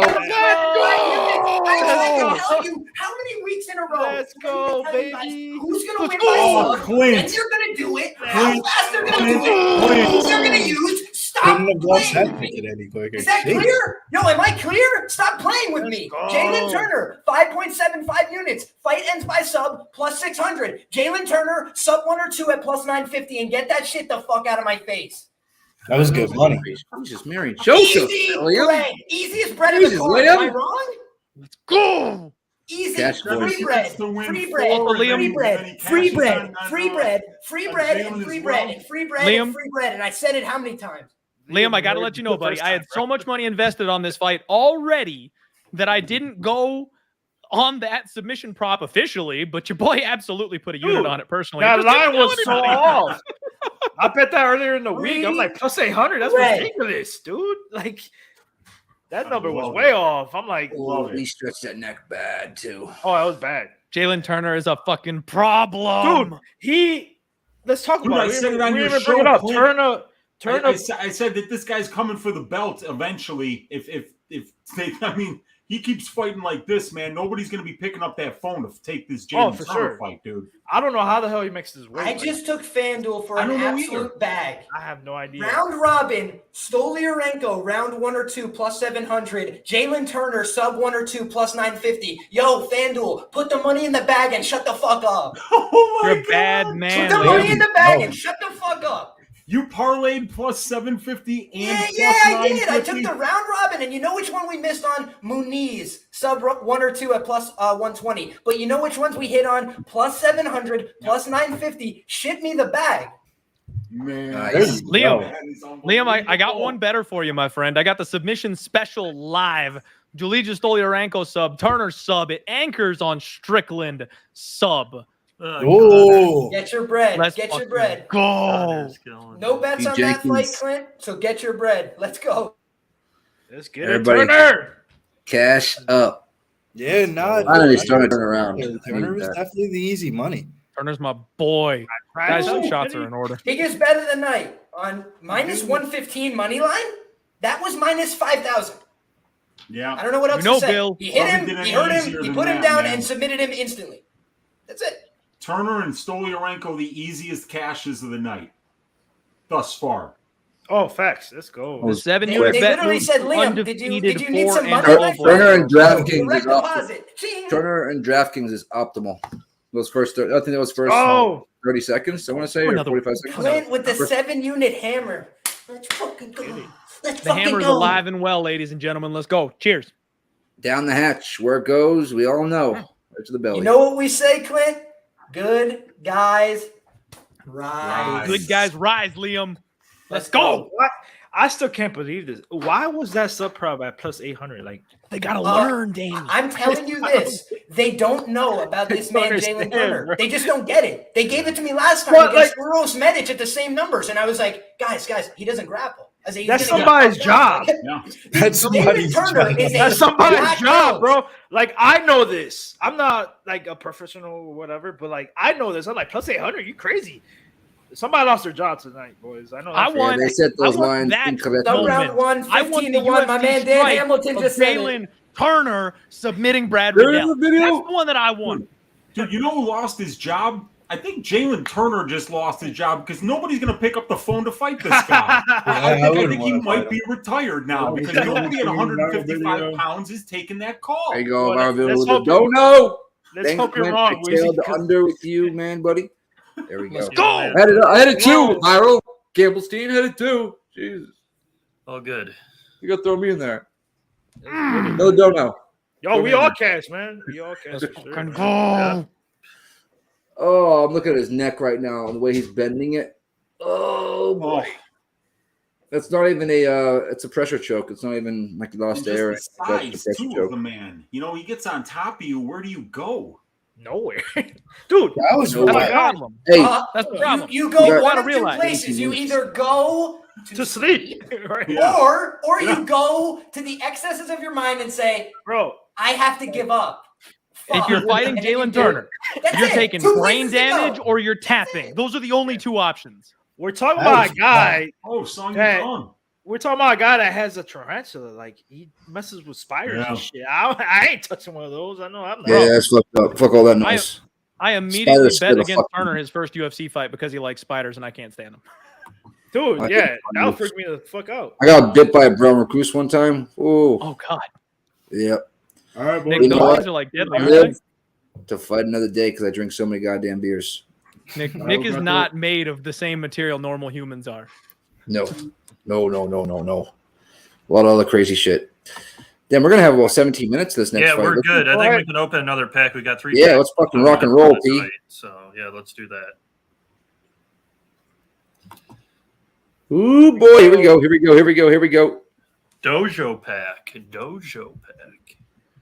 What is it? Dojo pack? So we might get a Machida here, a Wonder Boy, a karate fighter. Oh, Big Show will go crazy if he got Machida.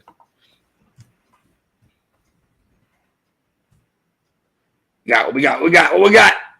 Oh, this Oh, shit. 5. Wonder Man, Boy. Oh, Bunch of shit. good ones in there. Yo, we got, Liga. yeah, definitely. That's Hey, pretty you good got our pack, girl dude. from UFC, Paris Monofero. Yes. That Little Wonder Whitaker Boy is action. out of 980, so that's a She really catch me nice that parlay in Columbus. Ooh, You know, what was the rest of the numbers? Damn, I didn't see the rest of the numbers. It was nine. It was The what was rest the were 980? like bigger, but the Wonder Boy is out of 980, which was Is it? crazy. Yeah, so that's a really good one. All right, let's work with some stuff, guys. Right at the top pinned, you can sign up for the NFT UFC Strike Force. Hit that link. It's free to sign up. Just need your email, and let's start buying some NFTs, guys.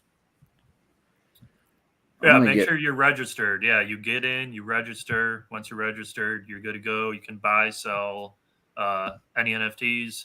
Big drop tomorrow. Make sure you're registered today. So you're in there for the drop tomorrow, 11 a.m. Pacific, 1 p.m. Central. Legends drop, Hall of Fame drop. You know who we got? Khabib, Cormier, Griffin, and who is the fourth one I'm forgetting? Evans, Rashad Evans. Duh. Yeah. sure. Oh, I thought you were forgetting Forrest. Forrest, run, Forrest. It's a good one though. Oh, I would love a Griffin. Oh man. I mean, that's a good knockout. I mean, that being out at 980, that's going to be worth a little bit there. Out of 980, was what number was it? 710 out of 980. Okay, nice. Spinning heel kick knockout. When Those heel Wonder kicks will get Boy didn't have to fight a wrestler who would take him down and lay on him for 15 minutes, he couldn't get up. It's MMA, Preston. It's MMA. Let's go. Yeah, I know, but you know. That's what he was saying in his last fight. In his last interview, he was like, "I don't want to fight somebody that's going to wrestle me." Oh, by the way, I checked on something, you guys. We were talking about what a brick for a head Brad Tavares has, and Yes. how the hell he didn't get finished. So I was like, who were the guys that finished him? Edmund Shabazian finished him with a head kick. First round. He got finished by Robert Whitaker, and he got finished by Tim the Barbarian Boach. Those are the three dudes to finish Brad Tavares. Okay.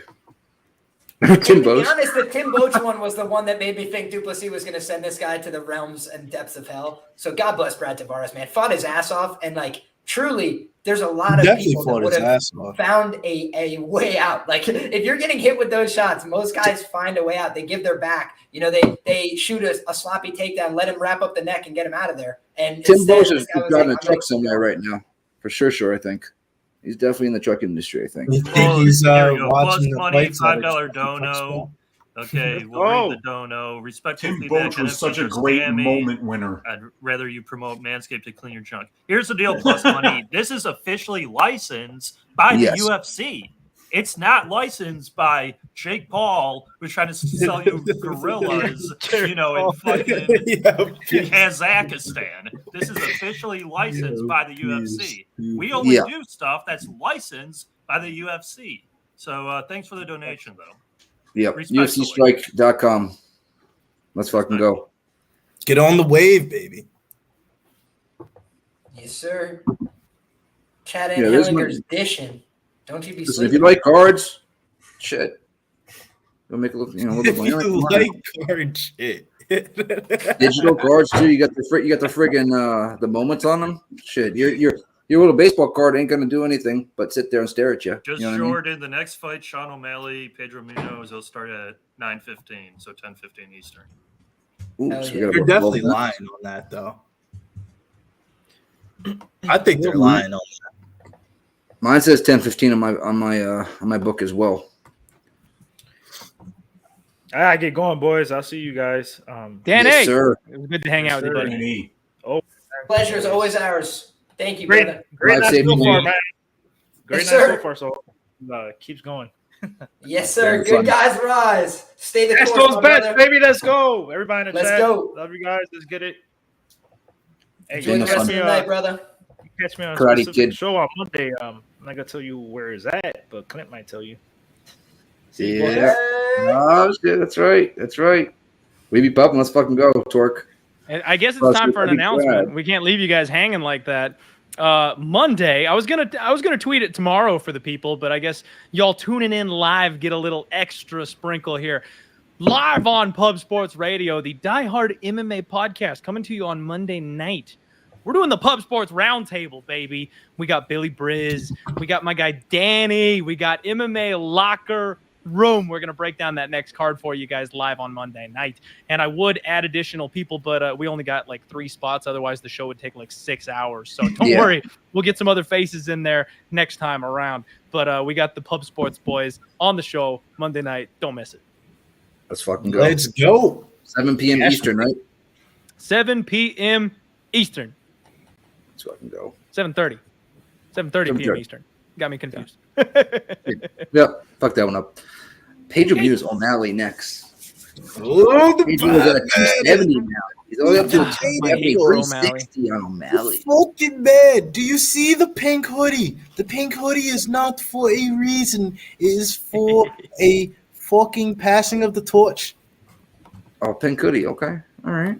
I didn't know that's Sean O'Malley's accent, Billy. That's a good one. Nah, that's Dana White's accent when he's talking to Sean Shelby about the tickets. Oh, let's go. Nah, that's All my right. nervous. I have a little bit too much money invested on Sean O'Malley. A couple PTSD moments. Peter Bear. I have bet O'Malley perfectly so far. I only bet him once, Cheeto Bear. But I'm going to take a stab here on Pedro Muniz. Nothing big, just a little stab. Plus 270. Ooh, young Pedro in the cut. DJ Big Boss wants to know what you're doing next fight, Billy. The chain about to go to work. Yeah, I got Sugar Sean parlayed up with Izzy, Gary, Barber, and who's the 5th leg in that parlay? Drickus Duplessis. So I need O'Malley to just get the job done at the money line. But if I had to bet the prop, I'd probably bet him by decision. I think that's the most likely outcome. Let's hit a quick commercial, and we'll be right fucking back. Smash more fucking bets. We got 255 people here. Hit that like, subscribe. Obviously, hit that Twitter link and retweet. Let's fucking go.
Oh, so all right, we're back.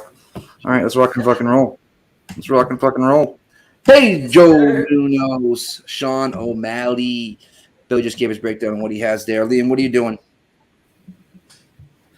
Yeah, this is a fight that was really tricky to me from a betting perspective, right? Reason I say that is because I think that O'Malley should win the fight. You know, I think more often than not, he's just much faster, right? He's got better foot speed. He's a little bit more creative, a little bit more clever with his strikes. I think he's going to be bouncing around the octagon. I think his foot speed is far superior, and I think that the large octagon is going to play a role in him being able to move around Pedro. But with that being said, the only bet I have on this fight, shout out to my man at Ben the Bane Davis. He hit me up and he said, bro, I don't live in a state with legal betting. Can you put $5 on Munhoz by KO? So I didn't have a play at all on this fight, no bets at all. So I'm riding with my man Ben Davis. I've got a very, very small play on Pedro Munhoz by KO. But to be honest with you, I expect O'Malley to win. Expect him to win potentially by knockout. I know that Pedro is very durable. I do expect that he can make it to the distance here. But if O'Malley's the first guy to put him down, just don't color me surprised. He throws very good, clean combinations, and he measures his strikes very well. I think that Pedro is a little too hittable. You know, I mentioned Gabe Green being the most hittable guy on the card. Who's second? It's Pedro, unfortunately. He walks onto a lot of shots, and his reach is very small. Short King Nation does have a lot of kings, but this is one that I think is going to be very tough for him because a lot of his game is predicated on, getting inside and using those short-range weapons, and just think he's going to struggle to find his opponent with his feet. And when he gets there, I think he's going to be eating hard shots for his trouble. Okay. Zoe, what are you doing here, Guillotine is nasty, though. That's the last thing I'll say. That's very true. I agree with Liam. I think that Pedro is just a little too slow. He's slowing down. You can see it in his last few fights. So I think Sugar is just a little too quick and is going to be able to get off the punches and get out of the way. The only thing that concerns me a little bit is Pedro's leg kicks. He's strong at leg kicks, and that's a little scary part, but should be the Sugar Sean show. So I got Sugar with the last fight doesn't go the distance in a parlay. I mean, that's what the UFC is doing right now. They're trying to set him up. We talked about this yesterday. Other than Cheeto, this is his probably second toughest fight. Maybe you can put him right around the same area. Pedro 3 or 4 years ago on O'Malley, different story. But yeah, I'll take a little shot that plus 270. Nothing big. I'm putting $10 on it. I'm having some fun. I'm not a big O'Malley fan, so to speak. That being said, Wheezy, what are you doing? Yeah, so this one I've got a 1-unit bet on Sean O'Malley to win by decision at plus 200. And I've also got a 1-unit bet on the fight to go to decision at plus 120. Pedro Munhoz's durability is legendary. I don't think O'Malley's going to finish him, but I do think O'Malley wins the fight. The reach is too much. The speed is too much. The movement is too much. And Pedro Munhoz doesn't wrestle enough and doesn't clinch enough for me to think he can win enough minutes of this fight, to get the win himself. So I don't think O'Malley's going to be shooting and wrestling where he's going to wind up in Pedro's guillotine, and he's just got to avoid the big shot. So I think it's going to be Sean O'Malley by decision here. Okay. Keith Gorn says totally agree, Liam. We'll see, though. All right, Clint, what do you want? I think I'm going to throw a spite bet on Pedro Munhoz by knockout. But that's just because I hate Sean O'Malley. No, I guess I got the over 2.5. I do think this is O'Malley by decision. I think his physical attributes are just going to be a little bit too much. He'll be able to stick and move. I am kind of ever so slightly buying into what Munhoz was talking about, having a foot injury in his last fight. I know Dom Cruz is a hard guy to track down. He's a hard guy to touch in the first place. But it was very apparent that after landing that big shot in the first round, Munhoz just didn't really have anything left in the tank. And I think he could have had a better showing there. So him saying that he's healthy, the way he was pumped up and waving O'Malley in at the face-offs, I don't know, man, I'm kind of eating that shit up. I am also just not an O'Malley believer. He's got to prove it to me before I'm ready to crown him the next great thing. He's fought nobody in the UFC so far.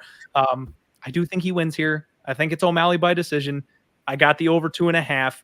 I will probably throw a TKO sprinkle here on Munhoz at 8-1 just because I just kind of would love to gloat about cashing that ticket if he snaps O'Malley's leg in half like a twig.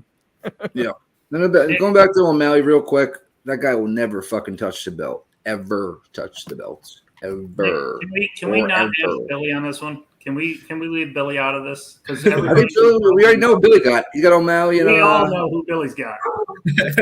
This is definitely one of my square bets of the year. Go ahead, Billy. No, there's nothing else to say. This is a square bet for me.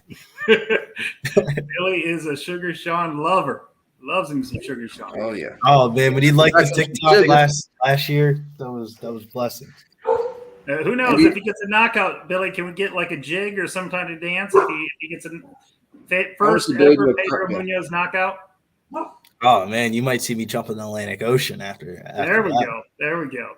Yo, are you guys hearing what I'm hearing? Because I tried to ignore it the first time, but I definitely heard some. Bootsy? Here, oh, that's my dog. Yeah, that's actually. I have to say, some dog in the background is feeling frisky about this fight. Uber Eats just got here though, so. Okay. So we have real stimulus to account for. Did you boss say didn't just have a feeling? Yeah, hopefully, hope you're right, Ziggy. I love you. But we'll see. If O'Malley comes out here and beats Munhoz, will I be shocked? Not at all. I just don't think he has anything close to anybody. Pirion, Aljo. A lot of people think he beat Corey Sandhagen. I don't think so. I said this is the ceiling. Nah, don't try to twist my words. I said the ceiling. Oh yeah, I didn't point you out. Sandhagen. Nah, you said people. You mean me. Billy thinks that's his ceiling. Is Sandhagen, but we'll see here. We'll see. Here's my question, guys. If Sugar Sean's leg was to give out, if Pedro Munhoz was going to chop that tree down, do you think it would be round 2 or would it be round 3? 3, I think. I would say sooner than later. I would say 2 because I think if it's going to happen, it's going to happen sooner than later. Right? Like I don't know if O'Malley's hobbling his weight around 3. If I just don't think I don't that think he's round hobbling 3. his weight around 3 If he takes it for 2 rounds, I think he's going to take it the 3rd. Yeah. Because Pedro Munhoz wins by KO TKO in round 2 is 22-1. And I don't know. Maybe it's the fireball talking, but I got the over 2.5 already. I expect O'Malley to win this thing by decision, but maybe just like a little beer money. And hell yeah. Clint, I'm sure it's not, I want the sun. I'm sure it's not the cream coming soda off, bro. talking. Strickland by sorry, sub caps off of 31,000 parlay for Duelo. That's the sub special, baby. If Strickland comes home, we got Stoliarenko, Turner, Strickland, all 3 by sub. The shirt's coming off, boys. Like, I don't even care. If Strickland wins by sub, the shirt is coming off. Anything you deserve. At that point, anything you deserve, brother. Full gorilla, baby. Trans-Canada. Saskin Rough Riders came through. Minus 4.5. Cash it. There you go, Trans. He gave that in the chat earlier, right before it started. Let's go. Memorabilia says, I don't think Heard O'Malley said anything relevant, LOL, but he does like wearing pink. All right. Yeah, he definitely does. Hair, sweaters, tattoos, the whole 9. Flapjack says, Cowboy just did retire, you casual. Yes, he did. I don't know who you're talking to, but yes, he did retire. Chip Flyer. Cowboy probably needs to retire. Oh, that's what he's talking to, Chip. He already retired. No, I think Cowboy did retire. Let's be nice to each other. It's all us against the motherfucking bookies. Yeah, he retired. He didn't just retire his gloves. He retired the fucking hat, too. Yeah, he threw the hat in there, the whole 9. Yep. So that hat and the cap and those gloves are probably worth a good amount. Yeah, but that movie paycheck that he got probably hit different. He was like, why am I fighting? What movie paycheck? He's doing a movie in, like, Philippines or something. Okay. Mic drop. Yeah, that shit literally just got premiered like 2 weeks ago. Mic drop is in the Philippines. Yeah, he was can't remember. We're not going back to this. We're not going back to this movie. Yeah, you hear Pete. We're not going back to this. My God. We're not Francis going back Ngannou, to this. the next movie star. And I was like, no, you guys are crazy. This was the worst argument I've make more money in my life. That I had 4 people backstage telling me that Francis Ngannou will make more money. Will make more money being a movie, or being in movies. I can't call movie star. Being in movies than boxing and MMA. Not a fucking chance. The most money he'll make is if he ever fights Tyson Fury. That'll be the most money. If he was a future character in his guest role in the Fast and Furious, that boy would make bank. Oh man. I mean, look at The Rock. Look how much money The Rock makes. The Rock is a whole different story. The Rock has been an actor his whole life because The Rock was a WWE star. The Rock has a lot more charisma. Ngannou can definitely play the big black scary guy role in a lot of movies. He might be able to make Bautista money, but not The Rock money. 1 second. Here, hold on. Oh, we got another plus money dono. Let's go now. Shouts to plus money, baby. Welcome to the moment. Welcome to the Sugar Sean show. Nah, it's the moment. You know, the moment is that what it is now, Billy? See, I'm not up with all the in talk. It's the moment. PC Weezy. It was the moment that decides a trajectory of the career. What was that? Check the private chat. Okay, thank you. Don't. Right now, it's right. It's off ESPN. I'm watching friggin'. Did Kevin Durant request? I know he requested trade from the Nets. Sun and Heat are among teams Durant's wish lists. Where's that at? It's on ESPN. I'd go friggin' Miami, bro. I'll go to Miami, just party it up. He really wants to go to Phoenix. Nick. Really? Miami, Phoenix. That's his number one destination. Oh Lord. The problem is if the Heat did the trade, they would have to trade half the team in order to fit him under the salary cap, and the Suns only have to do a sign-in trade with DeAndre Ayton, and they'll do Mikal Bridges and some draft picks, and they can get there. The Heat have to give up 6 players. Keith Gordon says Francis will wear pink and star in a movie. What fucking movie is that? Jesus, I ain't watching it. Oh Lord. Oh Lord. Oh damn! I almost had end broadcast. That was bad. Right next to the Holy shit! We did that like That 2 would've been years ago. really funny. It's been done before. Oh, Yeah, thank God! When you hit end broadcast, it has another thing that comes up. Oh man! I think it was a Conor McGregor fight too that was done. Yep, it was. Like, are you sure you want to end the broadcast? Yeah, we went live right afterwards too. We got like 60,000 in the first one and 40,000 in the next one. I almost said that to Sharpie yesterday. Oh shit! What happened yesterday? I almost did a broadcast on him on accident. Yeah, it happens. It happens. Technical Ooh, difficulties, folks. Is that place even sold out? I see some empty chairs. I see a couple empty Yo, chairs. free my man. I ain't supposed to touch on this subject, but free my man Bridges, man. Free my guy. Hey, Bridges.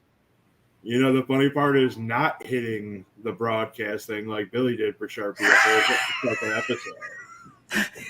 All right, Sharpie called me when Sharpie He went called through the whole 45 minutes, and Billy's like, I'm going to need you to do that again. I forgot. Bro, to it ask was you." fucking 3 a.m. I was high as fuck. It was in the middle of the summer, and we're getting ready for Sharpie's show. I swore I pressed the record button. Sharpie went through the whole night. I was like, man, you should smoke again. He was like, what do you mean? And I was like, I didn't hit the record button. He was pissed. Yeah, I would be too. Shit. Fuck. Yeah, I mean, that's why you're supposed to have like a laptop for your Google Slides, a laptop for StreamYard, and then a laptop for streaming. So it's like you don't want to run all three products on one because then you'll start forgetting shit. Yeah, Tess. Guys, Joe Rogan's looking much better right now. He looks totally revived from the beginning. They hit him with a Red Bull, bro. Red Bull gives you wings. Bro, he looks like he looked like the edibles are kicking. Look at him he's trying not to laugh at DC. Look at him. He's like, Yeah. what's this guy saying right Yeah, now? man. He's eating a bunch of He looks shrooms. baked. Yeah, that was Nate laughing at me. Oh, and that's freaking- funny, that was dude. Nate laughing at me and Cab. Yeah, right. He's just sitting there. Look at him. I've never seen that kind of weird smile on his face ever. He definitely ate some shrooms for this fight. He's like, this is gonna be an epic night tonight. Let's go. He went with a loose tie look too. It's not a tight tie. It's very loose. Let's go. Oh, I gotta drain the little guy. I'll be right back. Oh man, this is such a ridiculously good card. I mean, we're so lucky to be watching this You guys one. feel Man. like it's worse when he announces it? Well, we haven't been able to listen to him, so I'm curious to see what he sounds like. Yeah. Yeah, there's only one fight on this main card that's like, really? You're gonna put Robbie Lawler? Yeah, I didn't get that either. Come on, I didn't get that I mean, either. come on. Definitely on the prelims. You could have put Turner and put Turner and Riddell on this. It would have been a better fight. Well, That's what I Who thought knows was going now? to happen, actually. Yeah, but it just didn't work out like that. no. You know what they say, Zoe? You got to have a couple of fights to sell for the pay-per-view, and that would No, definitely have that's some one of them. Because Robbie might be done after this fight. Yeah, that would be a new record. 3 retirements in one night.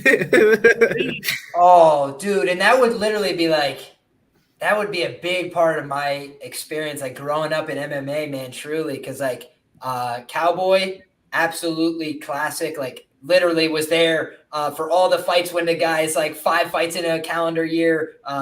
You can't ignore the guy. You see him every weekend, and then. In terms of like formative experiences, like my favorite, the night I knew I was going to be here every Saturday and not fucking miss a Saturday was when Rory McDonald fought Robbie Lawler in the best fight I've ever seen personally. And it was just an unbelievable fight. 2 guys that put everything on the line. And you're kind of seeing, Rory McDonald's well past it, right? He was fighting in PFL last night. He's one of my favorite fighters of all time, but he's well since past it. It does give me some perspective on time going by in life, and just these guys, man, we gotta cherish them while they're here. Got to be thankful for all the memories, because it doesn't last forever, especially in a hurt business like this. It's just unsustainable to do at the very highest level. So shout out Robbie Lawler, the guy. Like we just saw the NFT, right? The guy's been fighting since the UFC was on freaking grainy broadcasts, and he's still here today, putting in fights with hard guys, top 15 guys in the division. Like, what can you say about the guy? He's a savage Yeah, I think- of the highest order. Love Robbie Lawler. 2002, Ruthless. I think, was his first year. 2002 was Robbie's first, so it's 20 years. Just that? Yeah, just 20 years of fighting. No big Yeah, deal. in Strike Force, the UFC, the best guys, 170, 185, hammer after hammer, fought Johnny Hendricks, beat him for the title, like fight of the year several years in a row. Like, how many other guys can make that claim? Fight of the year, then the fight of the year, then the fight. It's like the guy just every year couldn't help himself. He's like, oh, let me outdo myself again. You know, Carlos Condit, come here, let's exchange punches for 25. Like, just unreal, man. What a soldier of fortune. I'll always love Robbie Lawler. Excuse me. It was a Also great. have the one I won't forget that he. Oh, go There ahead. it is. There it is. The Robbie Lawler knockout. Nick On Diaz. Nick Diaz. Boom. He gets that one back. But against a very weathered, non-great approach to that fight. Man, Diaz looked a shell of himself. He didn't even look 25% of himself that fight. It's horrible. Payday is all it was. It was a good one. Payday. Maybe that's hiccups. O'Malley looks pretty sharp right now. I mean, it doesn't mean much, obviously, but just I'm seeing on Dana White's Twitter, he's posting him up, hitting the speed ropes and everything beforehand, getting a good warm up in. So he's looking sharp, looks focused. Pedro's a big step up in competition, man. He's no Chris Mutino, right? Like, I think people kind of had a little bit of a misunderstanding there about who Chris Mutino was and what that fight was. Chris really offered very little offense. You know, he is admirable for his toughness, but I said during that fight, like, there's nothing admirable about this. Like, he's walking onto heavy shots. He's not throwing anything. He's just eating punches and, like, tiring the guy out by being a punching bag. Like, people, I thought, were overreading that a little bit. However, Pedro Munhoz is a lot more dangerous. Like, if he actually gets close to you, he'll do something about it. Whereas, like, what was Chris going to do if he got close to him? Like, you know, try and throw not very powerful or impressive hooks. It's like, it just doesn't really measure up. Whereas this is like, if they get into that pocket exchange, could be really big problems. You know, it could be a big danger situation for somebody like O'Malley. But yeah, I think you got to favor him here. He's much faster, but He probably wins. He probably wins. But if I didn't bet Pedro Munhoz and Pedro Munhoz won, I wouldn't forgive myself. I understand. I just wouldn't forgive myself. You guys remember I just can't. I can't. You guys remember the Parlay him at minus Lawler 3. Aspirin fight? Yeah, that's one of the weirdest ones ever. Yeah, like, did he really tap? I don't think anybody will know that to this day. I think the truth of the matter is that it's a weird grappling sequence, but I think Robbie went out. And the reason I say that is because there's no reason when you're grappling to, like, take your hand from, like, a position where you could grab somebody to dropping it just flat to the ground. I guess you could do that if you just were like, well, this isn't serving me. Let me just, like, let it fall. But it was weird. Then what happens, what Ben claims happens, and I've heard him do, like, in-depth interviews on it. He said, listen, like, the guy went to, he was trying to grab a hold of me. He couldn't.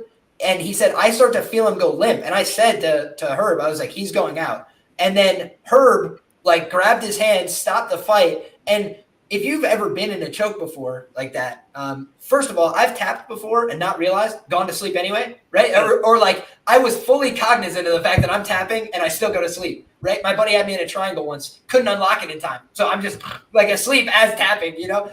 That's kind of the fine line that you walk with these chokes. And I think what happened is Robbie briefly went to sleep. And Ben let go, which gave Robbie his air back. And so then Robbie is awake, and he was like, no, I'm okay. He might not even remember tapping. So it just becomes a very hectic situation. I thought they probably got that one right, but I could see Robbie's argument, man. Like, I would be pissed, too, if they stopped. I thought he went out, too.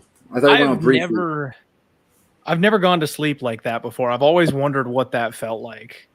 You know, Clint, it's funny, man. It's not as bad as people think. I say it's kind of like you hear static. Like, the first time I ever got choked out, I was going with my coach, and he hit a very, very deep head and arm choke, and I was really trying to defend it by answering the phone. And if you like hold tight on a head and arm choke where you're not trying to go like elbows down to the ground and like make your back big, if you instead reach like a rear naked choke grip and really squeeze it, much tighter. And he put me in that. I was like, wow, this is getting tight fast. I should tap.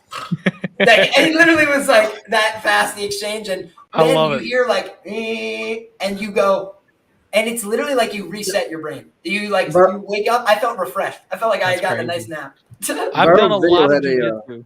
Go ahead. Oh, okay. I was going to say, I've done a lot of jiu-jitsu. I know a lot of people know I'm a BJJ blue belt. Haven't grappled in years since my daughter was born. But I've done a lot of training in the past, and I've never gone to sleep before. Like, I know sometimes they'll let you like test it. You know, they'll like lay you on your back and let somebody choke you out, and then make sure you get that feeling of it and stuff. And I never volunteered to do that.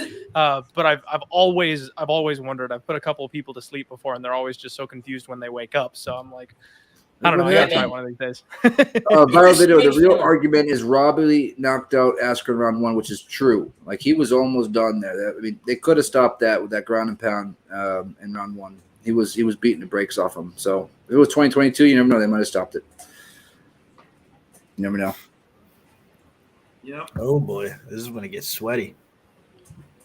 Marcus Hayes does bets, guys.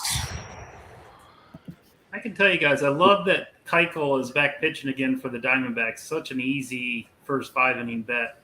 His ERA is like 9. Is this the one where they throw the ball at the glove, or the one where it goes in the hoop? This is the one at the glove. This is, well, Keuchel might not know, but he's trying to get it to the glove. Keuchel really might not know, though. You know what? Honestly, though, isn't that like I've noticed vagina exercise? It's a Kegel. That's a Kegel. The D-backs are like the comeback kids. You get them down early in the game, and they just seem to start whacking the ball. I've been live betting the Diamondbacks pretty regularly. They're down 7-2 now in the 5th.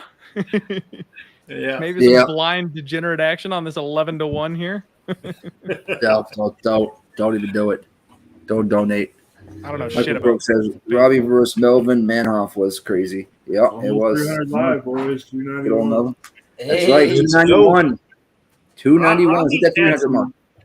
Robbie's had some legendary fights back in his Strike Force days. And it was almost like Justin Gaethje when Gaethje first came in the UFC.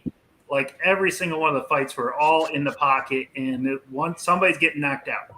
It's just one way or another. And that's the way Robbie was, and that's the way I remember Justin. Although Gaethje's kind of changed a little bit now, where he's not as what's the right word? He doesn't put himself in danger as much as he used to. But shit, I was watching.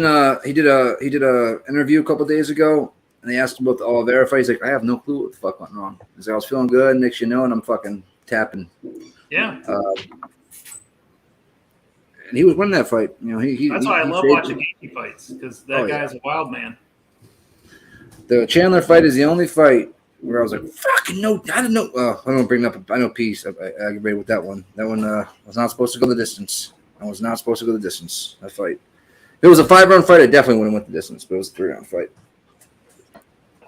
I'm gonna smoke some of this new stuff I got. I got some AK-47. Chat. A lot of Sugar Sean's in the chat right now. Oh yeah. He's got the pink braids tonight. See, remember when he used to look like what's his name with the curly hair? He had the cotton candy head when he when he lost to what's his name? Vera. Cheeto put him out. What did he have that night? He had Cheeto's hair color. He went with the Ecuador flag. Yes. Yeah, he went with the Ecuadorian. Yeah, that was not. That shot right back in his face. He's getting bashed out with elbows, unfortunately. Yeah, that shot right back in his face, like a early load, if you know what I mean. Yep. Oh yeah. Not ideal. 409 North. Sugar is getting in the cage as we speak, so I'd say 2 to 3 minutes.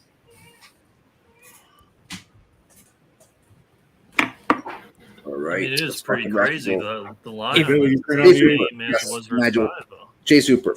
What's that, Pete? The line's the same as it was versus 5, though, for this fight. Wait a sec. We're talking about my boy Chase Hooper? Yeah, it's O'Malley used to look like Chase Hooper before he got his braids. Remember? Clint, Yeah, that was the one that got us started, man. That was the one that got us started with the exact Liam. method props. Fucking Chase Hooper. That was the candle. We're 2-0 on the candle tweets, boys. Yes, Got sir. the Jake Matthews, the round 2 TKO. It was actually funny. Somebody on Twitter, because the submission special is so live right now, somebody on Twitter was like, you really should tweet some candles to bring that sub prop home. And I'm like, no. You don't piss off the gambling gods. They've given us a gift. We've gone 2-0 with these 20-1 lines when I tweet the candles. You're not taking a bet that you don't feel deserves the candles and now trying to force it by tweeting the candles. We ain't doing that shit. That's some bad juju. We're not getting greedy. Just got to let it roll. I'm not superstitious or anything. Not at all. Sweaty one.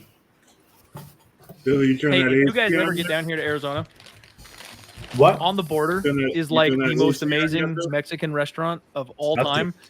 And their chips are like the best thing I've ever had. They sell these things in bulk at the local stores around here. These things are amazing. Get some On the Border chips if you guys are around Arizona.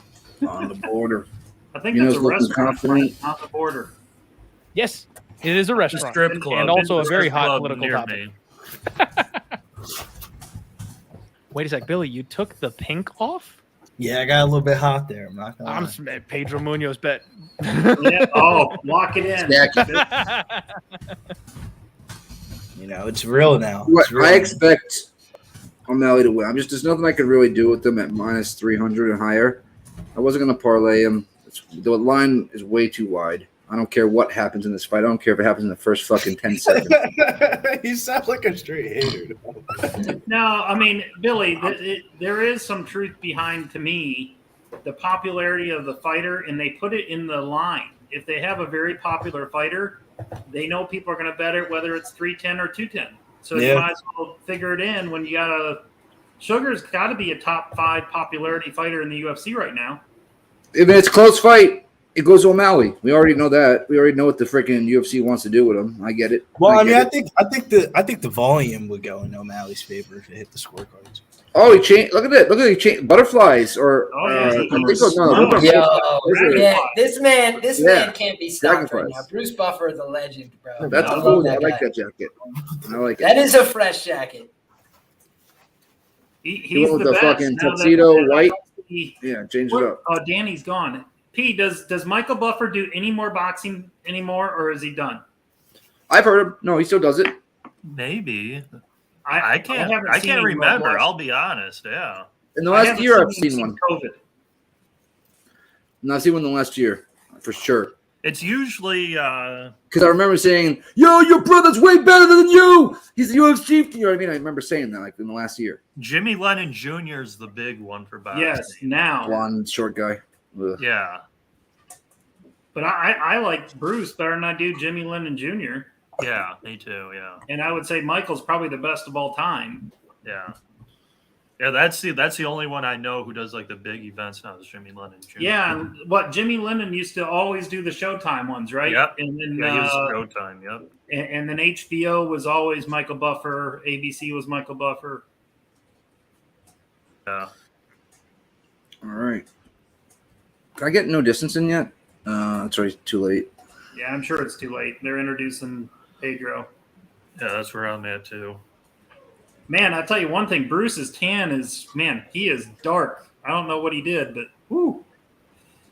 I saw him sitting in a hot tub. I don't know if it was a real picture. My favorite comment of the night so far, boys. Where's that? Hold up. Billy with the jacket from AC Slater's closet. I like it. Oh, Nikes. It's actually an odd future. This is an odd future Wolfgang jacket. I'm glad you have it back on, Billy. Good luck for your boy. Billy. What? No, he doesn't. No, he doesn't. All right, we're going, guys. Say it's go time, boys. 448, 447, 446, 445. Middle of the octagon. We got O'Malley in the pink braids. We got Pedro in the black shorts. Let's see what happens here. We got a midget for a ref. Pedro, the non-aptly named Young Punisher, getting a little bit up there in age. He kind of looks like Punisher, yeah.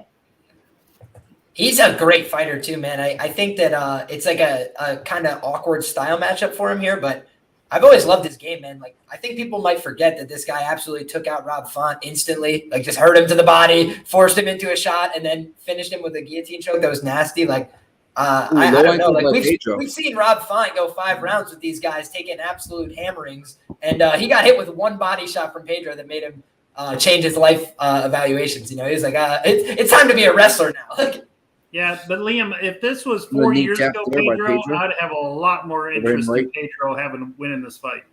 Oh, I agree. I mean, the UFC knows what they're doing, right? In the sense that they're not going to be like, oh, this guy is fresh in his prime, ready to challenge for a title. You see O'Malley turning that knee over as Pedro tries to kick it? He's turning that knee over to check it, to break his foot.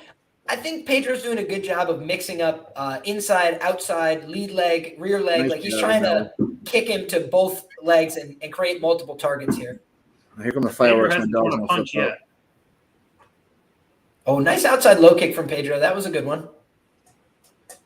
Not sure how much impact he had on it, but this is not the fight I expected to see because O'Malley is on the front foot. Right? Like he's actually coming forward a little bit, and Pedro's the one who's trying to pick his spots, hang on the outside counter. O'Malley. I was expecting O'Malley to willingly take the back foot here. So interesting dynamic so far. Well, Pedro's trying to be as smart and what's the word I'm looking for? He's drawing him forward. You see how he keeps cutting these like slight angles, and then he's trying to draw O'Malley into a big counter so he can walk him onto one of these hooks or these low kicks. So O'Malley it's wise for Pedro to make him come to him. His jab should be money in this fight. Oh, nice kick! That's a nice outside low kick, man. He's getting off. Doubled up. Yep, and Sean didn't like it. He gave him a nod there, and Pedro gave him a little finger wag, like, "Oh, what's up?" He's like, "What's up, dog?" Oh, he's 4 in a row. 4 kicks in a row by Muniz to the same leg. He checked 2 of them, Nick. I don't care if you check fucking all of them. That's gonna hurt. You know what's funny, man? Is nice they're really bad at telling which ones are checked. Because the stats people credited him with so many low kicks against Jose Aldo, and I counted like 5. Nut shot, O'Malley. Somebody called that. Somebody called nut shot. Somebody did call that earlier in the chat. There's gonna be a nut shot. Yam bags.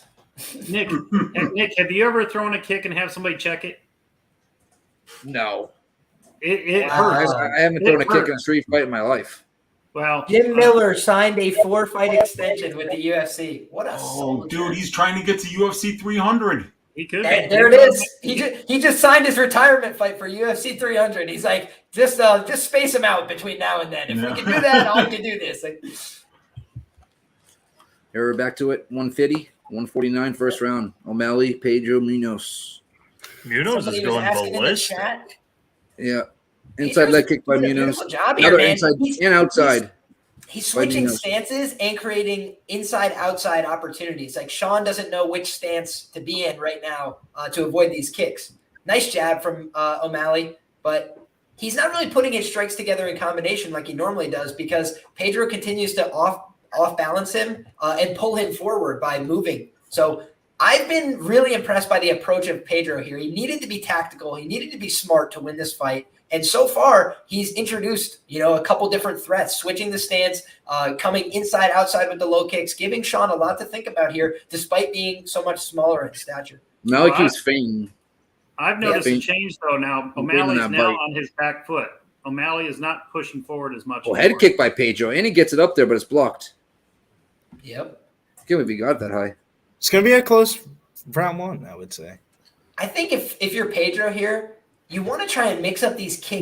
Another leg kick. He's doing a great job kicking to the legs, but not every judge gives you enough credit for kicking the legs of somebody. I think if Pedro wants to give himself more of an out, put a couple of these kicks on the body of Sean. Do you think they might put more into it because of his, his getting kicked to the leg problem? 1 bajillion percent. 1 bajillion percent. They told him to go out there and kick his leg as many times as physically possible. No, I meant like the judges. Like, do you think the judges even are counting that more?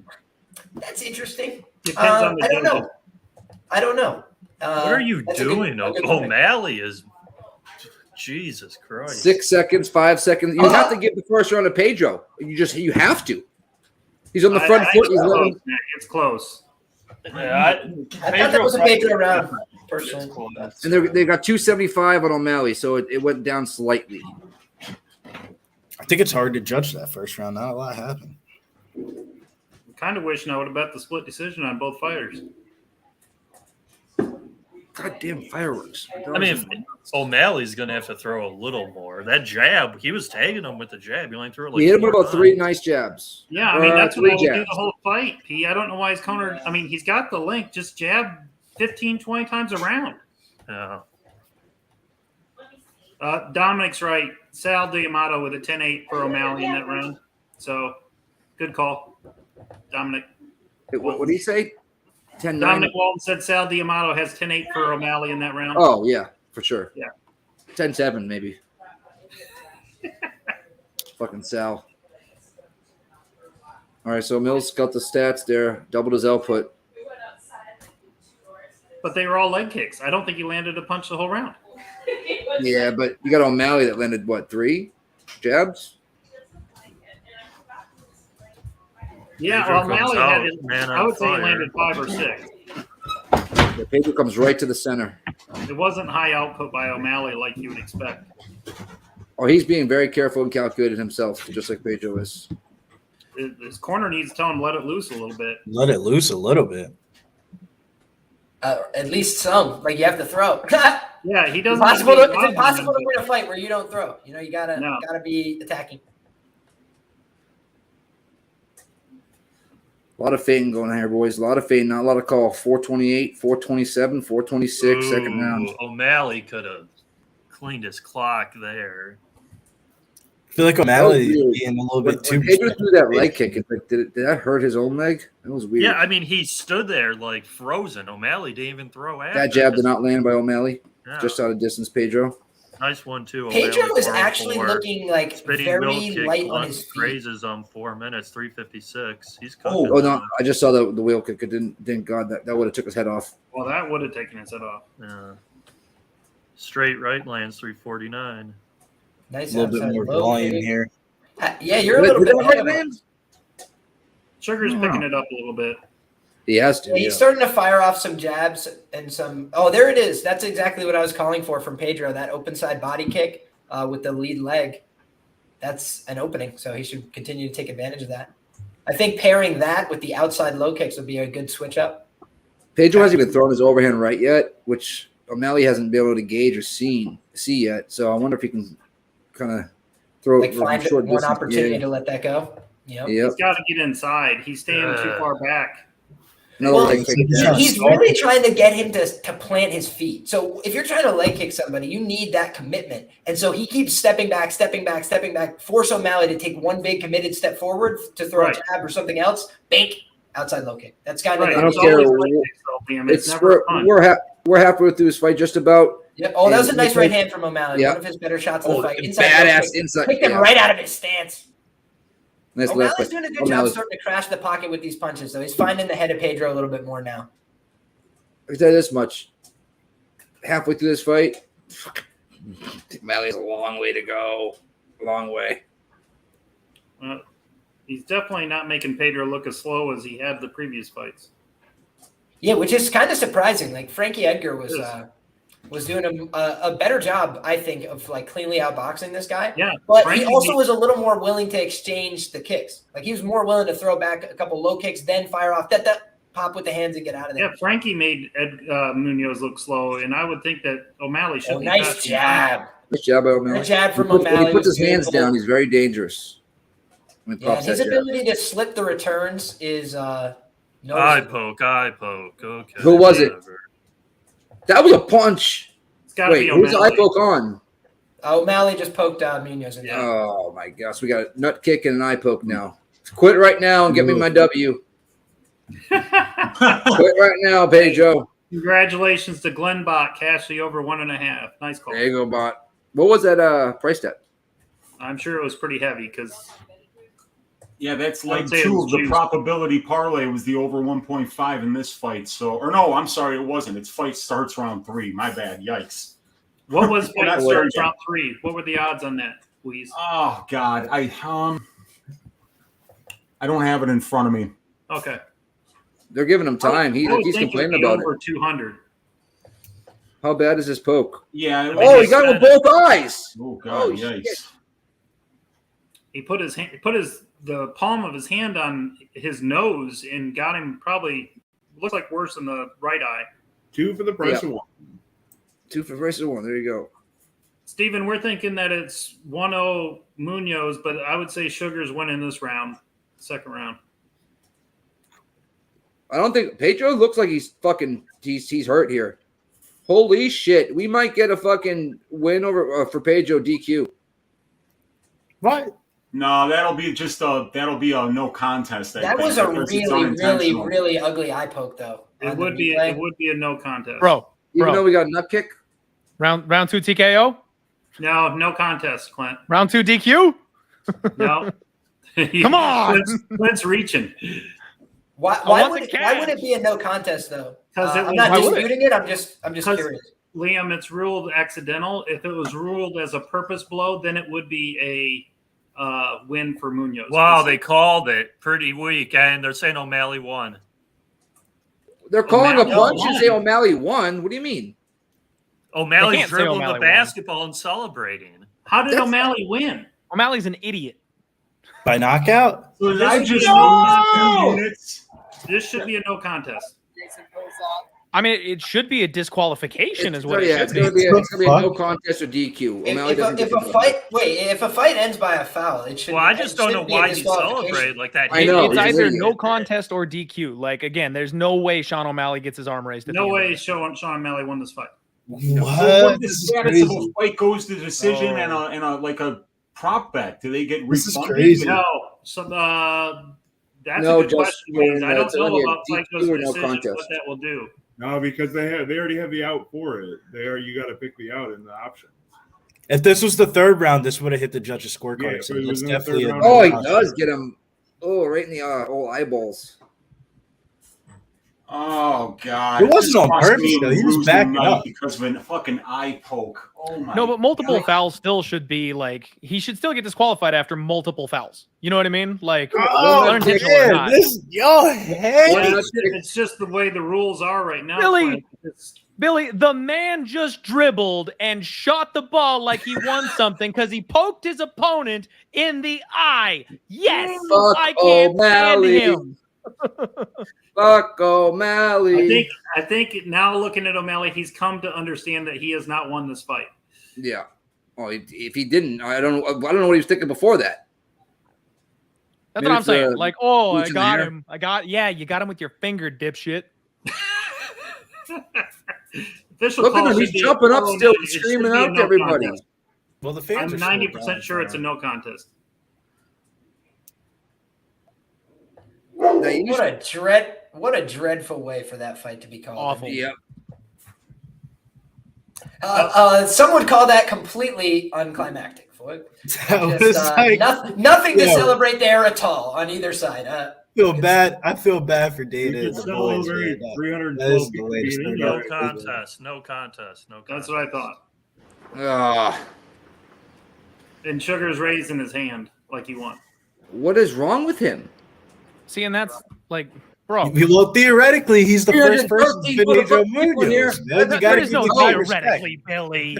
Billy, take the pink sweater off. There's no theoretically. I think you have to rerun this back. I think you gotta rerun it back. O'Malley. 320 people here. Let's go. Shoey time. I mean, Pedro is tough as can be, and I think if he could have gone, he would have. There we go, Nick. New boot, huh, Nick? No, I wish it was new. I wish it was. Well, it's not the old roofing boot with all the tar on the bottom. Well, those ones all have mold on them now. This one probably has mold in it. I haven't checked it yet. I keep on telling you to wash those things, and you don't like to wash your boots. God, that'd be fake. Tied to a Vaso, you still don't got shit on me. So, Justin Jordan, what happens in a parlay is that the fight just does not count. So if you have like a 2-fighter parlay, it's only going to count the one that you won. 3-fighter, same thing. This fight, it does not count at all. So, Zoe, what do you think? I've got O'Malley by decision for 1 unit, and I've got fight goes to decision for 1 unit. Do I get you those? Get your money back. I do get it back? Yes. That's fuck damn. I wanted to see that fight. No, I don't think Oh, you well. O'Malley by decision back. Oh no, you might. No, I think he gets everything back. I think it's a no, like it's a canceled bet for every bet on this fight. Doesn't matter what you bet, it's all canceled. Okay.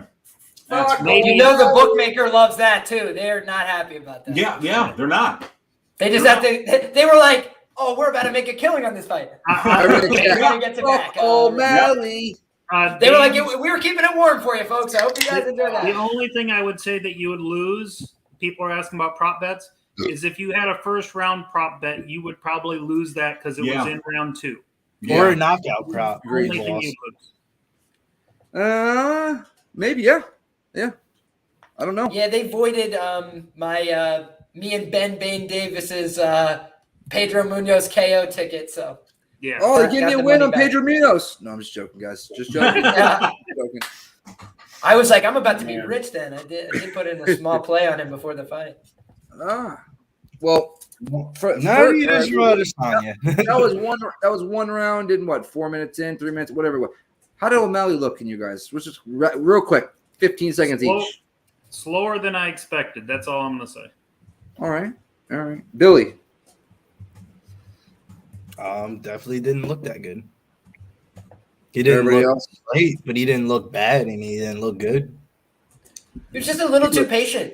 He was a little too patient in round 1. I thought in round 2 he was doing a much better job. So Feel like he curious to see, too much. Man, people are like loading up online, man. They're like, Pedro looking for a way out. Pedro looking for a DQ. I'm like, guys, like, first I off, saw you know people Pedro saying that he Munoz? clearly lost the first round too, and I was like, And that's the to thing, what? Liam. I was It's like, what did he lose it to? Like, Did I Yeah, not tell you really. guys? You wait for the TikTok that's coming out of this, folks. I You was gonna just say. wait for the I was gonna TikTok say. that is coming out of this. Because if people are acting this way when Pedro was the one who got fouled, like, come on. Clint, Easy your pickings. TikTok should get tons of views when you rag on Sugar for Oh, it's doing the coming. dope. So it's Well, coming. K. Reed, Sugar is not fine. He almost just got a DQ. It's no contest because he's a nut kicker and an eye poker. Two I fouls. will say though, I mean, I didn't think O'Malley comported himself poorly there. Like that was a massive step up in competition. In fairness, like, could you imagine if they were like, "Hey, go fight Chris Mutino and then fight this guy who like actually is like close That's to world what. Yeah, class?" Like, that's why I it's couldn't. bet culture him. shock. But I did think he looked good in round 2 up until the stoppage. So I will probably use this as like a data gathering point. Just move forward from here and see if it's the right matchup. Because I think that Pedro is also uniquely durable, right? We did mention that. Like Sean probably knew I shouldn't spam volume here and just try and throw everything at this guy because he gassed himself a little bit beating up Chris Mutino. Like he just treated him like nothing. And then by the end, he was like deep breaths because he just threw everything at the guy. I think he slowed down his pace a little bit in this fight. And yeah, I mean, He did. I He think did look he won- flat.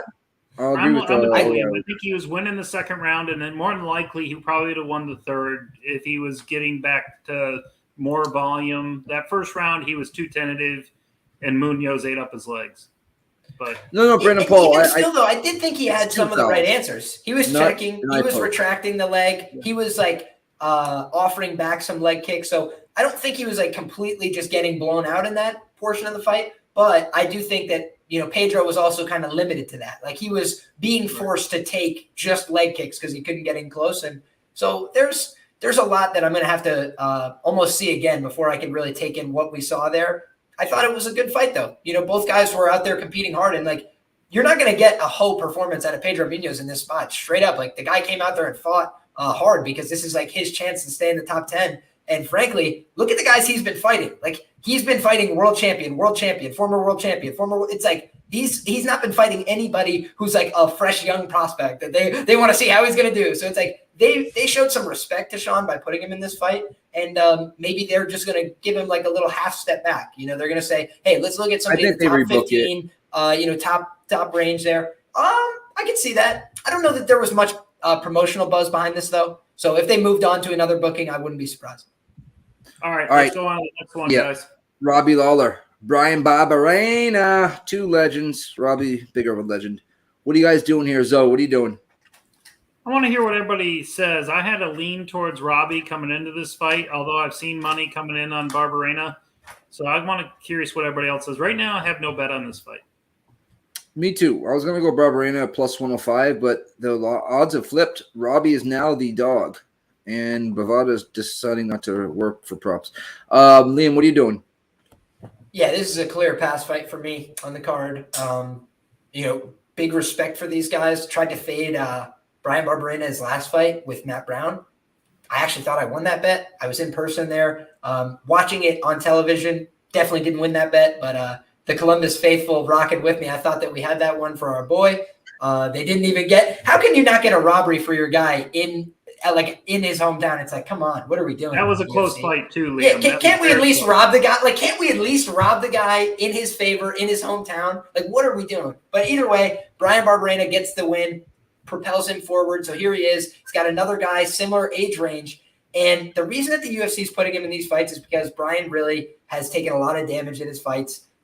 He's had a lot of fun fights. He's put on a lot of competitive scraps for the organization, but he hasn't been the biggest star. They haven't been able to really build a fan base, some marketing behind this guy. So I think they're trying to give him a couple winnable fights against these older guys, but he doesn't have great durability, especially not to the body. He's had like a surgically reconstructed body. I think that it's caused him some problems in recent fights.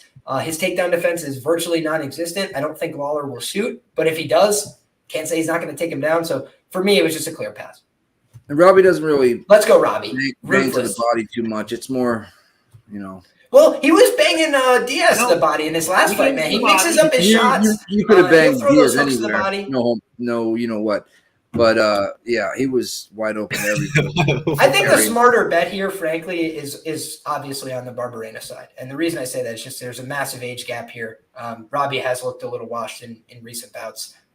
Reading too much into a Nick Diaz fight at this point, at this stage in 2022 is a mistake. But I also think that, would Nick Diaz be able to land cleanly on Brian Barbarena? Yeah. Even showing up like that. Yes, he would have. So we got 327 people in here. New high for the last for 2022. Let's fucking go, guys. Everybody hit that like button, hit that sub button. I know you already have because you can't comment in the chat if you don't. But also, if you could go to Twitter and retweet, that'd be fucking awesome. Dirty Reg said, let's go, Barb. Decision. Damn, it's going to be tough watching 3 rounds of this one. We got Billy still. Billy, are you doing anything on this one? Yeah, I got Barbarena on this one on the money line. Okay. Barbarena. Weezy? Go ahead, Weezy. No bet. But one that was sticking out earlier in the week was plus 140. Fight doesn't go to decision. The analytics like that one, but I'm just going to enjoy this one. Great fight. I'm leaning Barbarena. I think that's probably the better side here.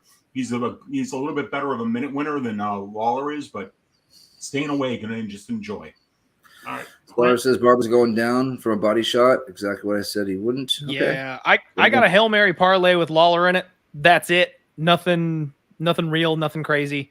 It's alive? It's still alive, Clint? It is still alive. The O'Malley DQ pushed a leg of it, so it's proceeding on. Again, it's like 90% of the card parlayed type of situation, so not one that I tweeted, just a couple bucks on it. That's the only investment that I've got. I leaned towards Lawler. I think the level of competition thing, similarly to what I thought about the Cerrone thing, where he's a different level from Barbarena. Barb was ready to retire and walk away from the sport if the UFC didn't make him a good enough offer to bring him back. That's that one leg out retirement type of situation for me. I think Lawler can get this one. It's probably going to be close, probably going to be hairy. These guys might be gassed in round 2 and we have no idea who won. I lean Robbie. No real investment. I'm going to be like Liam said a couple weeks ago. If Robbie wins this fight, I'm going to be mad at myself for not pulling the trigger. So hopefully, I just want to see a good fight. Yeah, I think this is going to be a banger, though, considering the last fight that we just got. Yeah, Barbarena's power is totally gone, though, since, he hasn't knocked anybody out in quite a while.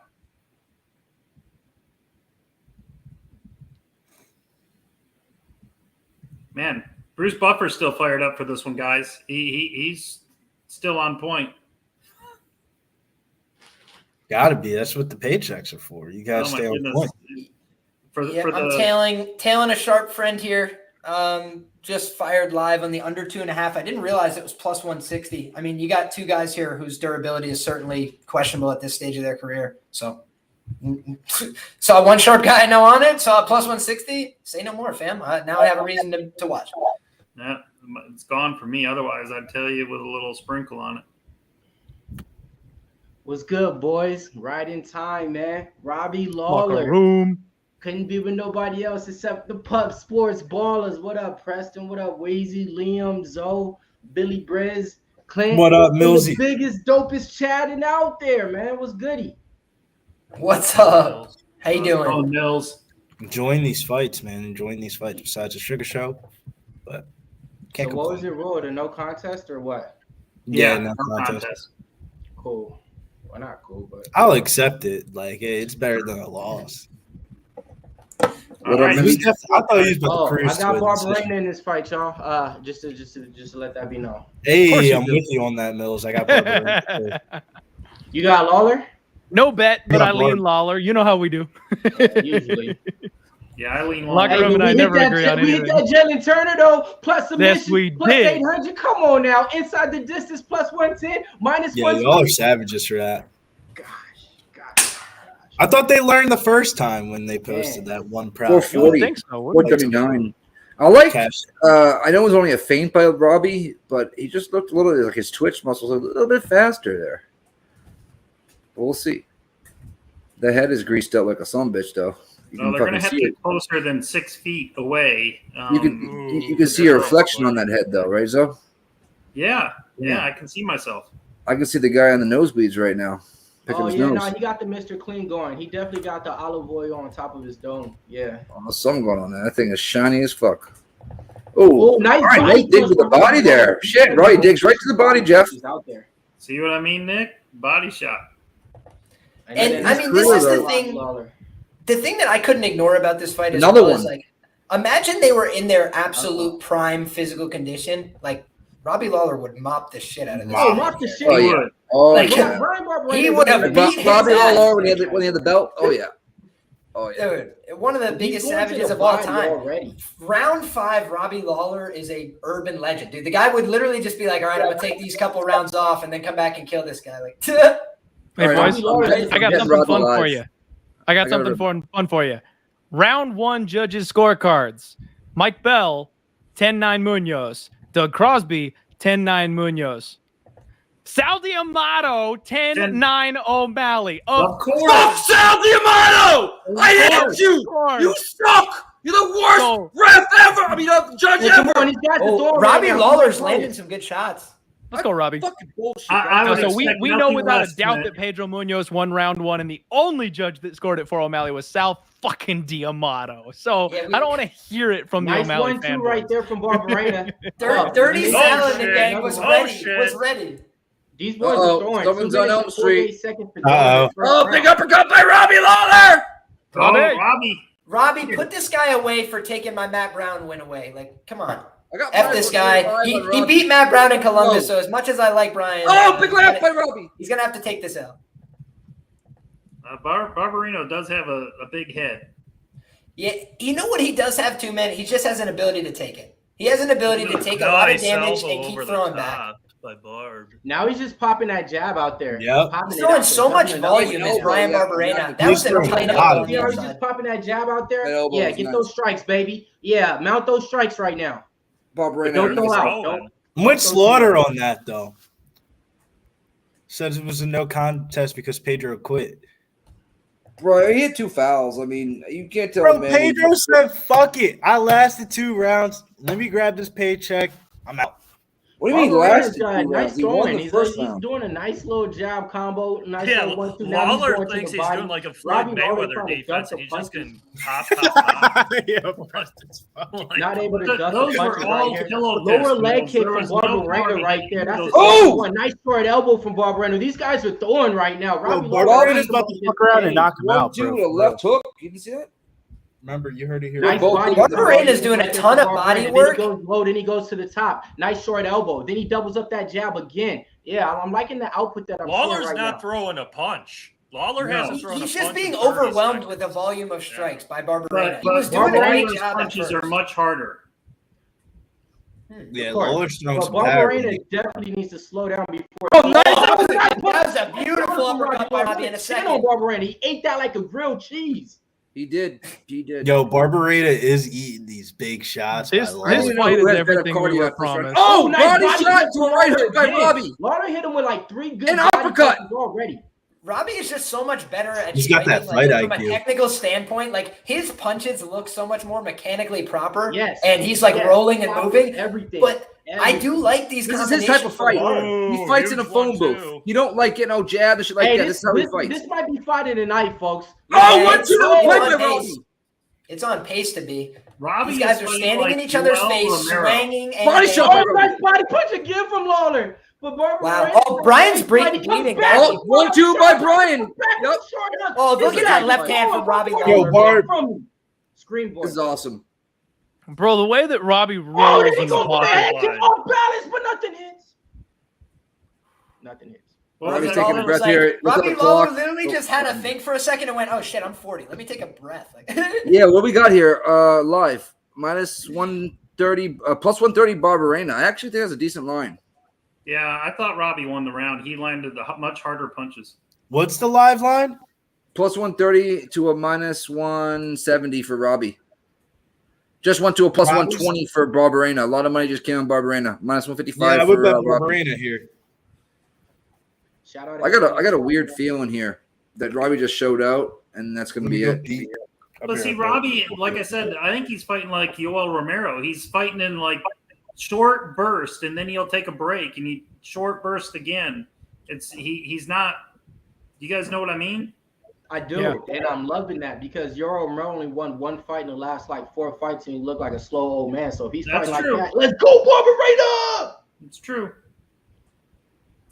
Live I mean, he lines. threw 190 significant. He landed 60 out of 190 for Barbarena that round. Plus 120, minus 155 going in round 2. I do think that the problem potentially for Robbie here is just if Brian's able to keep taking the shots, he does throw more volume overall. But I do think that he just doesn't crack with the same amount of power. Like Brian's been in there with a lot of guys. He doesn't really hurt people and put them down very often. He did hurt Luque a little bit, but like he most of the time just like puts a lot of shots on you. Just touch, If it's real close, and you get tired. They'll give it to Robbie. Just of Judge Phantom Sal D'Amato. I mean, I used to think, oh, that never happens, and then I lost to Andrei Arlovsky on a clear win, and I was like, all right, maybe it happens. I got 430. Gotta learn, Where you guys at? 427, 426, 425. What's going on right now? Oh, nice Uh, right just by nice little Barbarena. Yeah, they're both exchanging. Right now, we got Robbie marching down Barbarena. Mhm. Both landing Robbie's basically the taking same over shots the here. fight. Robbie's taking over the fight. Oh, big left hook there. Yep, by Robbie. Ooh, And a jab. Uh-oh. He knocked him down. Another jab. Come on, Robbie. You say he knocked him down? Oh, Here it comes. wow, Nice that jab. was a Almost beautiful knocked him down. Oh, Jab, put him beautiful up jab fast. from Robbie. You can actually see the damage instantly on Barb's nose. He's a little effed up there. Robbie's taking this fight over. Come Yes, on, Robbie. I gotta say, man, it's just a class difference in terms of the striking action. Nice jab by Like, Robbie. Brian's combinations are simple Yeah, and I'm gonna effective, refresh. but he's just not putting as much power behind them. He's touching him to the body, coming upstairs with the elbow. He's throwing 3 and 4 shots at a time with the hooks upstairs. It's just seeming like Robbie is unfazed by those shots, and so he's like pulling away from them and firing back with his own work. That's Barbarena's not throwing. You can see though, Liam, he's not bringing his hip into it or anything. He's just throwing for volume. It's like a Diaz. He doesn't really have power though, because like even if Brian tried to sit down and throw with power, he's not going to have as much power as Robbie, and Robbie could then like time him a little easier and hit him with bigger counters. In my opinion, Yeah. so it's a tricky one, man. That double left hook. If you don't love Bob Lawler, you picked the wrong sport. I don't know. Oh, Rob Lawler's a great fighter.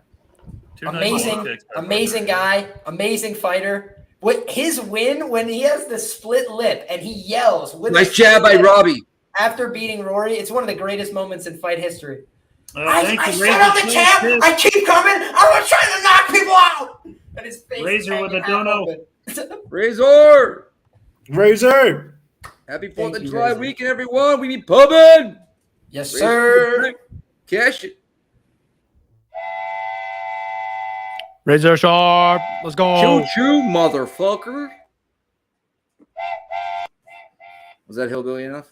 Yeah, thanks to everybody who keeps us safe so we can do silly things like talk fights and have a laugh and chill with the boys. A lot of people out there doing good work, keeping us all safe. So God bless, appreciate you. And freedom ain't free. So thank goodness we live in a free country. Why is God Tesla bless. Bubba saying it's Oh, they're fucking tagging each other right now. Holy shit. It's getting wild. Yeah, I'm at Barbarena's 145. trying to turn it on a little bit. Yeah, Rob Lawler is trying to give this man Brian Barbarena independence from his consciousness right now. Oh, nice little left hook there by Robbie. Yeah, Robbie 136. eats 135. 5 to give 2, and his 2 are harder than the 5 he took. Oh, Barber! Right there, elbow. Robbie's hurt. Robbie got hurt by those shots, those elbows, those big left hands. Ooh. Now a couple left hooks and Can you uppercuts. put him on from ice Brian. skates, Barbarena? Yeah, he's hurt. Put him on ice He's skates, not Nice there. Oh, He's that's stepping the elbow by elbows Barbarena. have been Body not shot, there yet. Barbarena. Let's Throw get him a on ice body skate. shot. These Throw a elbows body from Brian shot. Robbie's Barbarena hurt. are his best work. Introduce Robbie's him still to the countering, but rollerblades. he is just he is He's not still. throwing a body shot. They both. Oh, that right hand What was a not chin good. on They Lawler. both That- hurt each other. Yeah. Yeah. What a chin. I think Robbie's they're going to coming swing to the back finish. now. I think this fight's going to end in the next minute. I think This we're is going to unreal. finish. Robbie doesn't have anything left. Oh, They're great swinging to finish. the Left finish. hook by boys. Robbie, Oh though. my! What a fight! 47 seconds What a left. fight! Big right Oh, hook, gonna left get hand. you. Brian's picking his shots. He's getting through with 2K Nice shots. short Elbows. elbow. This Nice.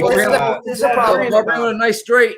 This is a real Oh, problem. big Rob. left These hook. elbows are What's up, adding my up. Robbie? Elbows are So huge. Those These elbows elbows are wild. adding up. Robbie's badly hurt here. This fight's gonna Yeah. be stopped, I think. Oh, Robbie's Lawler's really going badly hurt. stupid now. You see the way he threw that leg kick? Y'all see that? Nice straight by Y'all seen Robbie. that? Still in the shots. Man, this is I lock love himself Robbie in Lawler, roadblocks. man. Jesus Christ! Oh, that's a big old Jesus hand. Christ! He's about to go out. He's about to go out. He's out. Barbarena just won. Barbarena wins. That was the fight of the night so far. Yeah, What why- a Holy They get knocked shit. out Fight. tonight. I think knocked They out. Why did did not they take not one put that backward on step. the last fight for ABC? That should have been the last fight on the prelims right I there. agree. Cash it though. Let's Well, go. you know why they Yeah, didn't? yeah. Because they want everybody watching on ABC to know the name Jalen Turner and never forget Yeah. it. Yeah, Man, like but that was a hell of a And fight. they will. Oh, exactly. But you got to pay He for that gave shit. his You best want Robbie Robbie Lawler Lawler in all first his glory? Yeah, You got they to need to drop be on your the main $69.99. this Yeah. already made the main card worth it because you want to know why the sugar fight. I'll be honest. Yeah. Yeah, Okay. Okay. I'm That's glad what I didn't talking bet it. about. I'm glad But, I didn't bet it. Hell yeah, man. Let's go ahead and cash that shit. Brian Barbarena in here, man. Let's fucking go. Let's go, man. Millsies. Cash it. Liam, you and I said it. It was the elbows. The elbows are what made the total Those difference. That's where he elbows got were power. wild. Because truth be told, Robbie, he's got elite parries. Yeah, He's he's going like got- this. He's catching everything that Barb is trying to throw with the hands. But what was Roy happening C. is he keeps this tight guard on the body, so you can't really get through with the straight shots of the body. So Barb started going side, side. Then Robbie's bringing the elbows in tight, elbow over the top. And he did it to him 3 or 4 times. What happened was Robbie started to get hurt by the strikes, and Barb knew the shots that are landing and getting through for me are the uppercuts, the overhand right, the left hook, and these elbows. And he did not throw another strike. He went, I am emptying the clip on those strikes till this round's over. And it was a beautiful performance there from Brian down the stretch. And I think hope about the Robbie- fact that he couldn't get Matt Brown out of there. Matt Brown was wrestling him. But this fight, I thought we actually saw a better performance from Brian. Picked Those his shots a short little better. shots for Brian Barbarena. Lawful That is cashed wild. in the chat. Blake Errors cashed in the chat. Let's see who else cashed in the chat. Roy C cashed. Let's see who else got it. Mark Schillenberg cashed it. 177 memorabilia cashed it as well, man. Few people in the chat cashed as well, so appreciate. Hell yeah, man. Everybody in the chat. Well, not everybody, but yeah, giving you guys some love out there, man. Let's keep this shit going, man. Keep cashing it. Oh, and then Next Mr. up. D. Hold on, real quick. Go Mr. ahead. D hopped on live and got him plus 130, so that's a hell of a look right there. I got him after the second at plus 120, but I had Robbie as well, so I'll squeak out there with a cunt hair of a profit. See, I mean, pubic hair, whatever, hair. You know what I mean. Let's get to this. Let's get to this next one. I love you, Nick. Sean Strickland, Alex Pereira. We got an awesome fight here. The winner, chicken dinner gets Izzy next, All right. and I don't know who I want to Come on, see Nick, next. We're gonna hit a commercial and open another. Oh, pack. okay. Pack opening. We have to do Roger that. Let's Do- fucking go! Ah! Commercial.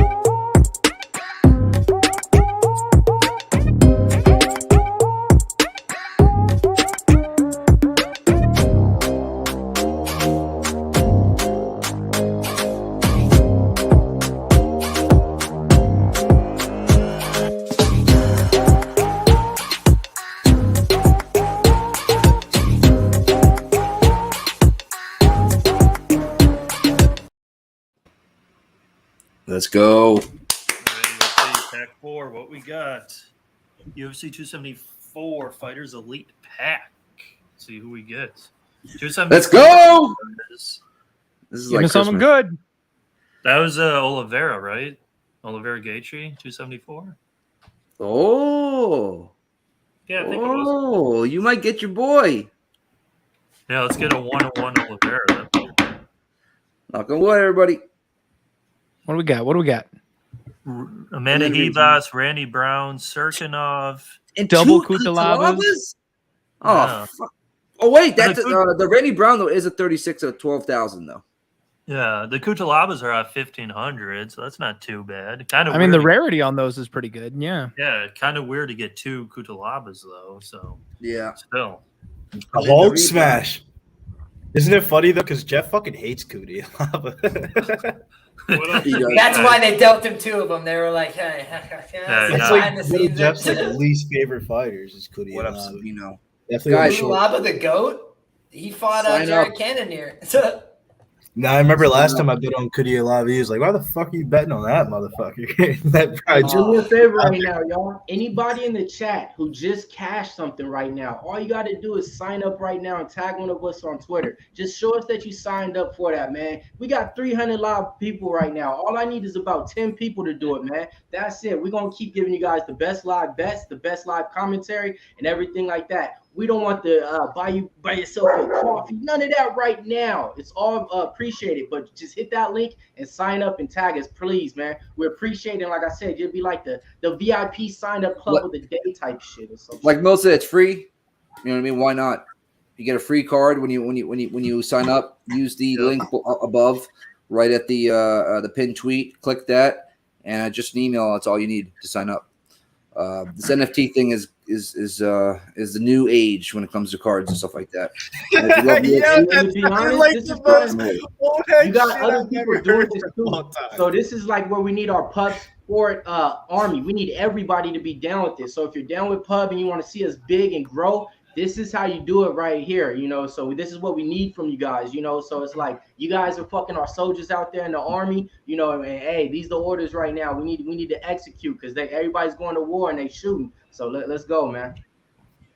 Yes, everything's blowing the fuck up. It's a lot of fun too. This is this shit. Every time they open a pack, I'm like, what am I gonna get? I tried to order a pack last night, but they were sold out. So tomorrow I'll be signed up. I'm already signed up, but I'll be ready to rock and roll. I'm to register for that pack drop.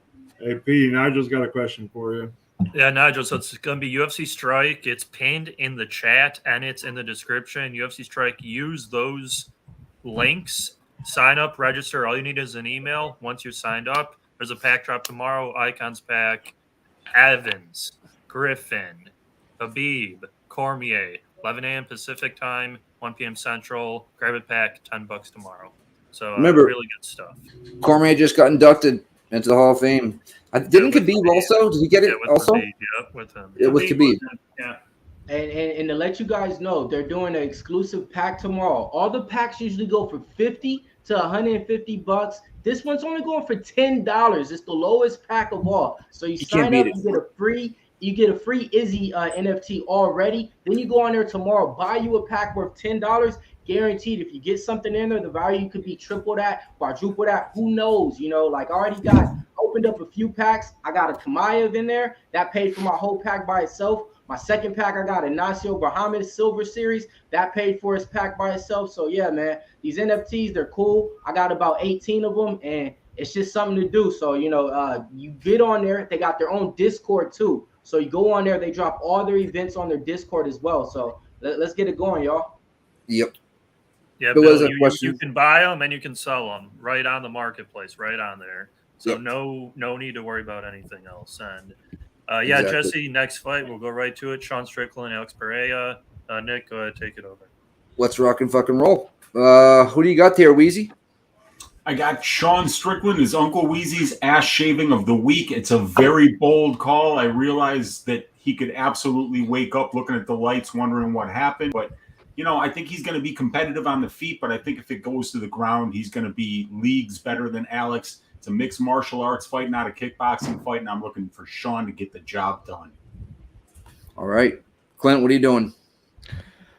I need a Sean Strickland submission, Nikki. I got the submission special rolling. 2 check marks already. I just need one more for a massive bag. I'm rooting for Sean Strickland. I don't have any other individual investment. That's all I need. That's the sweat that I got going right now, boys. Let's go. By submission. You get TKO by and submission at plus 275 if you like that as well.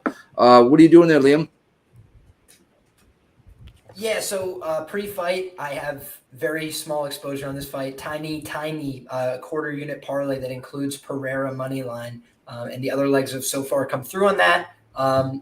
But yeah, I took the plus 110 money line for a very small poke. I think it's anybody's fight. I'm going to be joining my man Clintimus Maximus. I had been talking about it all week. Still got a plus 900 available to me here. So going to just take a little bit of a flyer, let's say, on Strickland by sub and hope for the best.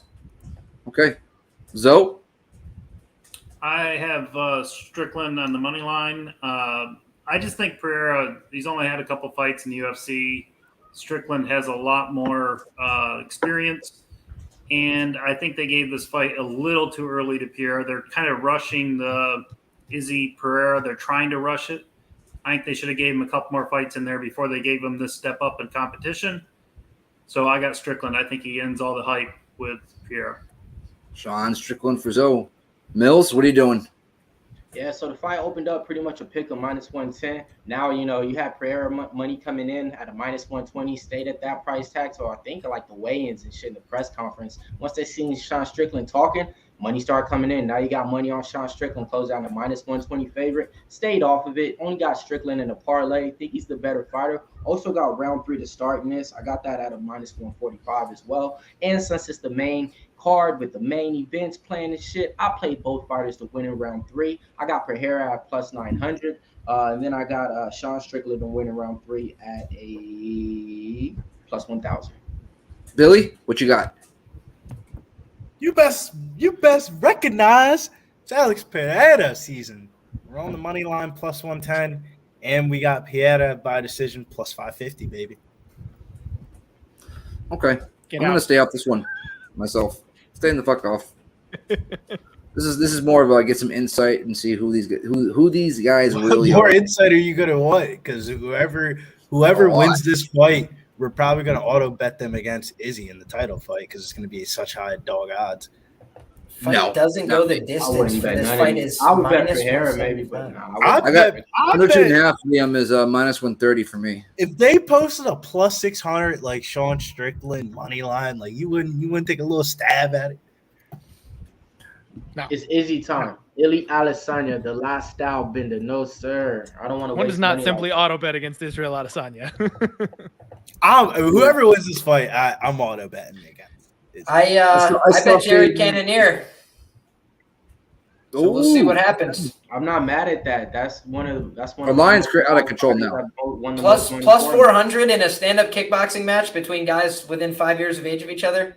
I don't buy that shit. I can't make no argument like in that because, like I said, I'm not going to make an argument. Izzy's a minus 650 now. He was 450 and lower. I'm just looking at the numbers, guys. Like, all I'm saying is the way this night's been going, it might be a small ad on Cannonier before the fight starts. That's all I'm going to say. All right.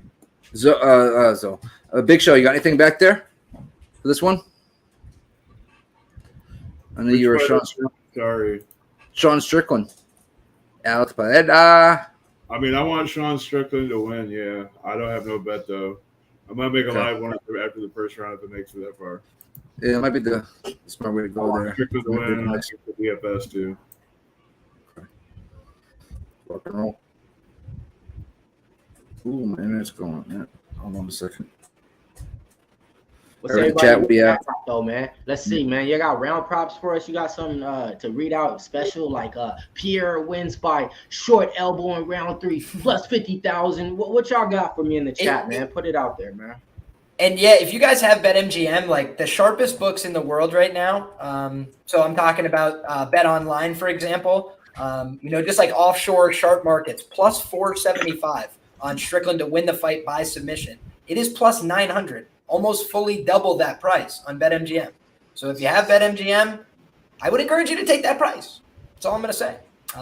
I got a quarter unit on that at plus 1,100 on FanDuel earlier in the week. It's a great bet. I was mentioning it earlier this week that I was going to end up with a play on that. They crushed it on FanDuel probably during that show. But either way, I was able to get down. Plus 900 is like the limit of what I would take. I wouldn't really go lower than that. But do think it's not a bad poke. If you watch Strickland grapple, you'll be able to tell like this guy's not a slouch. This isn't a guy who's like been doing jiu-jitsu for a little while. Like he's a competent grappler. He can grapple with anyone. Sean Strickland coming to the cage looking nervous as fuck. You don't look as boisterous as he was. I was gonna say, dude, look at the guy he's fighting. He's like the scariest guy on the planet. Right. He knocked out Dustin Jacoby in a way that is actually horrifying. Like he hit him with a left hook so hard that Jacoby like hit the ropes, fell forward, and bounced back like he was like springing, dude. It was insane. This might want this. Don't blink. Yeah, I don't know why. Either don't blink or take a nap. It's like one of those two. It's like don't blink or take a nap. Shit. Yeah, I don't know. I see this fight. I don't think it's going to be in the middle. I think it's going to be a boring fight, maybe with some Sean Strickland takedown and control, or just a spark fest. I agree with you on that. This could play out as boring. Did that one go the distance? Wow, they need the under at Bet Online. They need the under. Oh, that's interesting. That's interesting. All right. Yeah, they're going to get it, I bet. Wow. Save that. Wow. Let's go get this Sean Strickland submission prop, right? Strickland by submission or Pereira by KO. I'm leaking like a faucet right now. Plus 110.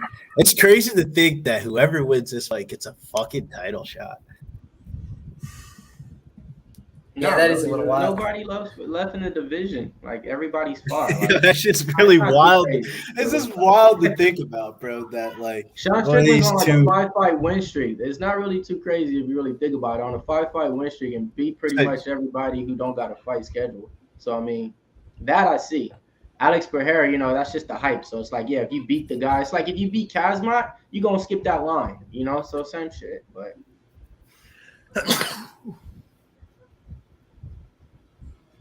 Oh man, it's the final countdown. I'm so nervous. He needs inside the distance to complete a plus 230 parlay. Glenbot 5000. Glenbot 5000. I'm only gonna read out your comment if you like and subscribe, because if you did, then I got you. He got the over 1.5. I got you anyway. Mr. Megan said the under 1.5 for Pereira by KO. Let's see. I'm not gonna lie, I did just put in a kickboxing KO parlay. Adesanya and Pereira KO parlay. Hey, we talked about that earlier. Yeah, so yeah, we talked about that. Hey, I did the AAA Mills, the Barbarena. Yo, the AAA. Yo, you did say that shit. Barbarena hit so far. Let's go. Let's go. The AAA parlay is definitely a thing. Yo, there's a couple of parlays that we're talking about. Man. I'm mad at putting the city kickboxing parlay. The AAA parlay was the way to go. Let's go, folks. Damn. I wish we had the value on so we could hear what the fuck Sean Strickland's saying. I tried to get in a small position on Sean Strickland sub or decision at plus 120, and the market did close. They touched gloves. Money's asking for a timestamp when you start announcing, so let's give it to him. Here we go. We've got Pereira starting on the back foot here. He's trying to throw some kicks, and Strickland's applying a lot of pressure early. This is how he tends to fight. He's walking him down. He's walking forward. He has good reactions. You could tell that Strickland spars a ton because he's never afraid to walk forward. To get started. Yeah. To get started. So it's like if some of those people need to warm up, he's going out there already. Let's go. Yeah. Yep. Yeah, he ain't talking on that. He mixes in his kicks, Nice long jab from Pereira, though. Like how he's trying to go to the body, too. Strickland's done a good job backing him up and keeping him uncomfortable, like trying to find his footing so far, because a lot of Pereira's, dynamism comes from his kicks. Like he's absolutely a money puncher with the left hook, but you see right now he's throwing a lot of kicks early, and the way that you can back up a kicker is to do two things, walk them down with pressure and then kick with them. So throw your own kicks. And we've seen Sean come out here, throw several teep kicks to the body because he's trying to back this guy up and make sure he's uncomfortable kicking. And now Sean's trying to introduce his own jab. He doesn't have the same height, the same length, but nice right hand from Pereira. Seems like Sean's done a good job so far of catching these punches as they're coming in. He does a good job reading them and putting up the blocker there, as you saw with the forearm guard, as well as catching and parrying with his hands. Nice teep to the body. That's actually the best work that Sean has done so far, is these teep kicks to the body. It's keeping Pereira honest. What's your time? With the jab, 3:21 on the clock, and it's Strickland holding center. He did just slip just offline that jab, but the jab is a lot faster and more potent from the Pereira side of things. But now Strickland touches him twice with his own jab, man. Strickland's just a tough bastard, and he's going to stay in your face and keep the fight going. And so far, that's what we're seeing. You know, no shots, no. He didn't turn into a wrestler. He's walking him down and he's getting so close to him that Alex can't kick. And he's forcing him to box in the fucking phone booth, basically. Yeah, he crowding Alex needs that distance. Crowd the kicker. Crowd the kicker. Yeah. Yep. Oh, 1-2 on the that's pipe a nice by Pereira. right hand. Yep. And Pereira does have the best money punch left hook that I've seen in kickboxing. And I'm never going to tell you I'm this kickboxing genius or something. I'm a newbie when it comes to stuff like that. I like kickboxing, but I'm not a historian of it or anything. But this guy. What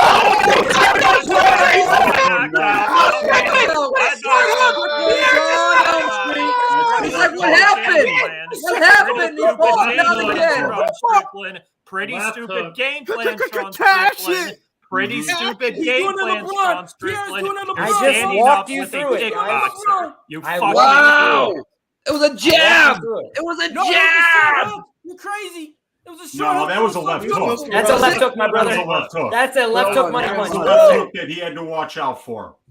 It was a left on the pipe. Yeah, it was a hook. Was it left on the pipe? But Strickland don't know what's going on still. Yeah, man, it doesn't. Oh my God, they're not playing. This guy's fucking. Oh my God, that's the one punch he had to watch for. Dude, look at this shit. Yeah. It wasn't. Oh, even, left. Yep, hook right on the jaw. Lead left hook. Takes his one, and he didn't zero. And then the jab at the end. Okay. Liam, what hand were you talking about? What hand were I you was talking talking about that left hook Larry money punch. Yeah. Alex said was good. That's why we watched that tape, homie. There it is again. Yeah. Hashtag shit. Thank God they didn't let you get on that Strickland subline. It wasn't a or hey, decision. this is the one. It was a hey, this is just a punch I'm throwing, and it boom. Bro, he hit him with a 1-2 down the pipe again after he got up. I thought it was just a jab at the end. Watch, jab. All right, I'm ready for you. Both those landed. Right jab and right down the pipe. Triple A parlay. Triple A, baby. Triple A parlay. Hey, if you ever have D-Rod service, call Triple A. Now, of course, fucking Sean Strickland wouldn't grapple. Now listen, that's right. Yes, he deserves everything now. Just skip the line. You just beat somebody that was on a 5-fight win streak that's been making everybody look like shit. All right, you've been a big favorite and made them look like nothing, and you just put his lights out like that. He's getting Izzy. Oh yeah, Izzy's pissing his pants. It's not even a question. It's not even, and I'm here for it. I'm here for it. I'm scared now. Izzy better concentrate on his fight tonight because he's got a guy who can knock him out tonight if he's not careful. True story. True story. There you go, Nigel. Anime tonight. Sean Strickland can watch his anime tonight. Yeah, you're right. Oh, you're right. Yeah. The Strickland hype just goes down now. Now nobody cares about you talking shit because you just got your ass knocked out. So like it's gonna go kind of a little bit down unless you bounce back up and really knock. Didn't Tone have round one knockout? Alex Pereira? Wow. KO and under 1.5. He had both. Yep. I had under 2.5 at minus 130, but he had the round 1K. What was the price in that round 1 KO prayer? Nick Rodriguez said easy money. That was easy money, man. Pereira. Sean, who? Matt W cashed. I see you out there. Okay, you guys Matt go. W Let's cashed. Hey, was that a KO too, Mills? Is that a kickboxing KO? It was just a short, not really. Yeah, because the way that he threw it and shit, yeah. Let's go, Adesanya. Adesanya's probably looking at like, fuck, man, I don't want to fight this guy. Like, I'm gonna be honest with you, man. Like that power is crazy. So to see that, like wow, he can do plus that. 450 on the first round, round 1 knockout. Pereira 200 said. And as Jeff just said he was too worried about Izzy. Yes, he was. He probably definitely was. But he did give in the press conference, he did say Alex Pereira is a beast. Strickland was winning the round, and he just Man, how do you have teammates like spending their entire lives trying to get you ready to grapple this guy because everyone in the world knows he's got a striking advantage and you've got a ground advantage that's massive. I'm surprised he didn't try to and then you go just for a stand there and eat punches Right. until you fall over. Like, come on. Right. It just shows. Somebody said fight IQ 10. Yeah, I mean, it's like, bro, this was your shot right here. And he's in there. Yeah, of course I'm going to stand. Of course I'm going to do. Bro, what do you mean? He should have been from the start. Jab, level change. Mess it up. Have him mentally fucked up. You know what I mean? Like so Strickland, it is what it is. Like, everybody's like fan favorites because of everything that he said and shit. Like, come on now. Like, it felt like Strickland was just happy that like he felt a couple punches and he was just there in the moment. I think Strickland's just happy he made it to that, this moment in his career, right? That's what I said. I think he's one fight away. You're kicking yourself in the butt. You're one fight away from a title fight, and you don't go out there with the game plan that you know that he had a tough matchup though for that title fight with Pereira, who already beat Izzy twice. Everybody said he was dumb coming to this fight, and he doesn't fight game plans very well, and they're exactly right. He didn't grapple at all. I mean, he fought like he fights every fight, like hands down, walk straight forward. Yep. He got comfortable. What happened with him is he got too comfortable because he was landing some shots. He got too comfortable. All he had to watch out for was that left hook. That was the knockout punch, and he got hit with it. Guys, Strickland unfortunately was fighting a fight that he couldn't win. That's the truth. Is like Sean was always going to be in danger if he fought that way. Needed to close down the range a little bit, force this guy to work, mix the martial arts. Didn't mix the martial arts. He kickboxed with him. No, that's true. He did exactly what he was not supposed to do in that fight. And even if he wanted to box, he could have just shot a takedown early. Get it in his head, right? Get him thinking about it. Takedown, make him think. He didn't even feint a takedown there. So, yeah, I mean, and it's just – it's hard, because everybody knew it. Everybody saw Walter Powell not wake up for 6 minutes after getting landed at that left hook landed on him, and Sean knew that. He knew how dangerous this guy was. He wanted to show that he had big balls and beat him at his own game, and that's what happens. That's what happens when you make dumb decisions in the cage. You get fucking hurt and you lose brain cells, and your Uncle Weezy loses money and the ass shaving of the week. It's on me. Razor's asking, Zoe, can we still take a shot? No, we gotta win these last two. I'll take one at the end of the stream, Razor. I gotta win these last two. There we go. There's your answer. Mad Max by KO. Tom Megan says, I have a parlay already with Volkanovski and Izzy. I got Izzy at minus 450. He shot up to 650 on our book today. Yesterday alone, he was 450, or the day before that at least. When I got it in. Let me check. Well, let's start. This one might come up quick. What do you guys think? That was a first round knockout right there. Yeah. So they're going to have definitely like 13 minutes to waste and talk. But I mean, no matter what. I love your 13, not 15. Not 13 minutes, 28 seconds, right, Mills? Bam. 13 minutes to go. Yeah, it might start at 11, though. I think I know what he's talking about. Or 12, excuse me. Am I the only one that likes violence here?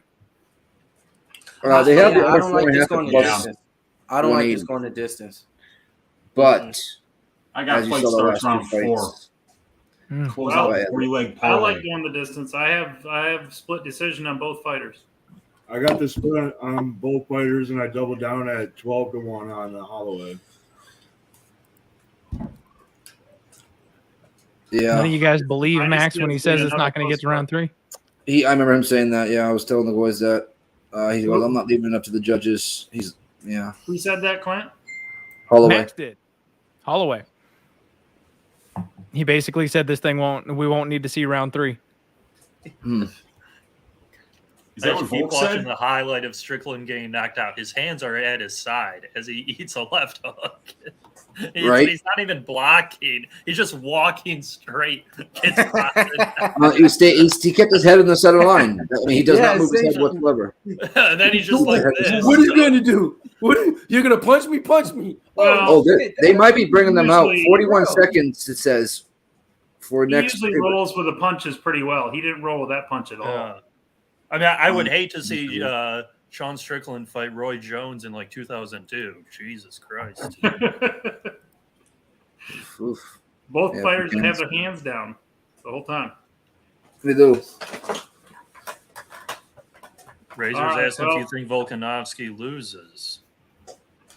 I don't, but as we've seen tonight, a lot of shit can happen. I don't myself.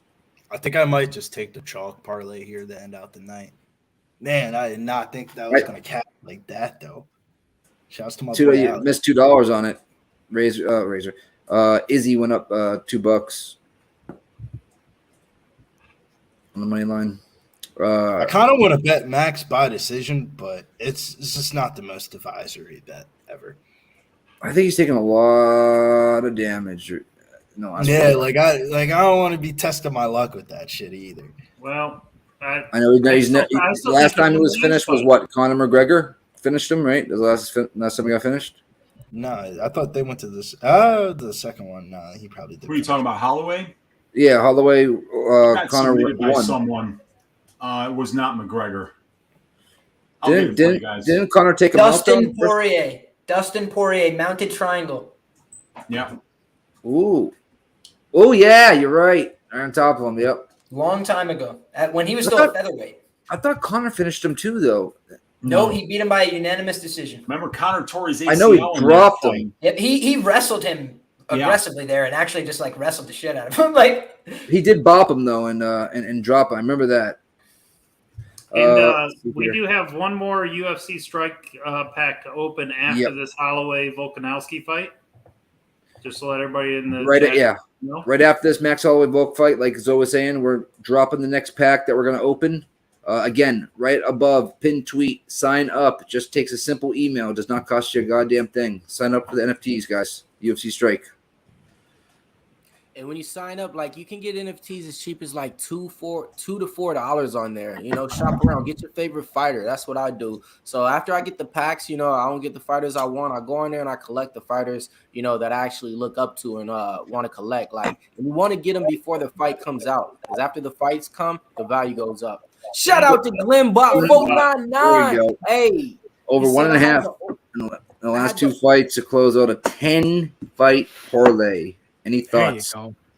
Depends depends how much money you got on it. You could be good. Out. Both of these fights should go over 1.5. You would think. Yeah, honestly, Glenbot. Yeah, what you've got is a gorgeous situation for a middle. So the under 4.5 in the next fight is plus 185. You can put a small bet on that. If it goes over your 1.5 and it goes under the 4.5, you cash both. If it somehow ends in the first round, you don't go home with empty pockets. No, you're fucked. You have the plus 180. I'm not saying. And then in the main event, it's the exact same situation. You can go heavier on the under 4.5 at minus 130. And again, look for a second or a third or a fourth round finish and cash both tickets. Like you've got a double hedge, double middle opportunity. But Clint, what Razor's saying, it was 10 different parlays, not a 10-teamer. I mean, do the math. Same thought though. Same problem. It is the same shit. Doesn't matter. Yeah, it's the same shit. Yeah. Either way, it's a gorgeous opportunity. You've got free money sitting in front of you. Take both unders for whatever amount makes sense to you. If it lands in the middle on both, you're stacking 2-3 bags instead of one. Yeah, I would definitely. Yeah, no lie. I did bet on the under here. I didn't have a track bet on it, but it's plus 200 right now for the under 4.5 rounds. You got both guys telling you they want to go out there and find a finish. You can't take that to the bank with you, but what it does tell me is like they're going to be willing to exchange. We've seen that before. These guys have hit and hurt each other in the past. I thought Volk hurt Max in the first fight. Thought that Max dropped Volk in the second fight. So as far as I'm concerned, both these guys have paths to finish. Like they're both incredible elite fighters, and they have good finishing instincts. So if they have somebody hurt, rocked, on the ropes, they could definitely get them out of there. And both of them are ego guys. They're competitors. They're world championship level fighters, and they both know they can come close in a decision. They don't want that. They are like trying to make a point of like getting another person's opinion out of this, and let's figure it out between the two of us. And I just think that that's the kind of fight more often than not that leads to an under 4.5 rounds. So I am also on Volk ITD, but let's go around the horn now. Let's go around the horn on this fight, Max and Volkanovski, Wheezy, what, are you doing anything on this? Yeah, I've got to close out a 3-leg parlay. I've got fight starts round 4. So, Okay. I'm banking on both of these guys' incredible durability and the fact that they're extremely well matched, and that, Max Holloway has absorbed 1,811 significant strikes in the UFC, never once been knocked out or knocked down. So I feel it goes at least until the 4th. And if it does, it'll be an update for me. Okay. All right. Billy? I took the chalk parlay, Volkov, Israel Adesanya, minus 125. Maybe catch a better line on Max Holloway if he comes out slow, but I don't think he's going to come out slow. I mean, this is a hard fight to bet on. All right. Mills? I got a 5-fighter parlay that closes with Volkanovski. It was Macy Barber minus 250, Muniz minus 300, Jim Miller minus 220, Sugar minus 250, and Volkanovski minus 200. All right. Clint? Trying to figure this out, guys. Leaning violence, might bet the under 4.5 at plus 185. Like, I'm kind of with Liam here, where I'm agreeing that these guys can hurt each other. And if Max comes out throwing caution to the wind, trying to keep it from going to the judges, I don't see why one of these guys can't get finished in this circumstance. So kind of leaning towards violence. And as much as my soul wants to see Max Holloway get this win, the fact is he is 0-2 against Volkanovski. So I can't really justify getting behind him here, even though I feel like it's a close fight and he's probably the value side. All right. P, you doing anything? No, I mean, I've literally bet Volkanovski both fights, so I don't think I would bet against him again. In the last fight, Jeff knows we had way, way too much money on that on stream, so nothing here. Okay. Nikki? I have Volkanovski to close out 2 parlays, and I took the under 4.5 at plus 180 as well. Okay. And Liam? Yeah, I got Volk here. I like Volk. I think he's the best fighter that I've seen personally. So in the UFC today, like I just think he's a very, very good fighter. I think he could lose this fight. I mean, Max Holloway is a stud. Not going to write off his chances to win. He impressed me last time. He did better than I expected him to. But I also think that was a little bit of an outlier performance from Volk. I thought it was one of the worst showings he's had in the UFC. Kind of expected to find his footing a little earlier there, was struggling to do so, was able to get it back, which I think is really impressive and shows his championship heart and mettle. So, yeah, I think he's a very hard guy to bet against for me personally. I think he's the best fighter that I've seen. So I'm on him to win inside the distance at plus 333. I'm on the money line here at minus 195. And I have him to close out 2 parlays, very small parlays. I'm not a big parlay bettor, but I did have Macy Barber parlayed with Alexander Volkanovski for 0.75 units. And I had a 4-leg parlay of Pereira, Volkanovski, Ian Gary, and Macy Barber. $26 would return $150. So, all right. I have 3 half-unit bets. Split decision for Volk at plus 600. Split decision for Max at plus 1,000, and I decided to go with you guys, cover myself a little bit on under 4.5 at plus 190. So it's kind of covering my split decision bets, but if it goes to decision, I feel good that it's going to be a split. It's going to be a close fight. But if it could be also, if there is a knockout, I'll just take the under 4.5. All plus money. They blacked out the arena. Here he comes. The man down under. Volkanovski is making the walk. This should be a great fight. Should be.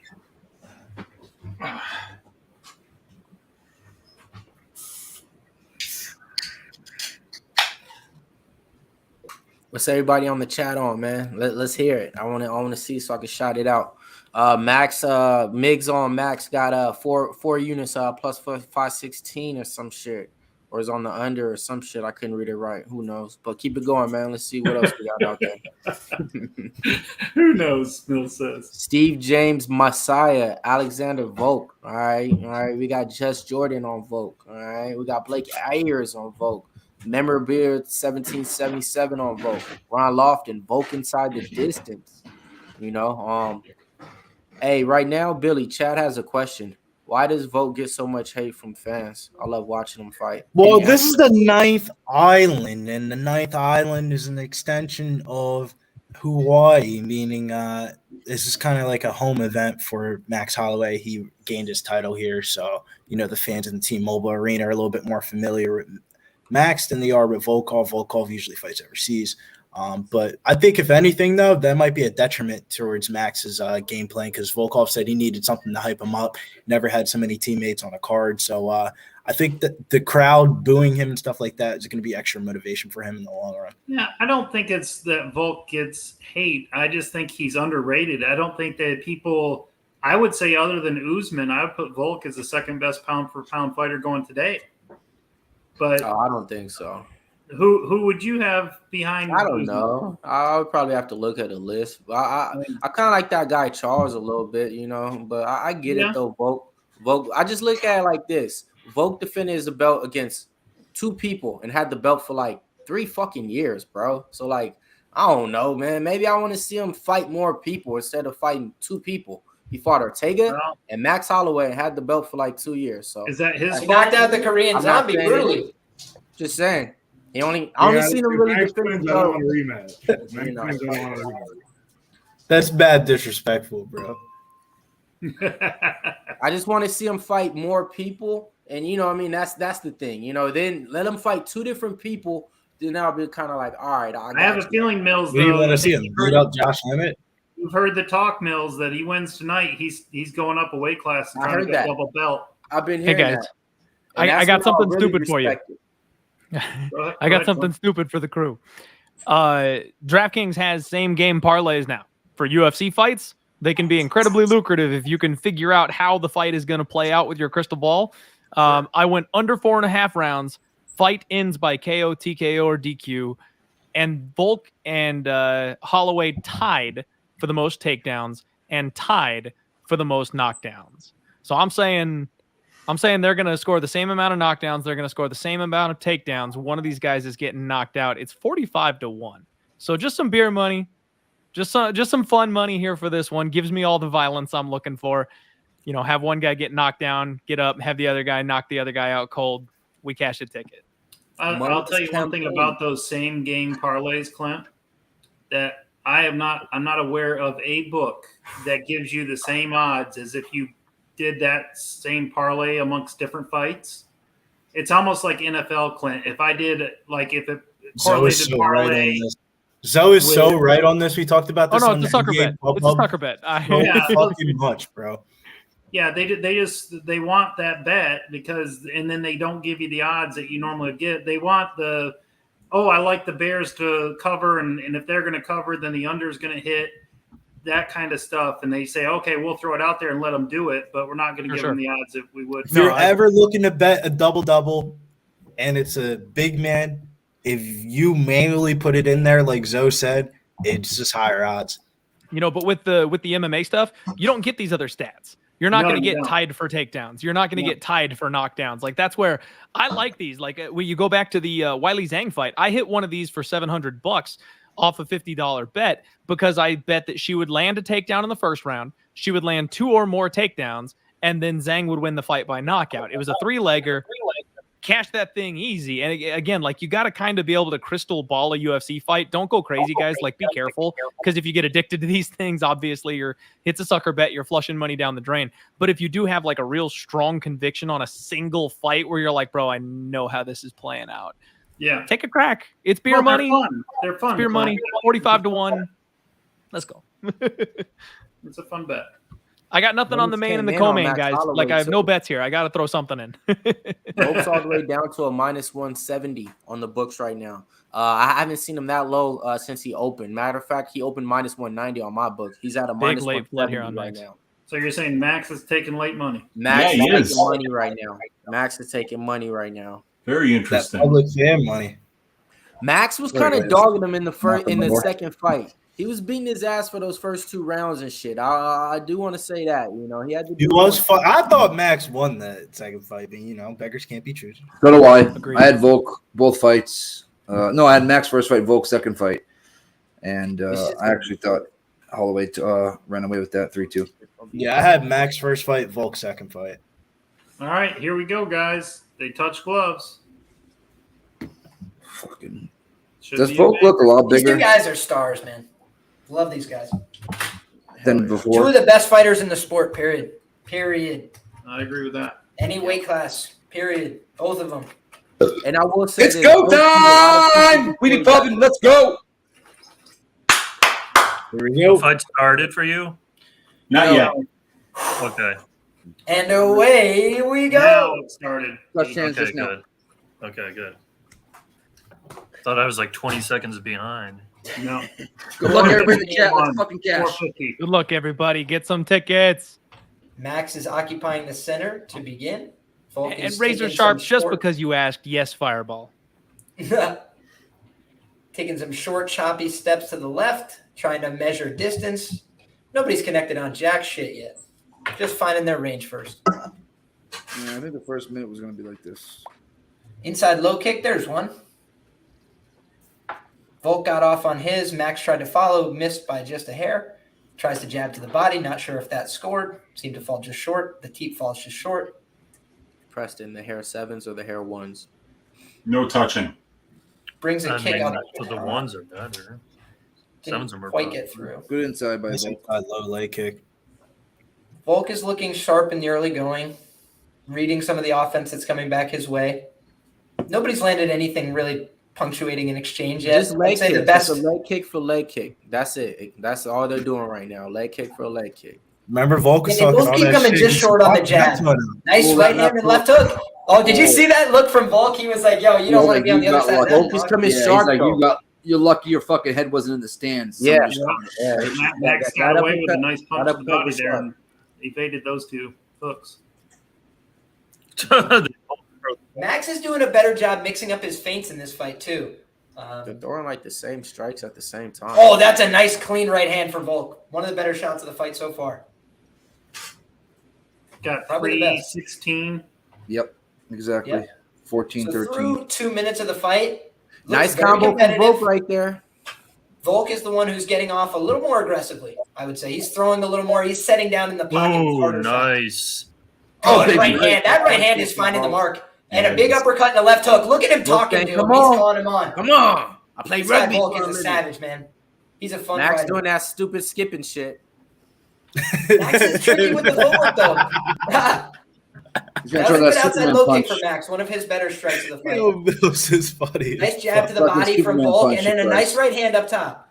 Volk's doing a good job interrupting the patterns of Max Holloway by grabbing his hands and then Yeah, firing with the other hand. The volume for Max is lower so Ooh. far.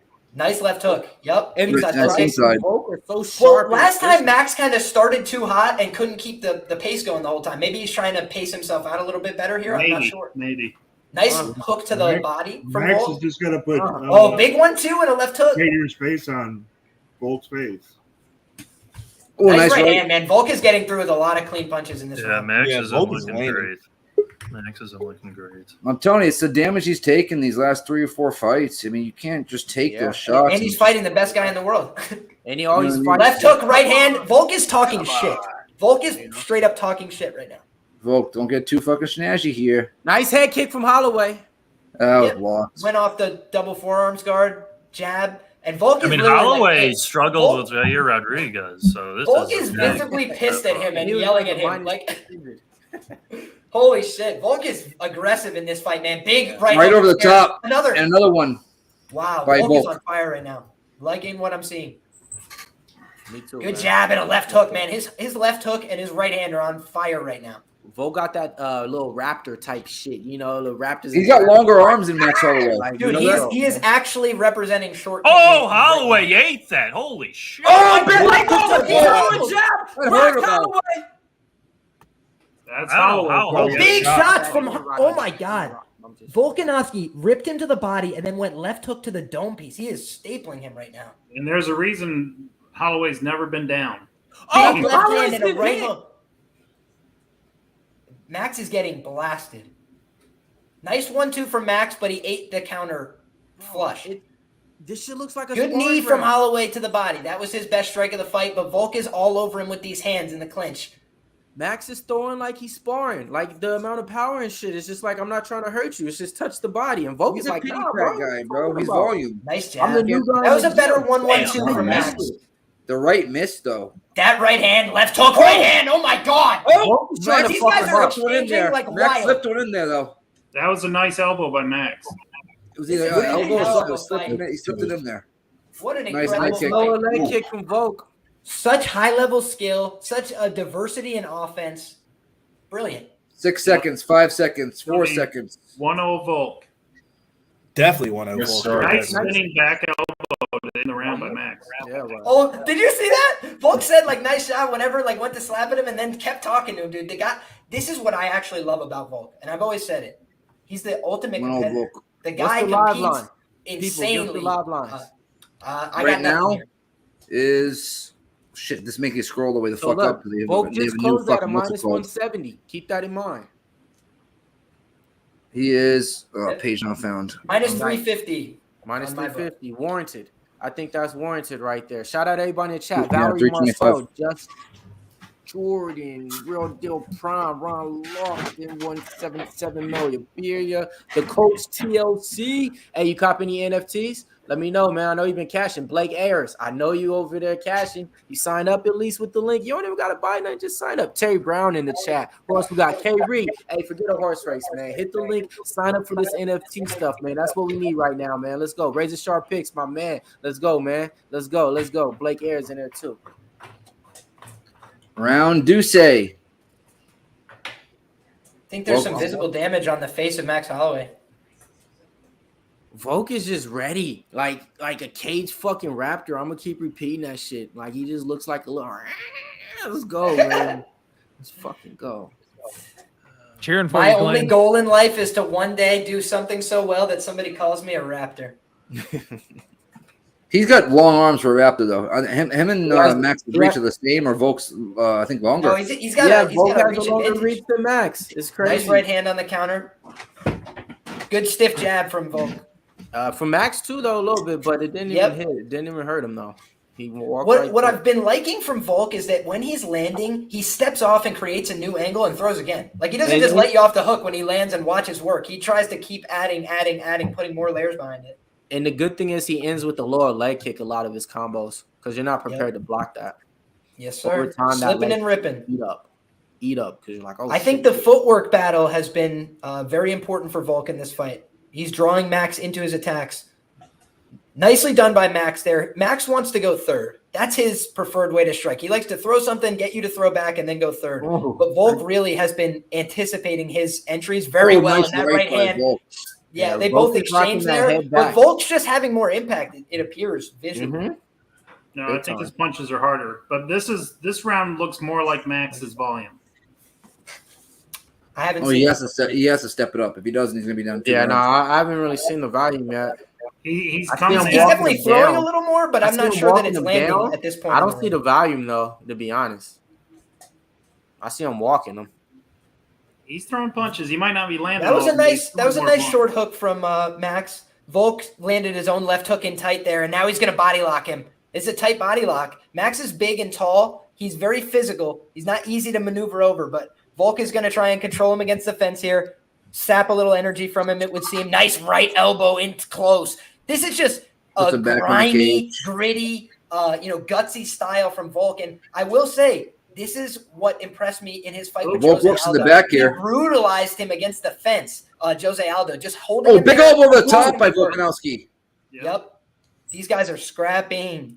Yeah, Nigel Lee said Volk just leveled up more than Max, and it's just evident. Hey, that's kind of clear. That's exactly you know? was my breakdown. Was Just point blank. Volk has gotten that much better Mhm. in the last 3 or 4 or 5 fights since they fought. Nice Mhm. right hand from Volk. He keeps measuring his punches much better. He Oh, just big got right a on big the top. right hand. My God God. damn, is Max Max Holloway's terrible. chin is actually exceptional. Max Yeah. can yeah. punch. Yep. He's That's what going to I was have worried to. I about. mean, he's Yeah, already been forced to eat like 50 of them. And that's a huge left hook as well that he took with impunity. It's the North Nice Islands. That was a It's better the jab North from Islands. Max. Max is trying to put himself in the pocket, but he's just having a hard time extending anything. He can't get a combination of strikes going because Volk is never in the same spot for more than 1 second. Man, so dead on. He's not. He's just moving around, not getting tired.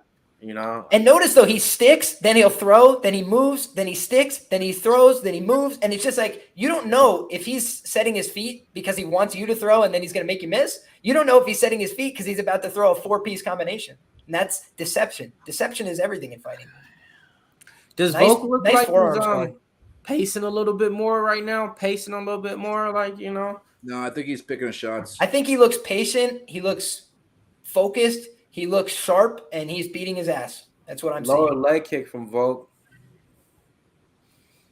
It's been a good fight, though. It's not to say that Max hasn't done good work. It's just to say that Volk's work has been evidently better. That was the first like really good. Look at Max's face Max right Holloway. now. He landed a good left hook, but he's eating these stiff jabs constantly from Volk. Yo, this don't look like Max Holloway. This look like Pax Stolaway or some shit, bro. Well, I will say you see flashes of it. Like Max when he put that left hook jab and then the right hand together, that looks like classic Max. He's just eating so much in between.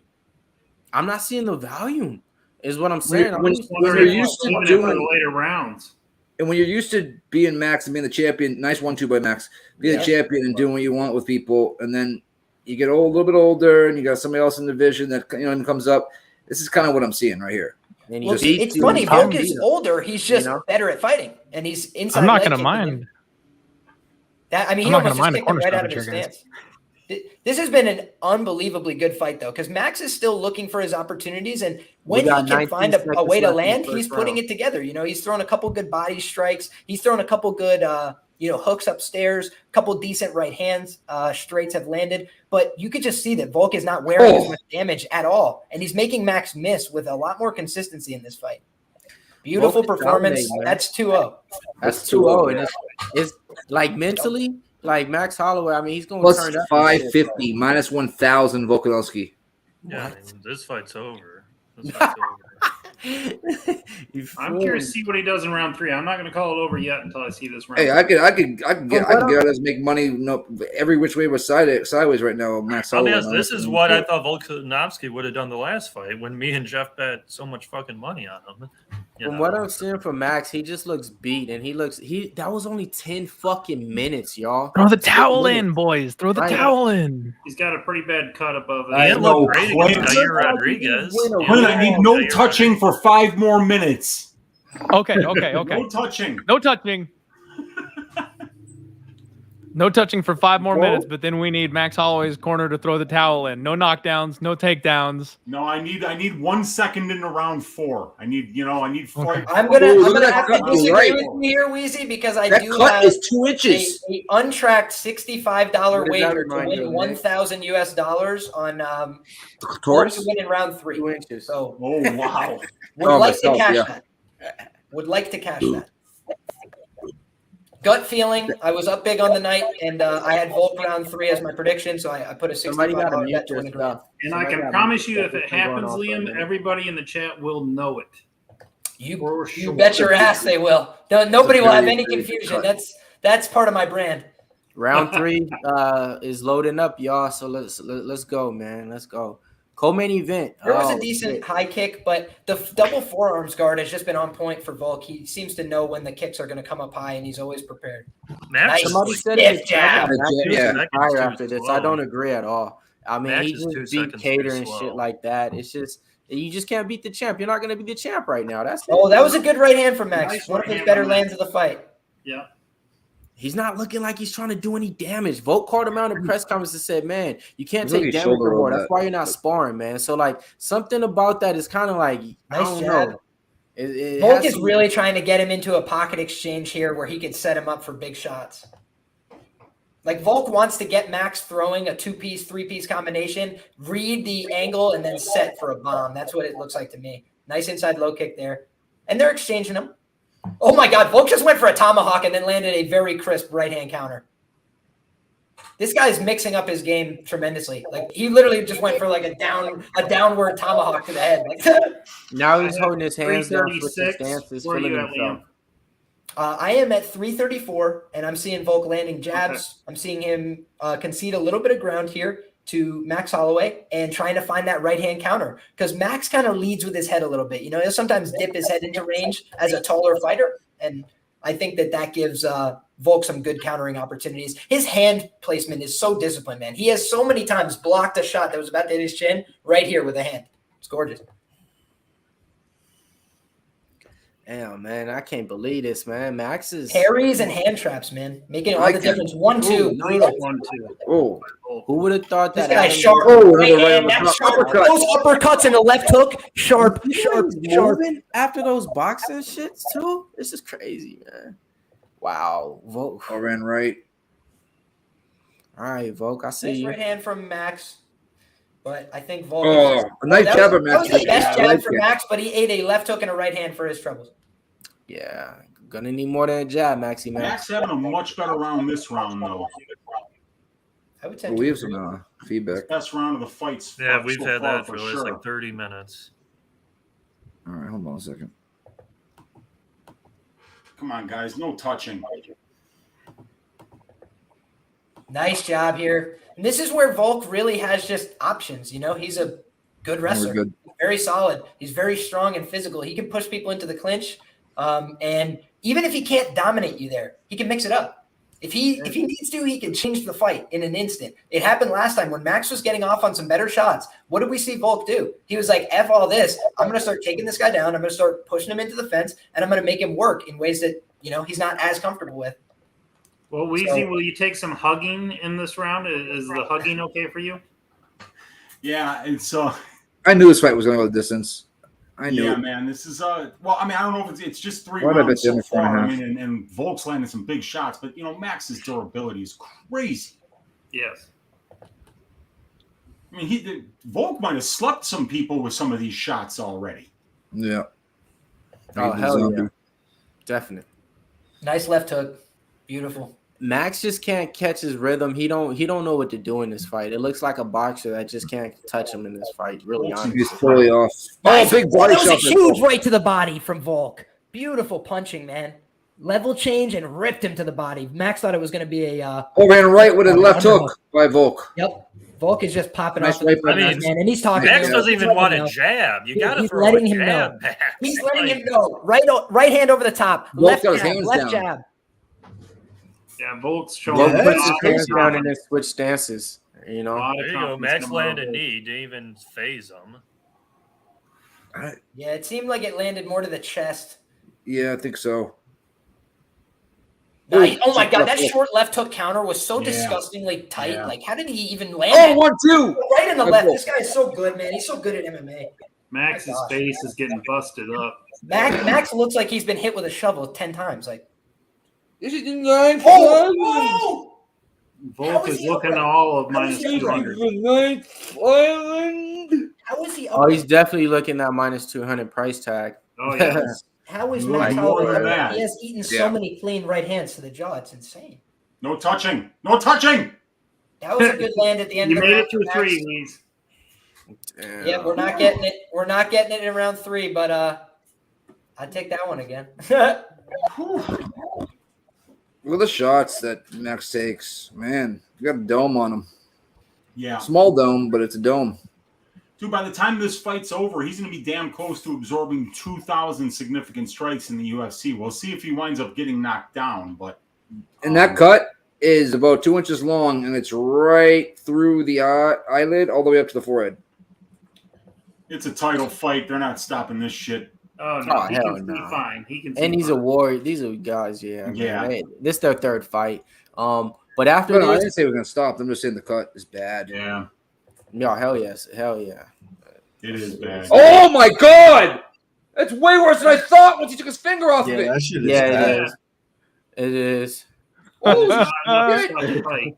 He's got What the an old amazing old- reaction, Nick. Come on, Volk. Let's get this finished, man. Let's Throw get the these, towel in, baby. Bro, it's fucking... I wonder Come on, if he's give going me to a ask him the same stoppage. thing he asked, what's his name? Korean Give me a Zombie. Hey, are you stoppage. sure you want to come out for round 4? Like, he literally just that asked him. Bobby Marty, Lane, he's like, You "Are you start the Bobby?" fucking fight. Look at Volk, man. Thank I you. fucking They love never this the guy doctor in forever. there, which is I crazy. fucking love this guy forever. Let's go.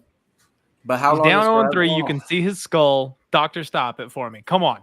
Come on. Come on. Sorry, Weezy. So look at Yeah, Volk no, there. stop it Reading the now, offense. Clint. Reading big the stop by offense, Volk in the opening up pocket. against the fence here. Let's go. Go to the Volk body. looks great right Volk, now. Go to the body. You drop him, okay? Look at that The head kick ain't out working. to break Go to his the grip. body. That kick out to break his gable grip was amazing. This guy Volk is so strong. He's such a presence. His head position is on point. He's just who wants to fight this guy? Like, somebody's gonna have to come back or move up to a different weight class or something. big uppercut to the body and a right hand over the top that busted Max's face all open again. I mean, this guy is on fire right now. If you're in Max's head, like, what do you think? Like, you have to do? Like, well, he's just on autopilot right now, probably fighting. Move to 155. Yeah, after this, he's gonna move up. Call out whoever, and get that title. I'm at Holloway. If you're in Holloway's, right there. I was talking about Holloway, but I was half kidding. I just mean I mean Volk. No. Yeah, I don't think he You moves guys up to don't think 155. there's any chance Volk could make 135? Any chance? No. At I don't think 5'7"? Look how short he is. No. Look, No, I he's mean, too he strong. doesn't carry that much He would fat. have to lose muscle. He would have to Yeah. cut actual His real legs. muscle It's and the just legs, become Liam. I a think it's weaker the fighter. legs. He'd have to His be legs are weaker. like Jay Dillashaw fucking tree shit. trunks. Yep. But no, he's gonna move I don't up. think he would fare great at 55, though. That's the other thing. Truthfully, I don't think that would necessarily be wise for him. I don't think so either. That was a good Imagine spin back kick Jalen from Turner, him Max trying to to the body. close that distance, you know? Max is trying to open up some kicks here and maneuver to the body of Volk. But Volk seems still within himself, confident, looking for his counter opportunities. A lot of kicks from Max here. He's trying to take a much more kick-heavy approach in this round because the boxing has been going poorly. I think if he wins this fight, Dana will give him the title fight at 155 next. Definite. Oh, I mean, he deserves it, frankly. Definitely. Like he can sort of tell the UFC, I want to do this, and they should be like, whatever you say. Yeah. Yeah. They're like, I get it. You just made Max Holloway look like that. Max would have did this to the other guy, defended. They're going to give him the Calvin Kattar first. Big left hook and a right hand. Oh my! Like Max Holloway's chin is actually scary. Like it's scary. He's catching him on the ear too, which should get you off balance, and he's just not dropping. He's a tough son of a gun, man. That's for sure. If there was any doubts about whether or not Max Holloway is one of the toughest guys in the history of the sport, let's not wonder anymore. Max just took a weird back take there, but I don't think he's going to have shit doing with that. No. Yeah, nothing at all. No. That's how strong he Volk is. just too clever and too good in the scramble there. Nothing going for Max. Nice knee to the body, but Volk's able to break off the clinch pretty easily, and he's back in control in the center of the octagon, throwing his jab. Max's face looks like he's gotten hit with a frying pan 15 times, and I'm not trying to picture it. It looks like somebody literally took a foreign object into the octagon and beat him over the head. It's mainly that cut above his Big uppercut to the right hand. Whoa, This nice. guy, Max Holloway, has a chin from Hades. He's getting hit with clean blow, right on the chin. 133, 132 left. What a fight, Fourth. man. This is exceptional. Yeah, just finish him, Volk, man. Spinning Get us back those kick to the round body. pops. That is Max's only strike he's landing this round. Like, he's just like, all right, I found one. I can land this. Like, Ooh. 1-2 by Volk in the pocket there. He's just taking everything. I mean, if he hasn't knocked him out yet, Max's corner, if they if they want to do him a favor, should stop this fight, is the truth. They won't. They want to do me a favor I as think they'd have well. to worry about what Max would do to them. I guess, but I mean, I don't know. He's I kicking imagine his so. thighs. He man. It's a needs title to finish, though. He's got. Yeah, I'll say this isn't as bad as that Ortega and the. Not at all. Yeah, you're right. Nice I mean, right. that fight though was Nice jab. criminal. Like Ortega might never be the same after that. Yeah. But the reason why Yeah, you you can't remember stop this fight is Dos because Anjos Max ain't against never going to Moicano? get another title Yeah, fight. and I was saying it then, Weezy. I had a bunch of money on Moicano knockout. That was but at a certain nasty. point, it's not even, or excuse me, not Moicano, RDA knockout. But like at a certain point, it's not even about your bet. It's about like health and safety. Like it just made no sense. Moicano was getting smashed on short notice. Yep. Oh, that was the head best kick land almost for ended. Volk. Or Right, excuse me, Max. the best land for Max with a right hook, but he paid for it with a right hook from Volk. You can't give one round to Outside Max. low kick. Oh, hell no. I You can't give even one him half round a to round. Max. I can't even Not give him one. half a round. That would bro. almost be impossible. Sal D'Amato is cage side, though. I will remind everybody. I'm not saying he's going to, Oh, they're have it shaking for hands Max, between but the fourth he round, might have but Max one round knows. for Max, which would be egregious. Max knows, yeah. Max you knows just, what's Max happening. definitely. Did I argue about this? Max Oh, definitely. Please, Diamato's got this 2-2 going into the fifth. Chris Lee in I the got a house. Dude, 3-1 there's max. Chris Lee in there. He's got a 3-1 max going into fucking fifth. Fucking Sal. Hey, Nick Rodriguez, man, did you sign up, man, for the UFC Strike? We're sponsored by the UFC Strike, so this is what we need you to do, man. We're going to drop this link around here. I just need you to sign up and get a free. Write the pin tweet right above. Buy nothing. It just Please hurt stop the right fight into and Max's ship me a eye. bag. Please ship me a bag by stopping this fight. I mean, that Yeah, blood, they can't get it to stop. It's the worst cut. They should stop the fight. I mean, I'm so surprised they haven't. Like, that cut is bad. I'm surprised they're But not it's a looking title at it fight. though, right? Like being like, Yeah, not oh, even looking at call it. No, somebody. they're not even No, looking at it. doctor's not even looking at it. For real. That's what I'm surprised about. Like they're not even, stopping it. Ref being like, wait, let me see. Oh, it's Max Holloway. He can do it. He can get through the fight. Here we go, round 5. I'm I mean, scared. they're- Wasn't Goddard the referee for man. the I can't catch a break tonight. He was the Moicano fight. Dos Anjos He against was. Moicano. He was. He was going to let Moicano die. Yeah, he was. Hey, Billy, how is Volkanovski doing in DraftKings right now? Racking up To be points. honest with you, not as good as you would probably think because they don't rate significant strikes like they used to under the new. Max is shooting a takedown. That is Jesus something that you Christ. didn't expect you'd see. It's like Down 4 rounds. Go for the takedown. Did you notice that? Well, I mean, to be honest with you, he's not hurting him at all on the feet. So, like, you need to 420 go for a marks, assault. lays up.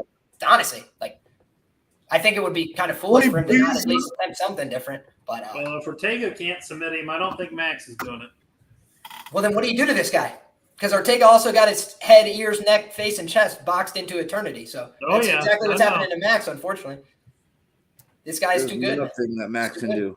Yeah, He's the best this fighter guy I've ever just seen. has Max I'm trying to Holloway's tell number. people. I mean, I've never seen a Max, fighter this good. I don't know. Max is a great fighter, but Volkanovski's got his number.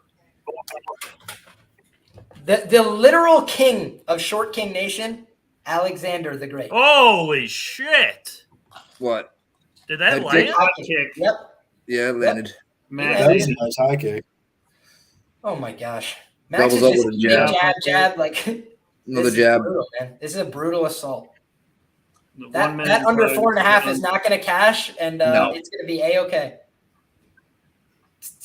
Wow. Wolf What a fight fight. Killing those Volkanovski parlays. right call. I'm not gonna call it karma, but when Max was doing that to Ortega and Gator, or he's making fun of them in the ring, he kind of deserved it too a little bit here. Well, Getting I'm 5-0 right now. I'm not going to say it quite that way, but man, I concur. 30, I concur. 25. Volk is the real best competitor in this division, and he'll let you know while you're fighting him. I've heard people say that he's corny, and I get the take, because if this guy wins a round, he puts his hands up because he's a winner in life. This guy will 30. not concede a round, a minute, a second if he doesn't have to. He's just a winner. Yeah. He's a stud. Yeah, This guy, this freaking guy. What do you say about him? I'm just blown away. Yeah, on overhits. He's Yeah, this is a probably massive one of the best performance. champions that we've seen in a very long time. He's being By the dominant. way, need we forget that he knocked out Chad Mendes, one of the biggest power punchers in the history of the division, got hurt, got dropped, got back up, and knocked him out like 30 seconds later. Doesn't give a shit. Walked him down and knocked him out. Then Jose Aldo blanks him. 0 scores for Jose Aldo in Brazil. Yeah. Nothing on the scorecards. Nada. 0. 30-27 across the board. Period. This guy's the best. And Aldo is one of the most technically sound mixed martial artists in every part of mixed martial arts, whether it's wrestling, boxing, Yes. grappling, takedown defense, Leg durability, kicks. power. All of it, Weezy. Yes. He does everything. I mean, Jose Aldo is about as good as it gets, as well-rounded as it gets.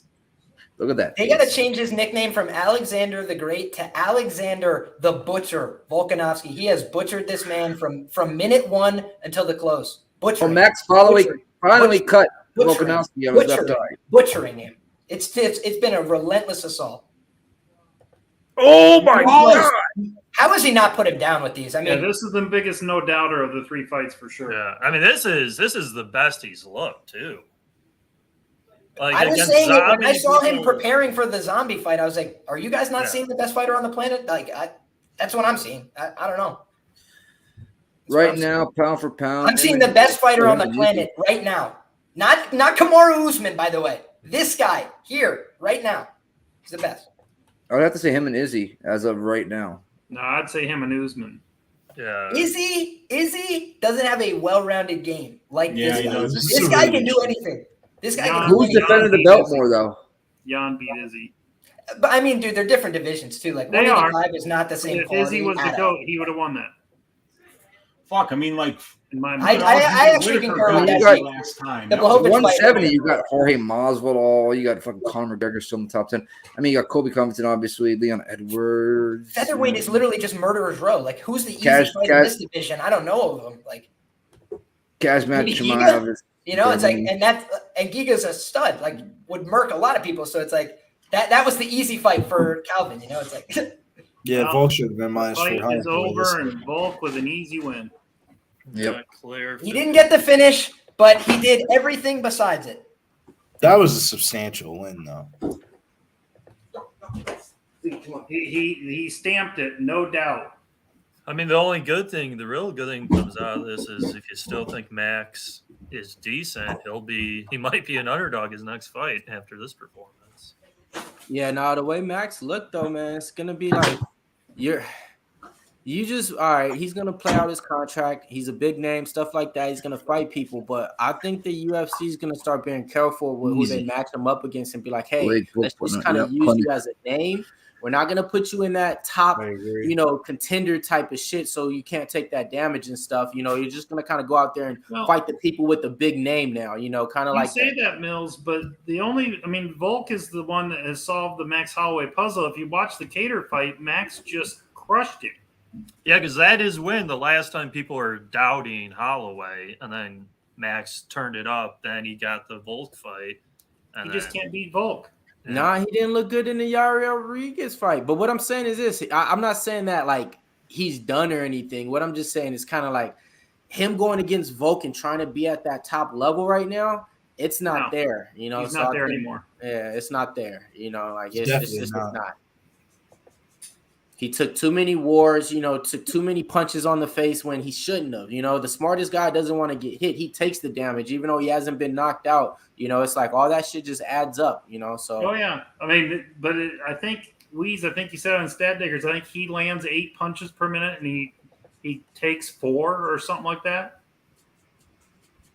So, I mean, still 84 punches per minute. Mm-hmm. Yeah. Hey, who's about to cash in the chat though? DJ Big Boss, you about to cash? Mr. D, CJ Crawford, Tyler Dyson, Nathan, Pierre Terrace, John Karras. Hey, John Karras, man, I know you hit that like and subscribe. I know you did. Tyler Dyson, I ain't gotta ask you. I know you did already, man. MMA all day. That's a new name. All right, so look, MMA all day. What I'm gonna need you to do is definitely hit that like and subscribe. Haven't seen that around none of this time. Shout out to Jeff Slaughter paying us some love in the chat. Let's go. Said he put on a masterpiece right there. Nick Rodriguez cash. Nick Rodriguez, man, you owe us a sign up. Sign up. Tag us on Twitter, man. Come on, let's go. You've been down since they're sitting here going to announce the winner. Max has a towel over that left eye. Oh yeah, should have a tampon on it too. I wanted to say that moment after the fight is what it's all about, man. These guys came together. Like, these are the 2 best featherweights on the planet, and it's not that close, right? I thought that was close. Tremendous sign of respect. Volk comes over and just tells him, hey, thank you. Appreciate the opportunity. Like, thank you for getting back in here with me. Because the truth is, do you know what actually happened tonight? They had to get Max Holloway to get back in here with this guy because people don't get it. They don't understand that they're watching the best guy. So they're like, dude, listen, I know you keep beating this guy, but like, we need you to beat him one more time so that people will recognize that you're the best fighter on the planet. Well, I think he did it more and more decisively. So it's like he did it once, 5 rounds to 0. They have a close fight, and then he says, all right, no, we need to run it again then? Okay, we'll run it again. And he absolutely dominates him 5 rounds to 0. Well, I think that's all right. He put his stamp on it after 2 close fights. Quick commercial break, and right when we get back, hitting the last pack of NFTs up. Let's fucking go.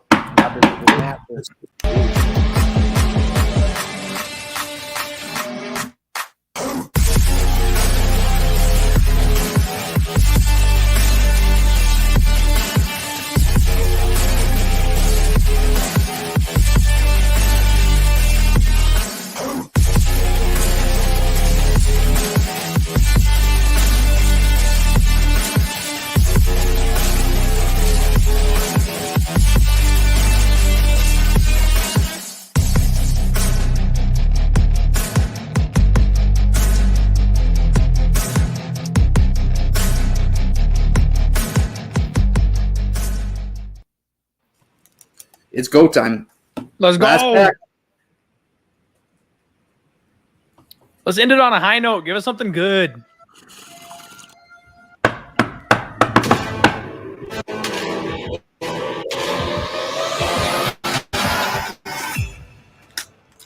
I can feel it. We gonna Come on. Topuria, Sanders, Yuri. Yuri. We got a Yuri. All right, that's a good way to end it.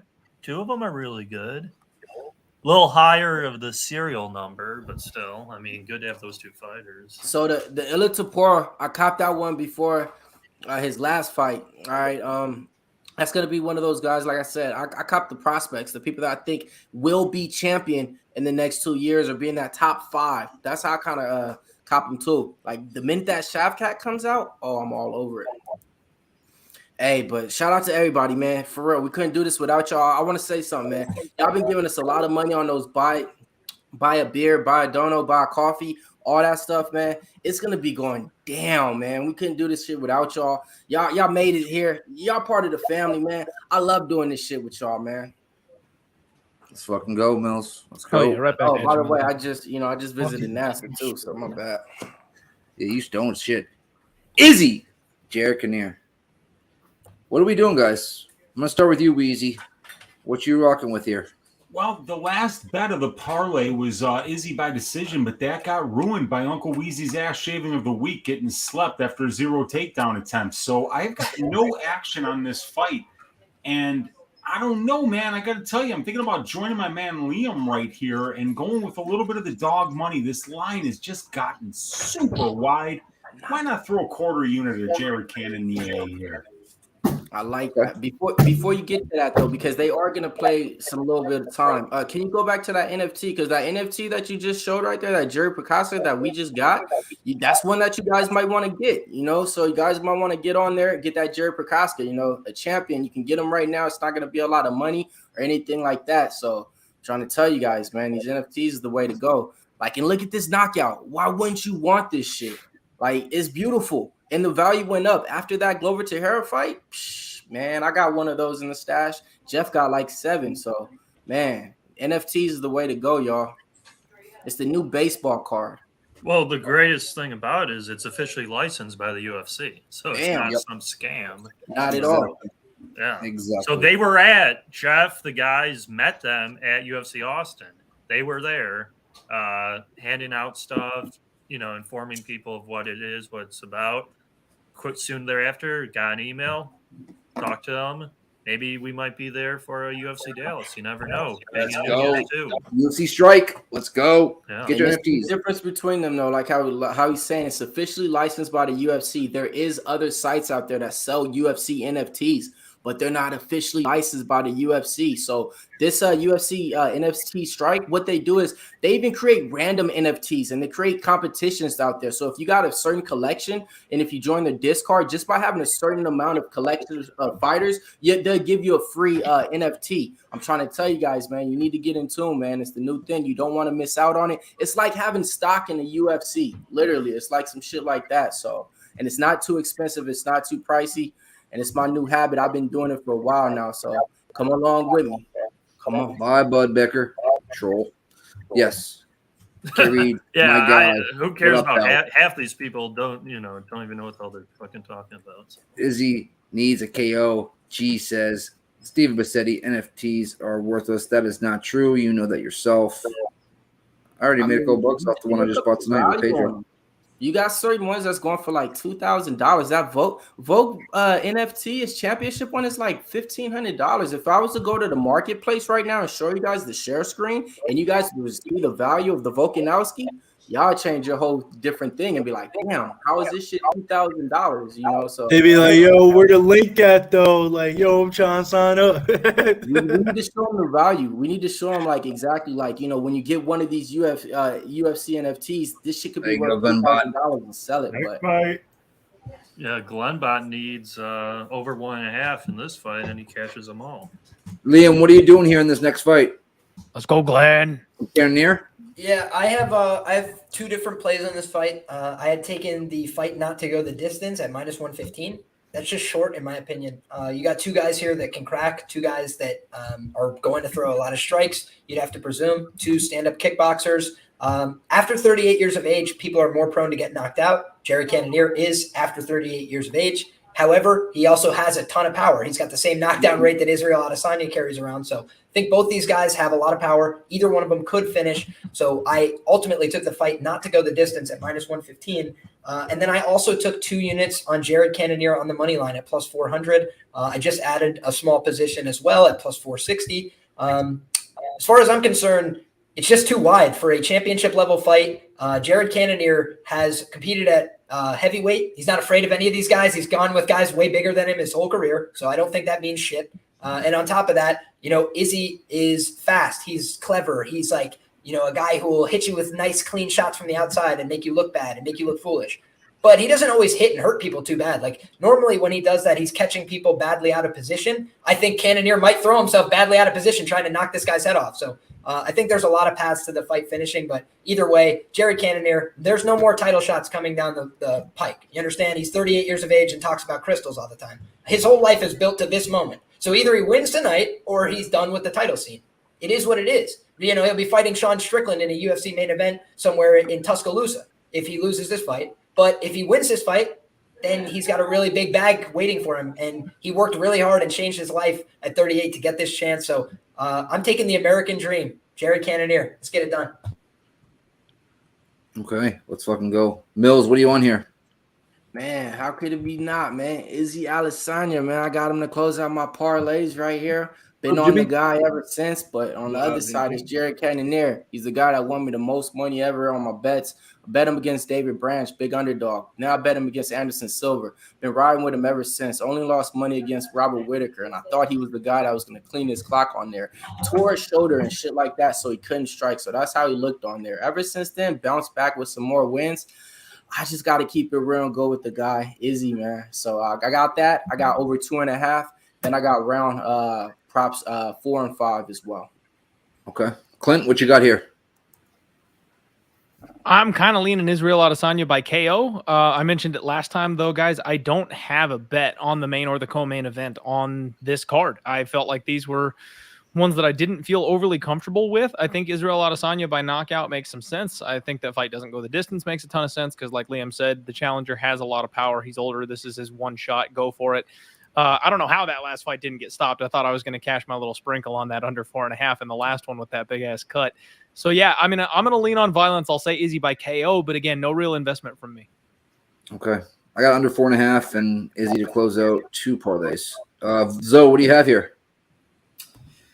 Yeah, just Gino in the chat. Yeah, that was too much information. We do appreciate it, though. And then I hate going against Liam. It's I think the last 2 main events I've been on the other side of Liam, and I lost them both, so I don't like that. But I have Izzy to close out 3 parlays. I have under 4.5, and I have Izzy inside the distance.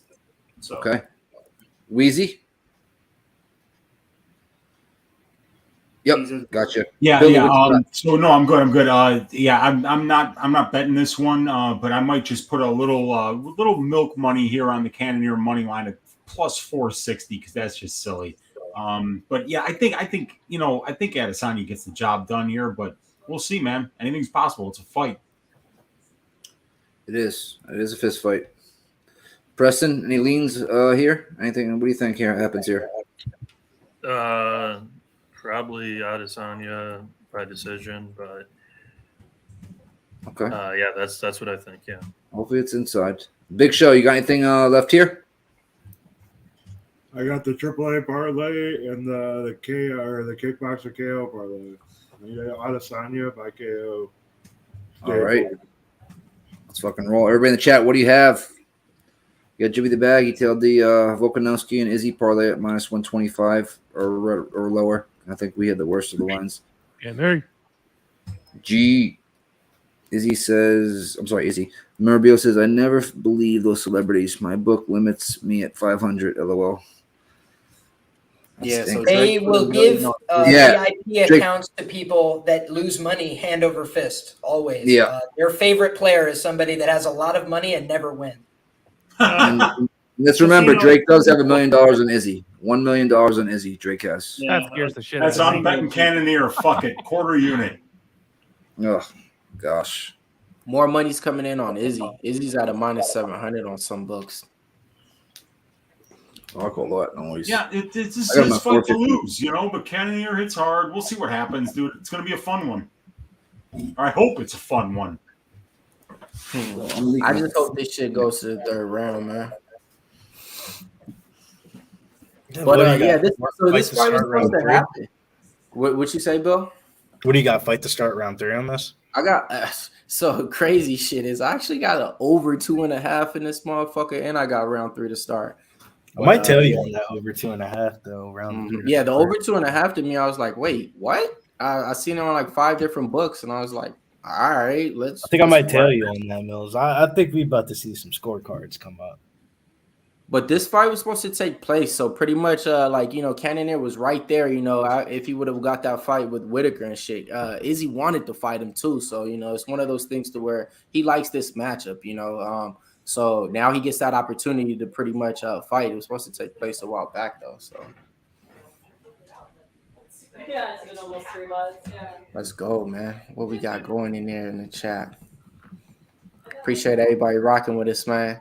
Everybody out there, if you guys watching this on the playback, let us know what was your craziest moment. You know what I mean? What was your biggest parlay you hit? If you're watching it, leave it in the comments and stuff. Jose -150. asking, is Izzy going to win? I mean, he should. Okay, what's Izzy doing here? What's he, the Undertaker? Is this an urn? What is it? Kind of looks like it, doesn't it? With the urn, it says Undertaker. He's wearing the hat too. It's definitely. Oh, and it says Jared on the urn. So yeah, Jared Cannonier. Yep. Nice. I like it. That's a good touch. Undertaker entrance. That's hilarious. Hey Nick, that's a good touch. Yep. I'll be honest. I love Izzy's theatrics, guys. I think he's fun. Although Sean Strickland got him pretty good during the news conference. Hey, you saw how that ended up for Sean. Yeah, though. it didn't end up good for Sean. His Instagram video was pretty funny though. Bro, he's coming out with a fucking urn, bro. What it's the Undertaker fuck? from wrestling, Nick. Yeah. I don't give a shit. What the fuck? I think it's What hilarious. spectacle is this? I hope he's concentrating on the fight and not paying attention to this entrance. Yeah, He's doing a whole lot right now. That's all I'm noticing. He's it doing seems a like he whole doesn't lot. even care about the fight. Like he already won. He's talking about Pereira. Well, I can tell you this, P. That entrance by Dante Wilder for the first Tyson Fury fight, wearing that 30 pounds of armor or whatever he wore in there, that didn't work. How much do you think that urn weighs? It's not like the pads that Wilder was wearing. This is dope, though. That's Jared Cannonier's team snuck in and put 100-pound weight in that urn. Izzy's like, Yeah, boss. I'm about to WWF entrance. Just like what's his name with the suit of armor that he said was too heavy. That's perfect. Deontay Wilder. Perfect. Deontay Wilder with the. But he's just holding an urn. It's the difference, though. To compare to the other entrances where he's over there dancing, break dancing, and shit like that, I think he's okay with holding something that probably weighs about 20 pounds. Which Although I have to tell you that It's Wilder not- it's not a costume huge was pretty deal. cool. It wouldn't affect my capping of the fight, to be honest. No. The showmanship is there, urn though. is nothing in it. One thing I noticed that was it kind of threw me off in the press conference. He said, "I don't need the belt." He said, "People's gonna watch me no matter what. I don't need this. I'm the main guy to fight no matter what." So like when I don't know, man. I was just like, wait, what? Like, so yeah, kind of threw me off. Hey, we are 6 hours, 33 minutes, and 37 seconds in. Y'all still rock with us. 250 fucking live. Let's go. Hit the like button if you haven't already. I see some new names in there already. Nathan Parachos. Everybody hit that like button, guys. Let's fucking go. Right now, currently we have. Oh, I can't pull it up right now. It's lagging. All right. Izzy's ready to rock and roll. Yeah, guys, fight doesn't go the distance. What, minus 135? I think I'm gonna lock that. 130. In. I got Izzy, under Izzy 4.5. coming out as the Undertaker. I'm like, all right. Yep. So Yep. Somebody's I about had been to on die. that, but I definitely added to it. I think one way or the other, somebody's going down tonight. So is that what we're doing? The Insta prop right now, all together, y'all. We're gonna take fight not to go to distance together and cash. I'm making it official. I'm going. I'm about to tweet it. Just locked in. I have under 4.5 already. So Not gonna lie, I took the over with you, Mills. I'm on the over with you. I'm on the over 2.5, but that don't mean fight don't go to distance though. Not Very at true. all. Not at Yeah, all. Billy, you didn't come out to the overtaker. Big show. That was fun. I like that. I like that. Big Show, I haven't seen the Overtaker yet. Have you seen that guy? He sounds pretty bad. The Overtaker. It's the Undertaker. Let's go. Oh, Bill was too young for that. When he was in his prime, Bill was just coming out the womb. All right, y'all. So I'm riding with y'all, I guess. My book ain't giving me fight won't go to distance. Only thing I have is any other outcome minus 170. So as long as Adesanya doesn't win by decision, I'm a cash. So I mean, I'm riding with y'all though. So let's go. Let's do it. I ain't trying to miss out on the last Insta prop. It's been a great night, you know. It's been a great night. These new all those what's it called? You know, when they're fighter by fighter, they got them moving. Okay. Yeah, I like how they have them fighter by fighter moving like that. New promotion. Man, people need to learn. Do not fucking text me during fights about what you need and shit and this and that, man. Like, get the fuck out of here, man. Like, we got one more fight to go, man. I ain't. Bro, my food's been sitting outside for 4 hours. I didn't go and grab it. It's just, What is still it? on my What'd chair you right get? now outside. I got zingers with Bacon? fries with bacon and cheese all over it. So I got chicken strips. You're lucky you fries, don't live in New Jersey, man. I know when I take my shit, they get thumped real quick.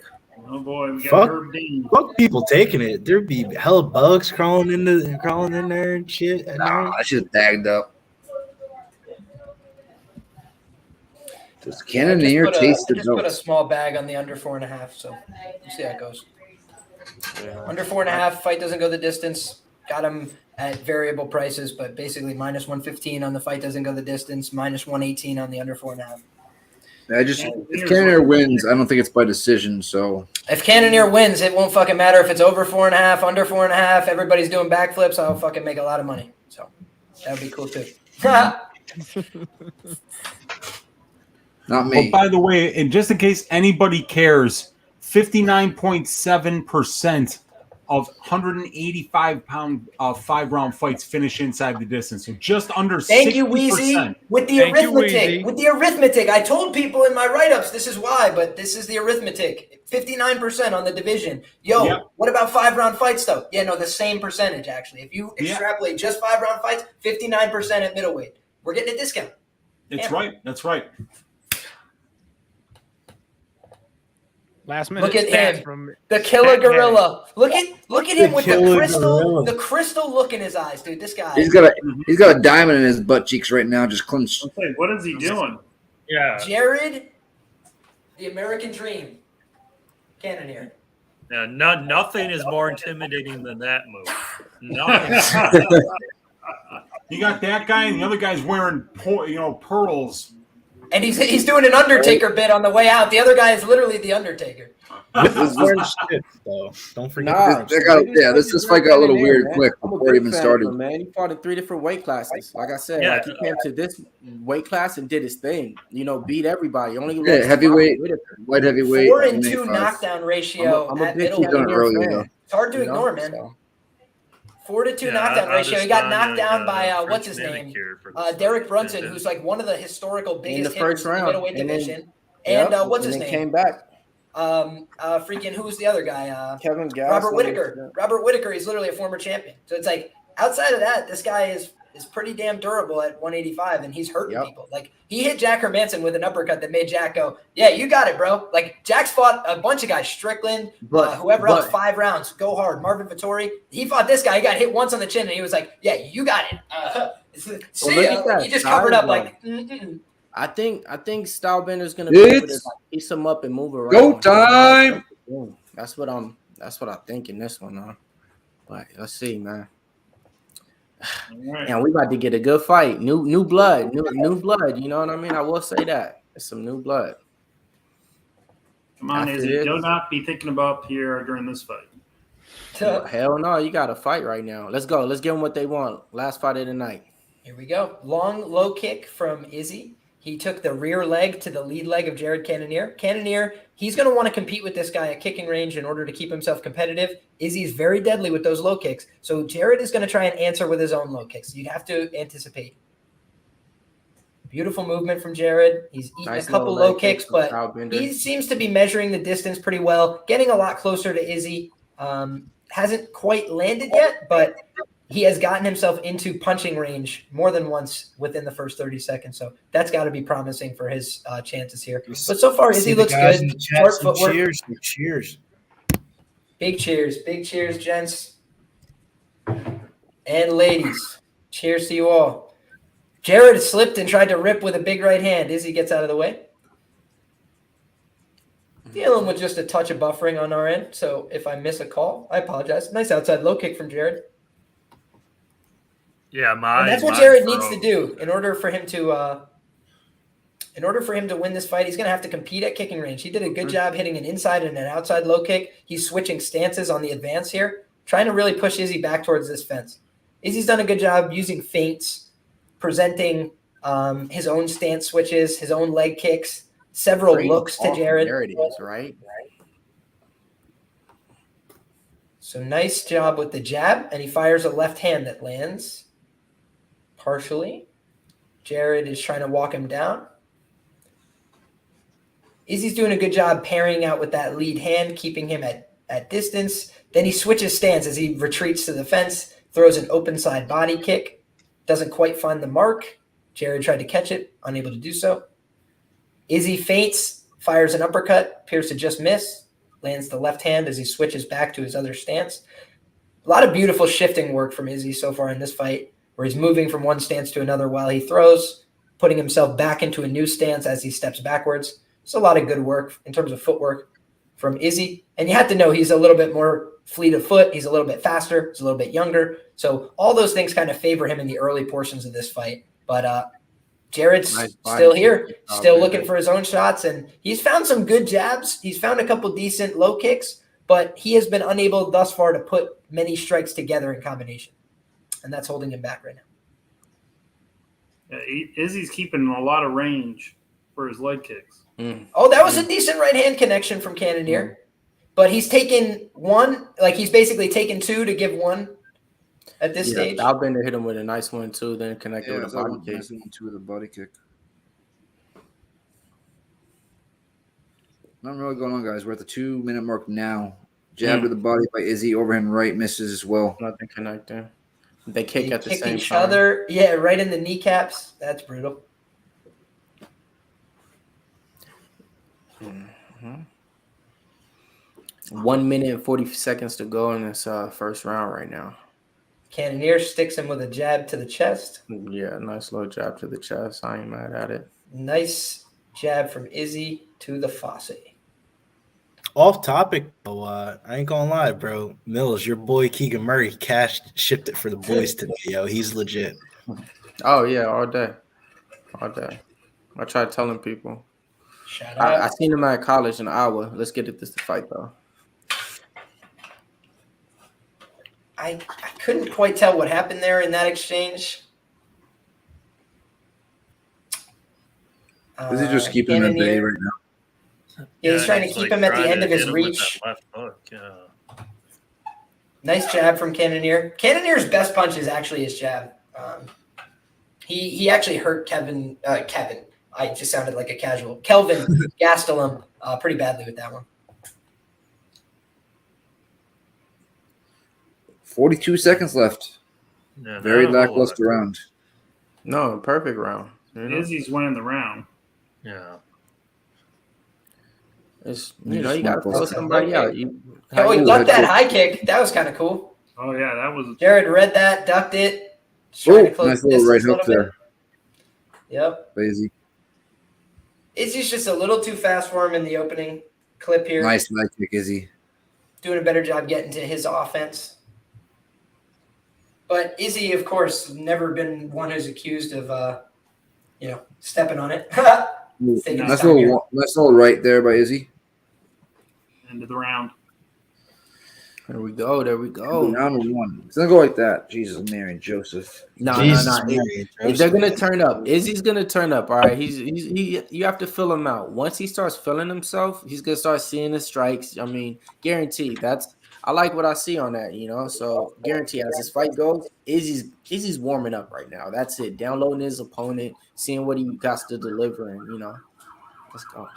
Well, the thing is, you have to think like Jared didn't really show him a lot there, like in terms of reads to make, he threw a couple low kicks, he threw the jab a little bit, but he really didn't give him much in terms of like pattern recognition. Like, oh, every time Jared's going to throw this combination, it's sort of like he's going to try and hit me with one shot at a time, at least right now. So that does make it interesting. I'm curious though. Jared normally presents like a different tactical picture for every person he's fighting.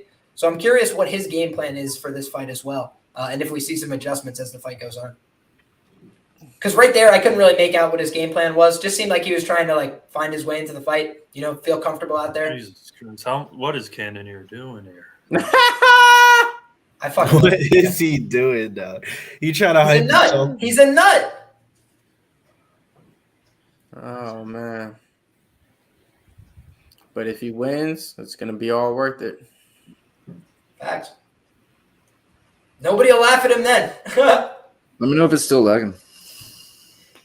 A little bit, but we're getting a little bit clearer reception here. But it's like every so often. There's a dog bark. I like that. Yeah. That was Bootsy. Good jab.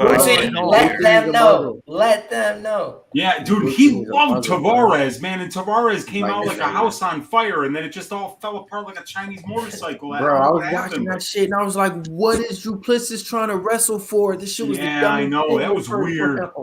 He don't wrestle Tavares. His takedown defense is so good. So good. Cannonier doing a lot better this round.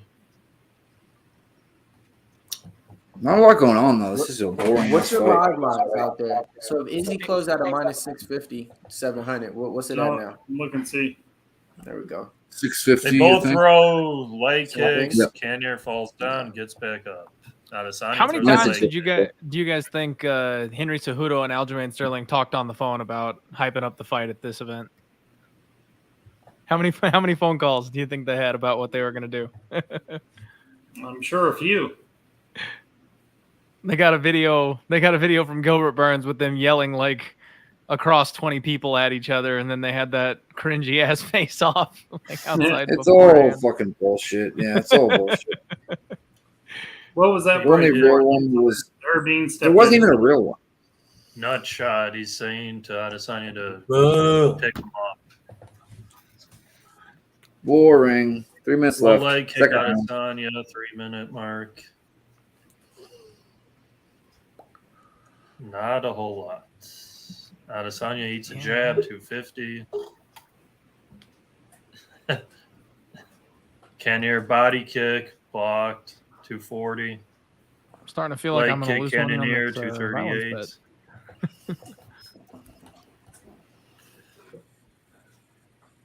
230 in the fight.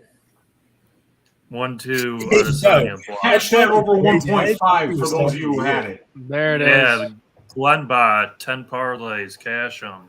There you go. Yeah. 1.5. They're done. Yeah. Fuck yeah. That's what's up.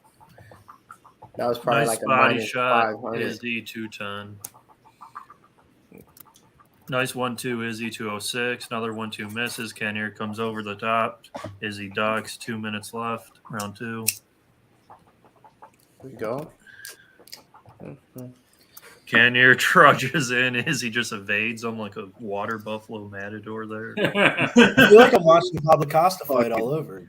Yeah, I hate Izzy fights. I fucking hate him. Oh no! When Izzy fought Romero, I was like, "Why did I bet this?" Oh my goodness, that was horrible. Yeah, horrible.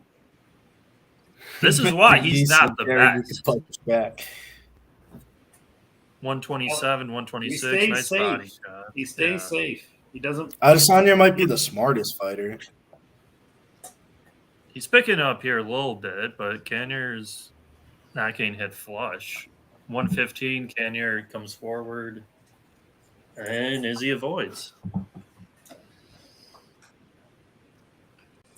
That hit him. 105. Cannonier got hit. Oh, There you go. That was the best shot of the night, or Yeah. not night of the fight. I should No, another eye poke. Cannonier is calling an eye poke. say. Here we go. Is he about to pull a Pedro Munhoz? Wouldn't that be something to end? Hey, your the boy main lost the event? first Pedro round. Munhoz is Your one of boy the lost the most first human round, not beings on mine. planet Earth. There's no way he faked that shit. No. Honestly, Yo, the good thing now, He was that winning that rematch fight. might be a 5-round fight night main event. O'Malley Munhoz. I don't think that's gonna get rematched. That's the All biggest I know shame is- of the night. So we didn't get to see Sean O'Malley do his thing, and if he didn't, we didn't get to see Pedro Munhoz be the one to end it for him. You know. Yeah. O'Malley lost the first round, but not according to Sal Diamata. No. Yeah. Crazy. He got outstruck 18-9. Uncle Sal. All right, Uncle we're good Sal. to go. Yeah, they're Third game back. with the warning to Izzy. Fucking Sal Diamato. What a joke that guy is. Body 45 kick, seconds left. Cannonier. Yeah. Cannonier is so small compared to Izzy. Like not physique wise, but short wise. Like Short wise, but Like, man, Cannonier gets to tell his much kids he thicker- fought for the title once. much That's what it thicker is. than Izzy. and right now Cannonier is not coming with the game plan to show him like, hey, look, I'm Jared Cannonier. This is what I can do. This is why I'm here. He's letting Izzy just fight his fight, to be honest. He's landed a couple nice outside low kicks. He's trying to compete with him at kicking range, but it's an uphill battle for him. Like his path into this fight is to like find a big shot. He's got 25. No, I hear minutes to you. do it. We're going around That's three though, what he's trying to and the do. best shot that Cannonier's landed is maybe a leg kick. You know what I mean? He said, I mean, he's trying to hit a guy who's like a world class striker, though. So it's like, what is he supposed to do? Just like run across the Round octagon? Like end. he's trying to hit him. He's trying to And find now him. they're getting He's into trying, it. but he's just not. After the round, they're going to get into it. After the Yeah. round, not during Is- the round. Izzy's minus 750 now. I mean, not bad. I It's only mean, $1 Joe's at more. minus 700, minus 650, minus 675. So I mean, 650 is what I close it on my book. All right, Mills, you get your half round here, and then we get the knockout. man, there ain't no knockout. I didn't even want to bring it up yet. I just wanted to wait till the seconds got closer. But hell yeah, man, let's go, man. That's called teamwork. That's Jared right. Cannonier is not fighting to win here. That's the thing. He's not fighting to win. Yeah, I mean, he doesn't want to be embarrassed. That's what it is. Can he land an overhand right? Of course he can. His eyes getting swollen up and shit. Izzy's looking like ain't nothing going on. Same old rap Yeah, song. this is like I used You know? to say when we would do Talking Hands way back in the day. Izzy is like a Floyd Mayweather, just wins Yeah. however No. he wants. Mhm. That's it. Yes. Yeah. A little bit, buddy. That's what I was gonna compare him to because you guys were saying all this about same old Izzy fight, this and that, da da da. It's like he doesn't take damage, so he's probably one of the UFC minus that Kevin Gastelum fight. But he's one of those UFC fighters that's not taking a lot of damage, just like Floyd Mayweather.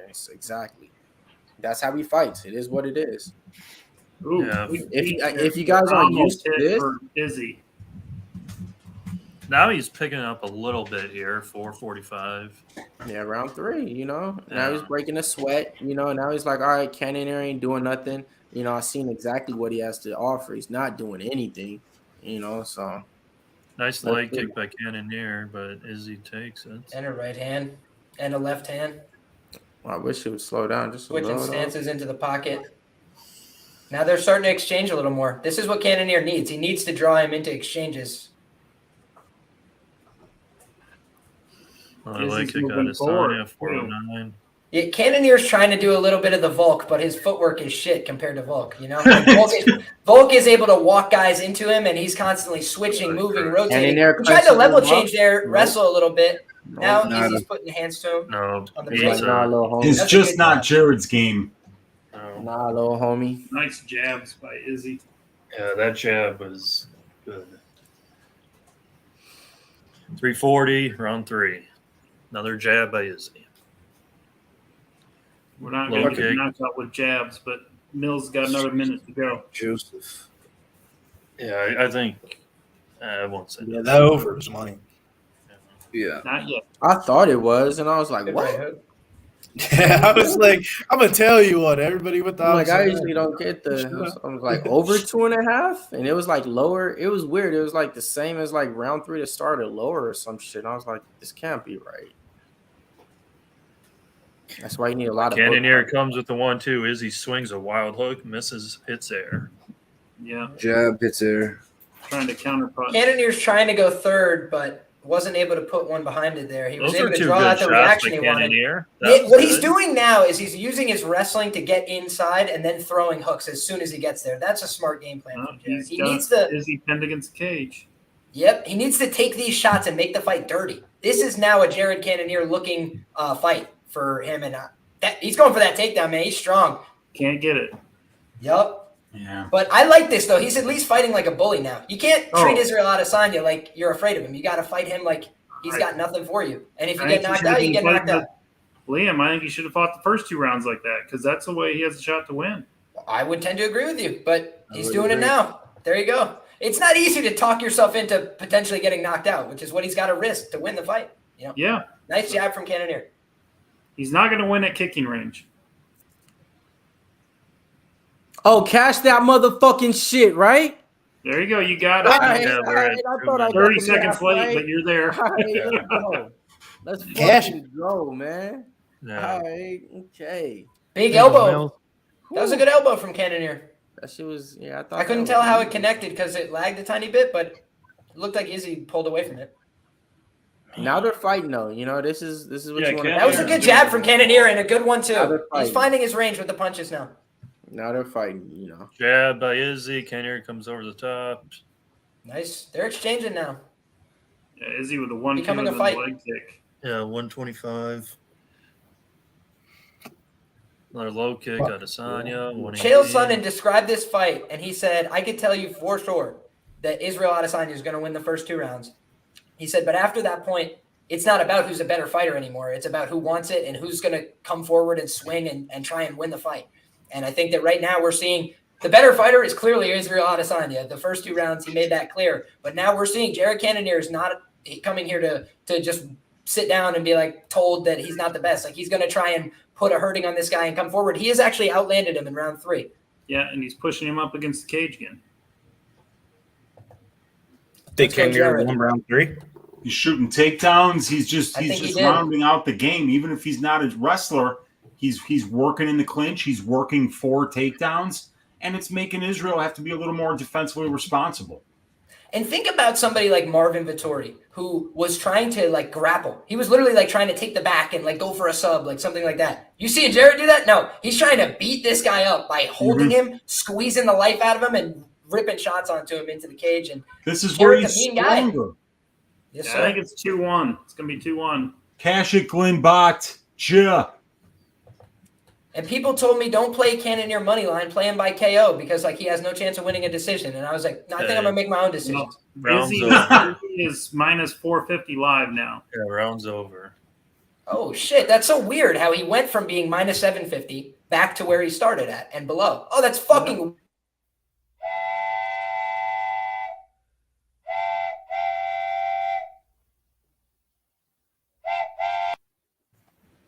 I was going to say, there you go. Glenbot, 10 parlays, cash them. There you go, Glenbot. Thank you for shout out Glenbot. Shout out Cash Glenbot. that shit, Glenbot. Good job, Glenbot.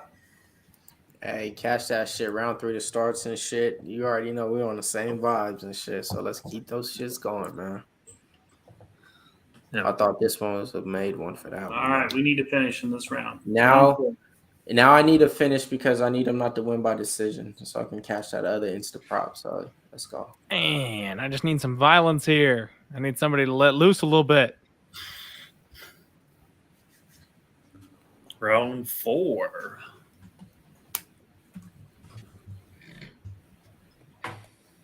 This should be a good fight, man. 2 rounds left. Middleweight title hangs in the balance. Can the killer gorilla Jared Cannonier string together 2 more great rounds and or drop a hammer of justice and fulfill the American dream? Let's find out. Hammer of justice. You betcha. And then, dude, could you imagine all the shit he's gonna give Izzy if he knocks his ass out and then says, "Hey, bro, what about that Undertaker getup, you fucking clown?" That'd be funny, bro. That'd be funny, straight up. I don't give a fuck. That was a pretty close shot right there, around 438. This man Jared did not come here to play games. That's all I'll say. He came to try and win a title. I feel like the last guy to come out with some crazy pre-fight shit against Jared Cannonier was one Ion Cutelaba. And if anyone remembers that fight, it didn't work out well for Ion. No. I was there live for that one. That was such a great fight because Ion won the first. That's an Ion fight. He wins the first, and then there's the rest of the fight. I mean, can we just take a minute though to appreciate Jared? Like, even if he doesn't end up winning this fight, like this man is older than everybody else, and he's not like Glover, who was like a UFC champion caliber fighter that should have been here years ago. He's just some dude that like picked it up, started doing it to lose weight, and turned into a next level freak athlete, dropping from heavyweight to 185, and is now standing in front of the champion trying to take his belt deep in round 4. Like, what a legend, man. Dude, he Jared was literally Cannonier. an airline controller in Alaska. That's what he was Insane. doing. He was an airline controller in Alaska, fighting heavyweight, being like, maybe I'm not even good at MMA. And then he's like, all right, I guess I'll try another weight class. Now Izzy's trying to do his little style bullshit on him. Yeah, when he moved down to light heavyweight, wasn't that lucky either. I mean, my bad. When Izzy throws a Pokeball at Jared Cannonier. When he got the middleweight, that's when he wrinkled out the iron and shit, got it together, went on that win streak. Yeah, I'm a little bit skeptical. I thought this was going to be a little bit more of an entertaining main event. I feel like the main card was a little bit disappointing, considering the fights that were like hyped for. Barbarena Lawler. Barbarena that was the best fight. It was Barbarena Lawler. Great. Yeah, that was the best fight. Volkanovski, dirty little secret, Billy. It's always that way with these big pay-per-view cards, man. It's because these big names, they're also defensively solid. The stakes are so high, nobody wants to lose. There's no margin for error. It's the little guys, it's the undercards, it's the bad cards between the pay-per-views where there's something to expose. These people are hungry. You know what I mean? Like, I think these big pay-per-view cards with the big names on them, they tend to be like this because these guys are more technical and they've got more at stake, so they take less risks and they have fewer holes. Yeah, I agree, Clint. And that's why I say the old UFC was the best when the fighters weren't as good technically. Yeah. I mean, yeah, there's a certain cost to technique. Yeah, for sure. I'm at 140, and not much has happened the last minutes. Izzy's winning this round, though. Yeah. I mean, Izzy's just dominating the fight. I mean, I don't think there was one round that Jared Cannonier. Well, he's jabbing and he's avoiding the shots now. Well, it's at round 3 where he took him against the cage. That's what Cannonier needed to do this round. He hasn't done it. He just did. He just did right now. Yeah. Crazy. As soon as I say it. Right. You spoke it into existence. Mm-hmm. I did. Watch Izzy get off, though. You need to spin off there, get your back off the cage real quick. Don't let him get no confidence. Yeah, he definitely needs to spin off. Jared 1 trying minute. to wrap that leg Reminds around. me of Rose and Esparza. Not at all. This is that's actually slander. That's actually slander. A little bit more, Clint. There's a little bit more. You're gonna be you're gonna be sued by Izzy and Jared's representation for that. All the shit they talk to each At other. least these guys have attempted to get in a fight with each things other. like that. In this 2022, you cannot say things like that on the air. Come on, man. What are you doing? Izzy is back to freaking -6. You're horrible. going to get us canceled. Yeah, 30 This seconds is left horrible. round 4. Izzy's going to win this round. He'll be up 3-1 at worst. Yeah, he's -650 again live. This is horrible. And the worst part is I actually ended up putting more money at stake on it. Son of a bitch. On the under? So did I. I put under 4.5 as well. I should just left that alone. I mean, this is the right here. You're seeing the Mr. Undertaker. D knows Here. what's This up. is the Undertaker. This is the Undertaker, huh? Look at him. This is the Undertaker, man. One I decision. agree. Think so. He looks more like the Overtaker. Who won that round? Because I'm only catching 3-1. One 3-1 every Adesanya. second. The audience lost that round by a large margin, 10-8. 10-8. Holy shit, that was bad. Oh my gosh! Everybody in the Hey, chat, at least sorry. you're not a Izzy- Vince Izzy- McMahon in that seat paying what $80,000 to be cage side right now. Lost that round. Izzy winning fights by avoiding 10-8, fights. Weezy. 10-8. They got fucked up. Bud says, but Wasn't even Bud, close. what is honestly Cannonier doing to win the fight? So you got to go both ways on that one. Yeah, you got to go both ways. I'm not- If it's 2-2, then Did anyone hear fuck me all. defend Cannonier? No, it's 3-1. It's 3-1. It's Adesanya. just it's just not a very good fight, man. I can't remember the last time Izzy was in a fun fight. I just can't. I know. I can't remember an interesting. The Volkanovski fight was fun, in my opinion. I mean, yeah, but That that's because Paulo didn't show up for the fight. He didn't know it was happening that night. He was like, "Oh, what?" Wait, guys, why is this guy Cannonier is throwing channeling shots his inner diamond right now. He's channeling his There it inner is. diamond. Is he? You Yep. better channel No, Cannonier is. everything. I want him to fight like Jeremiah Wells, hands at your side, throw everything with 100% power, and see what happens. That's all. He doesn't fight like that though. He's I know, At but least he's the got corner 5 minutes told him left what's for up, his though. stream. Oh, he came So in that's over what him. I'm saying. I Triple want H him in to the do. crowd? I'm telling that. Y'all see Triple H right there? Triple H is in the crowd, man, from WWE. Yeah, him, Vince, and Pat McAfee and Stephanie are all there. Okay. Paul Levesque. Yeah, they came right after. Yeah, the they're here WWE scouting came. Izzy. They're like, "Hey, bro, you want to bring this dancing to our organization?" Exactly. That's why he came into the Undertaker.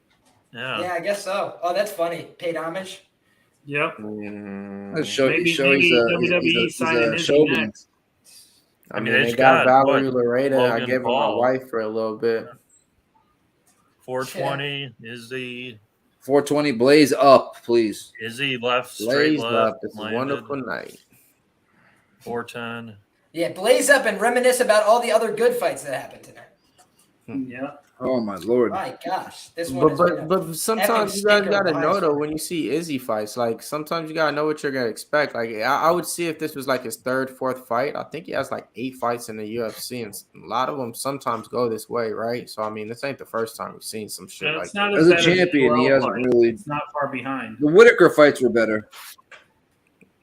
I'm just not surprised. I'm not like, oh my, it's just like, yeah, I mean, 340. it's fucking Izzy. He's fucking undefeated, literally. See why they But he tells you before the fight, he's like, "I'm holding myself to a higher standard. Like this one's gonna be different."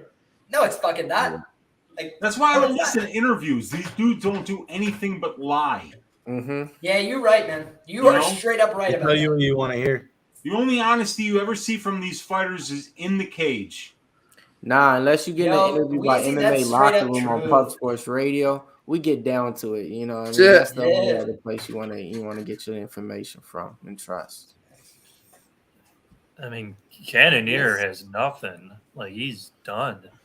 I truly have not found myself compelled to watch the action here. It's been Like freaking I'm about to light a bowl, all type of shit, man. Don't I'm worry, 250 man. left. You're not missing much. You're not missing Yeah. much at all. I was gonna say Yeah. this is actually the best thing that's come out of the fight so far. So this And Is if it you're blunt on time? the open board and- it's fucking blunt o'clock. The second. I mean, it's just, Over Unbelievable. 4.5. I gotta smoke my fucking time back into existence. I mean, I've definitely lost 25 minutes of age here. Like Well, Izzy will never get a crowd. It's stage here with again. 2.5 left. Cannonier split decision to make this all worth it. You know, that's really how I feel. I'll throw If up. I lose a split here, I am not going to be a happy camper. Yeah, well, I'll I'll tell you, throw Sal D'Amato sitting cage side, waiting to stir the pot. You know. Yeah. Look at I don't think there's they a would person do with that a 'cause of camera Pereira. looking to snap Pereira. pictures, and he's looking up into the crowd. 2 minutes left. Cannonier. Apparently, it was the Ansdell parlay always, huh? That was just the easiest spot on the board. Dude, Yeah, I I bet, thought it was pretty they're easy getting myself. lustily booed right now. Just boos raining out from the audience here. Oh, Cannonier's had him in a body lock against the fence. He's not doing anything. He's got good head position. He's got the underhook on the left side. Head position on the left side. Well, now it's on the right side, but still. Oh, look, Funniest he shit threw a was couple of seeing John knees. Strickland Yeah. getting knocked out. That shit was so funny. He was like, Listen, they want. Yeah, listen, that was bad. Izzy's gonna win no matter what because then they got Pereira and Izzy. They don't want to see Pereira. That's what they want. I mean, as much as a robbery you could want to say here, if everybody was saying, Strickland worked his way up. They want to see Strickland versus Izzy. Yeah, I agree with MMA all day. I got it 50-45. I ain't got Cannonier winning out of round. Nah, he won. He won. Cannonier won round 3, but I know everybody. I haven't seen it since. I know everybody. Does. I'm just saying. Cannonier landed 2 good shots. Ooh, how many? Pierre versus 1.5. 1.5. Hey, I almost got ready to be excited about something. 46 seconds left. You would have thought there was a fight. Not ready to be excited. Yeah, there was a. You would have thought there was a fight breaking out. Yeah, and then seeing that one-sided fight by Volk just put it on Max Holloway is like, fuck. You know what I mean? Like, okay. We saw good shots getting landed there. We're like, oh, that's just ridiculous. Like, blow for blow. Yeah. Nice right by Izzy. It should really be never again Izzy main eventing over Volk. Yeah, he ain't gonna sell shit, bro, for pay-per-views, bro. He ain't gonna sell shit. Yeah, in fact. You know, that's why they put Volk and Holloway on this card, because if they would have left it alone, just Cannonier and Izzy would have sold shit. Too, though. You know what I mean? So it's like the Fight's same camp, over. so it's easy Fight's to get them both to fight. Honestly, guys. Yeah. I mean, our 4-1 Izzy. So I'm sorry, guys, in the chat that you guys had to endure that. 3-2 Jared split. No, there we go. Let's go. Or whatever. That's what I'm rooting for. That's what I'm rooting for, Liam. I put a quarter. I'd like to see the chaos, if nothing else, Weezy. I feel like we deserve some kind of fight to break out as a result of this booking. Hey, man, that's a great way to look at it, because the crowd didn't get the fight that they deserve. So why not have a fight on MMA Twitter over why? Or have Izzy go fight somebody who scored it against him that's like a judge or like a record keeper or something. Maybe Sal D'Amato versus Izzy post-win. Just a thought. I mean, going near at 38.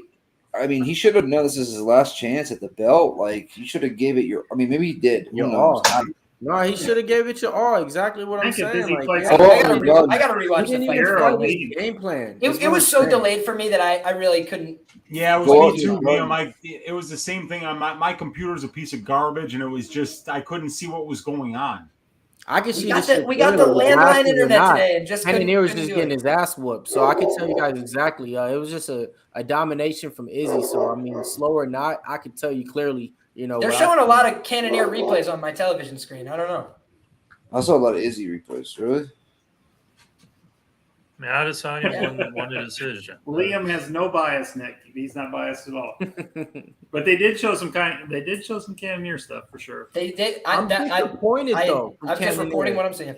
I'm just disappointed from Cannonier too. Like, cause this was I'm not disappointed from Izzy too. Oh man, this was I'm not Nick. I should have known better. Yo, this is funny. You said I'm disappointed though. Like, I thought this was gonna be the one. Like, I thought we was gonna get some entertainment. Man, we cashed the overs, so we not complaining, man. So on to next week, Rafael Fiziev time, right? Here we go.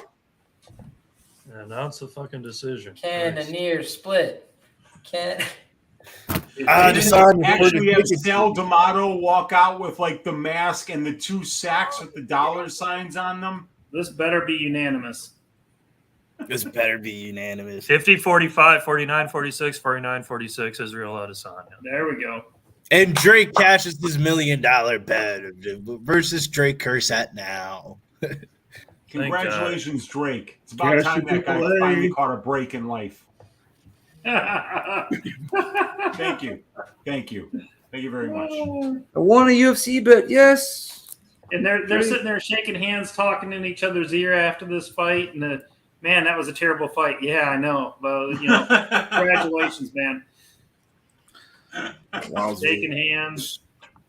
Cannonier was like, I'm gonna make easy work of you. Izzy was like, what? Like, I heard that shit you said. Easy work? How? You didn't make nobody in your last fights look easy. I'm gonna make you look easy. Jared, oh, bro. Oh, I mean, I would be shocked. He failed on the press conference. He failed on the performance. Not a good night for Jared. They're gonna ask him about Pereira. I guaranteed. Oh, of course. Pereira. If you would have told me Strickland will be beating Jared Cannonier at a main event near you. Yeah, that'll be a fun night main event. UFC Tuscaloosa, you got your headliner. Book it. Tuscaloosa. Look, as he's pointing to his brain. My brain did it. My brain. Oh, I am so smart. I am so smart, right? Just like Yo, like dead serious. I'm gonna start keeping records of how much money Israel Adesanya owes me for the pay-per-view sales. Because like it's all good on the bets. I'm happy to lose a bet, but I don't want to continue to support him financially. Like that was fucking plus money with a dono. And he's fighting a 38-year-old. I mean, at a certain point, you have to put the onus on him to like do something in the fight. Like I don't know. Hey, Izzy and O'Malley are fighting. Should be fire. Question mark. Right. Yeah. Exactly. Yeah. I hate that, right? That's the UFC for you. We get all these. We should do a tag team match. All right, we get Jared and freaking Pedro Munhoz. We put them in there, and then I think that would be more entertaining than what we got tonight. A twofer. I'm not complaining. We cash these tickets. Let's get on out of here, baby. Yeah, man. We did. All day. 7 hours, 14 minutes in. Better. You know what I mean? Let's wrap up. Yeah. Cash it. You see the PC? Getting these pancakes, like, you know what I mean? Eggs from yesterday. Let's go. You just want me to go for it, or? Yeah, rock and roll. All right, yeah, guys. So, like we said, the stream was sponsored by UFC Strike. Tomorrow, huge drop, 11 a.m. Pacific, 1 p.m. Central. Register, pin comment in the chat. It is in the description. Get your Legends pack. Habib, Cormier, Evans, Griffin. If you registered, you'd get an Izzy NFT. I don't know how excited you would be, but you'd get an Izzy NFT. And yeah, so UFC Strike, it's in there. It's in the make sure I flip that other one back up. I was trying to take a picture. Pin tweet right above, like P saying, the pin tweet. Click that. It'll bring you right to the UFC Strike website, sponsored by that sponsors us, Pub Sports Radio link. Hit that. It's free to sign up. Just need an email. That's all. I know all y'all got an email. Yeah. So go ahead. Let's wrap her up. Let's rock and freaking roll. 7 hours, 15 minutes deep. Long night. 12 fights too. Only 12 fights. They gave us a little bit of a wait between fights. But great night. Awesome time. Wheezy, where can they find you, my man? Oh, they can find me pretty much anywhere on YouTube where dudes are talking about UFC and stats. So look, Uncle Wheezy's YouTube channel, the MMA Engine YouTube channel, and guess what? Tomorrow night, 6:15 Central Time, Stat Diggers on Pub Sports Radio. We're going to break down all the fights on this next card coming up, a UFC Vegas card headlined by Rafael Dos Anjos. I'm looking forward to breaking it down with you guys. And, we stacked cash tickets like flapjacks on this event. Let's see if we could do it on the next one. Roger that, Ghost Rider. Zoe with the red, just like the girls in the cage. Yeah. Yeah. Jacksonville Zoe on Twitter. And thanks for everybody in the chat hanging out with us tonight. And happy 4th of July to everybody. That's right. Have a good weekend. Be safe, too. Happy 4th, everybody. Liam, where can they find you, my man? You can find me everywhere at Liam Picks Fights. Did my first article this week for my friends at oddsjam.com. Gave out Stoliarenko by submission plus 500 first prop of the article. So hope somebody read that. Hope somebody took advantage. But all my stuff you can find on my social media at Liam Picks Fights. I do a show every week on YouTube, break down these fights in detail. I don't know any other shows that could claim they're over 100 units on the year. I am. So watch my show. Please get subscribed. And right back to work. Same process always. I put a lot of time, effort, and energy in this. 14-unit night to night, over 100 units on the year. What do you got to say now? Haters, what do you got to say now? God bless everybody. Hope that you guys are having a good year. If you're not, let's get back on track and keep building. Right back to work. Good guys rise. Let's go. Clintus Maximus, where can I find you, brother? How you got to put me after fucking Liam, Nick? Come on. You guys know Die Hard MMA podcast right here on Pub Sports Radio. Tomorrow live, not tomorrow, Monday live, 7:30 p.m. Eastern time. I'm going to be joined by these two gentlemen right here on the show coming up on Monday, along with our guy Danny. We talk through these fights. We degenerate gamble, obviously chasing Liam in the units for 2022. But we're going to give you all the information we can, help you make some bets, and have a good time while we're doing it. So check me out on Twitter, Instagram, and always right here on Pub Sports Radio. Fuck to the Billy, where can they find you, brother? They can find me over on Twitter at Getting Bills, and over on Instagram at Billy Birds DFS. Catch me on Monday on Clint's show because we're about to cash some tickets, baby. Sugar Show didn't come through tonight, but we'll still take it, man. Pedro Munhoz, you fucking bitch, man. You fucking bitch.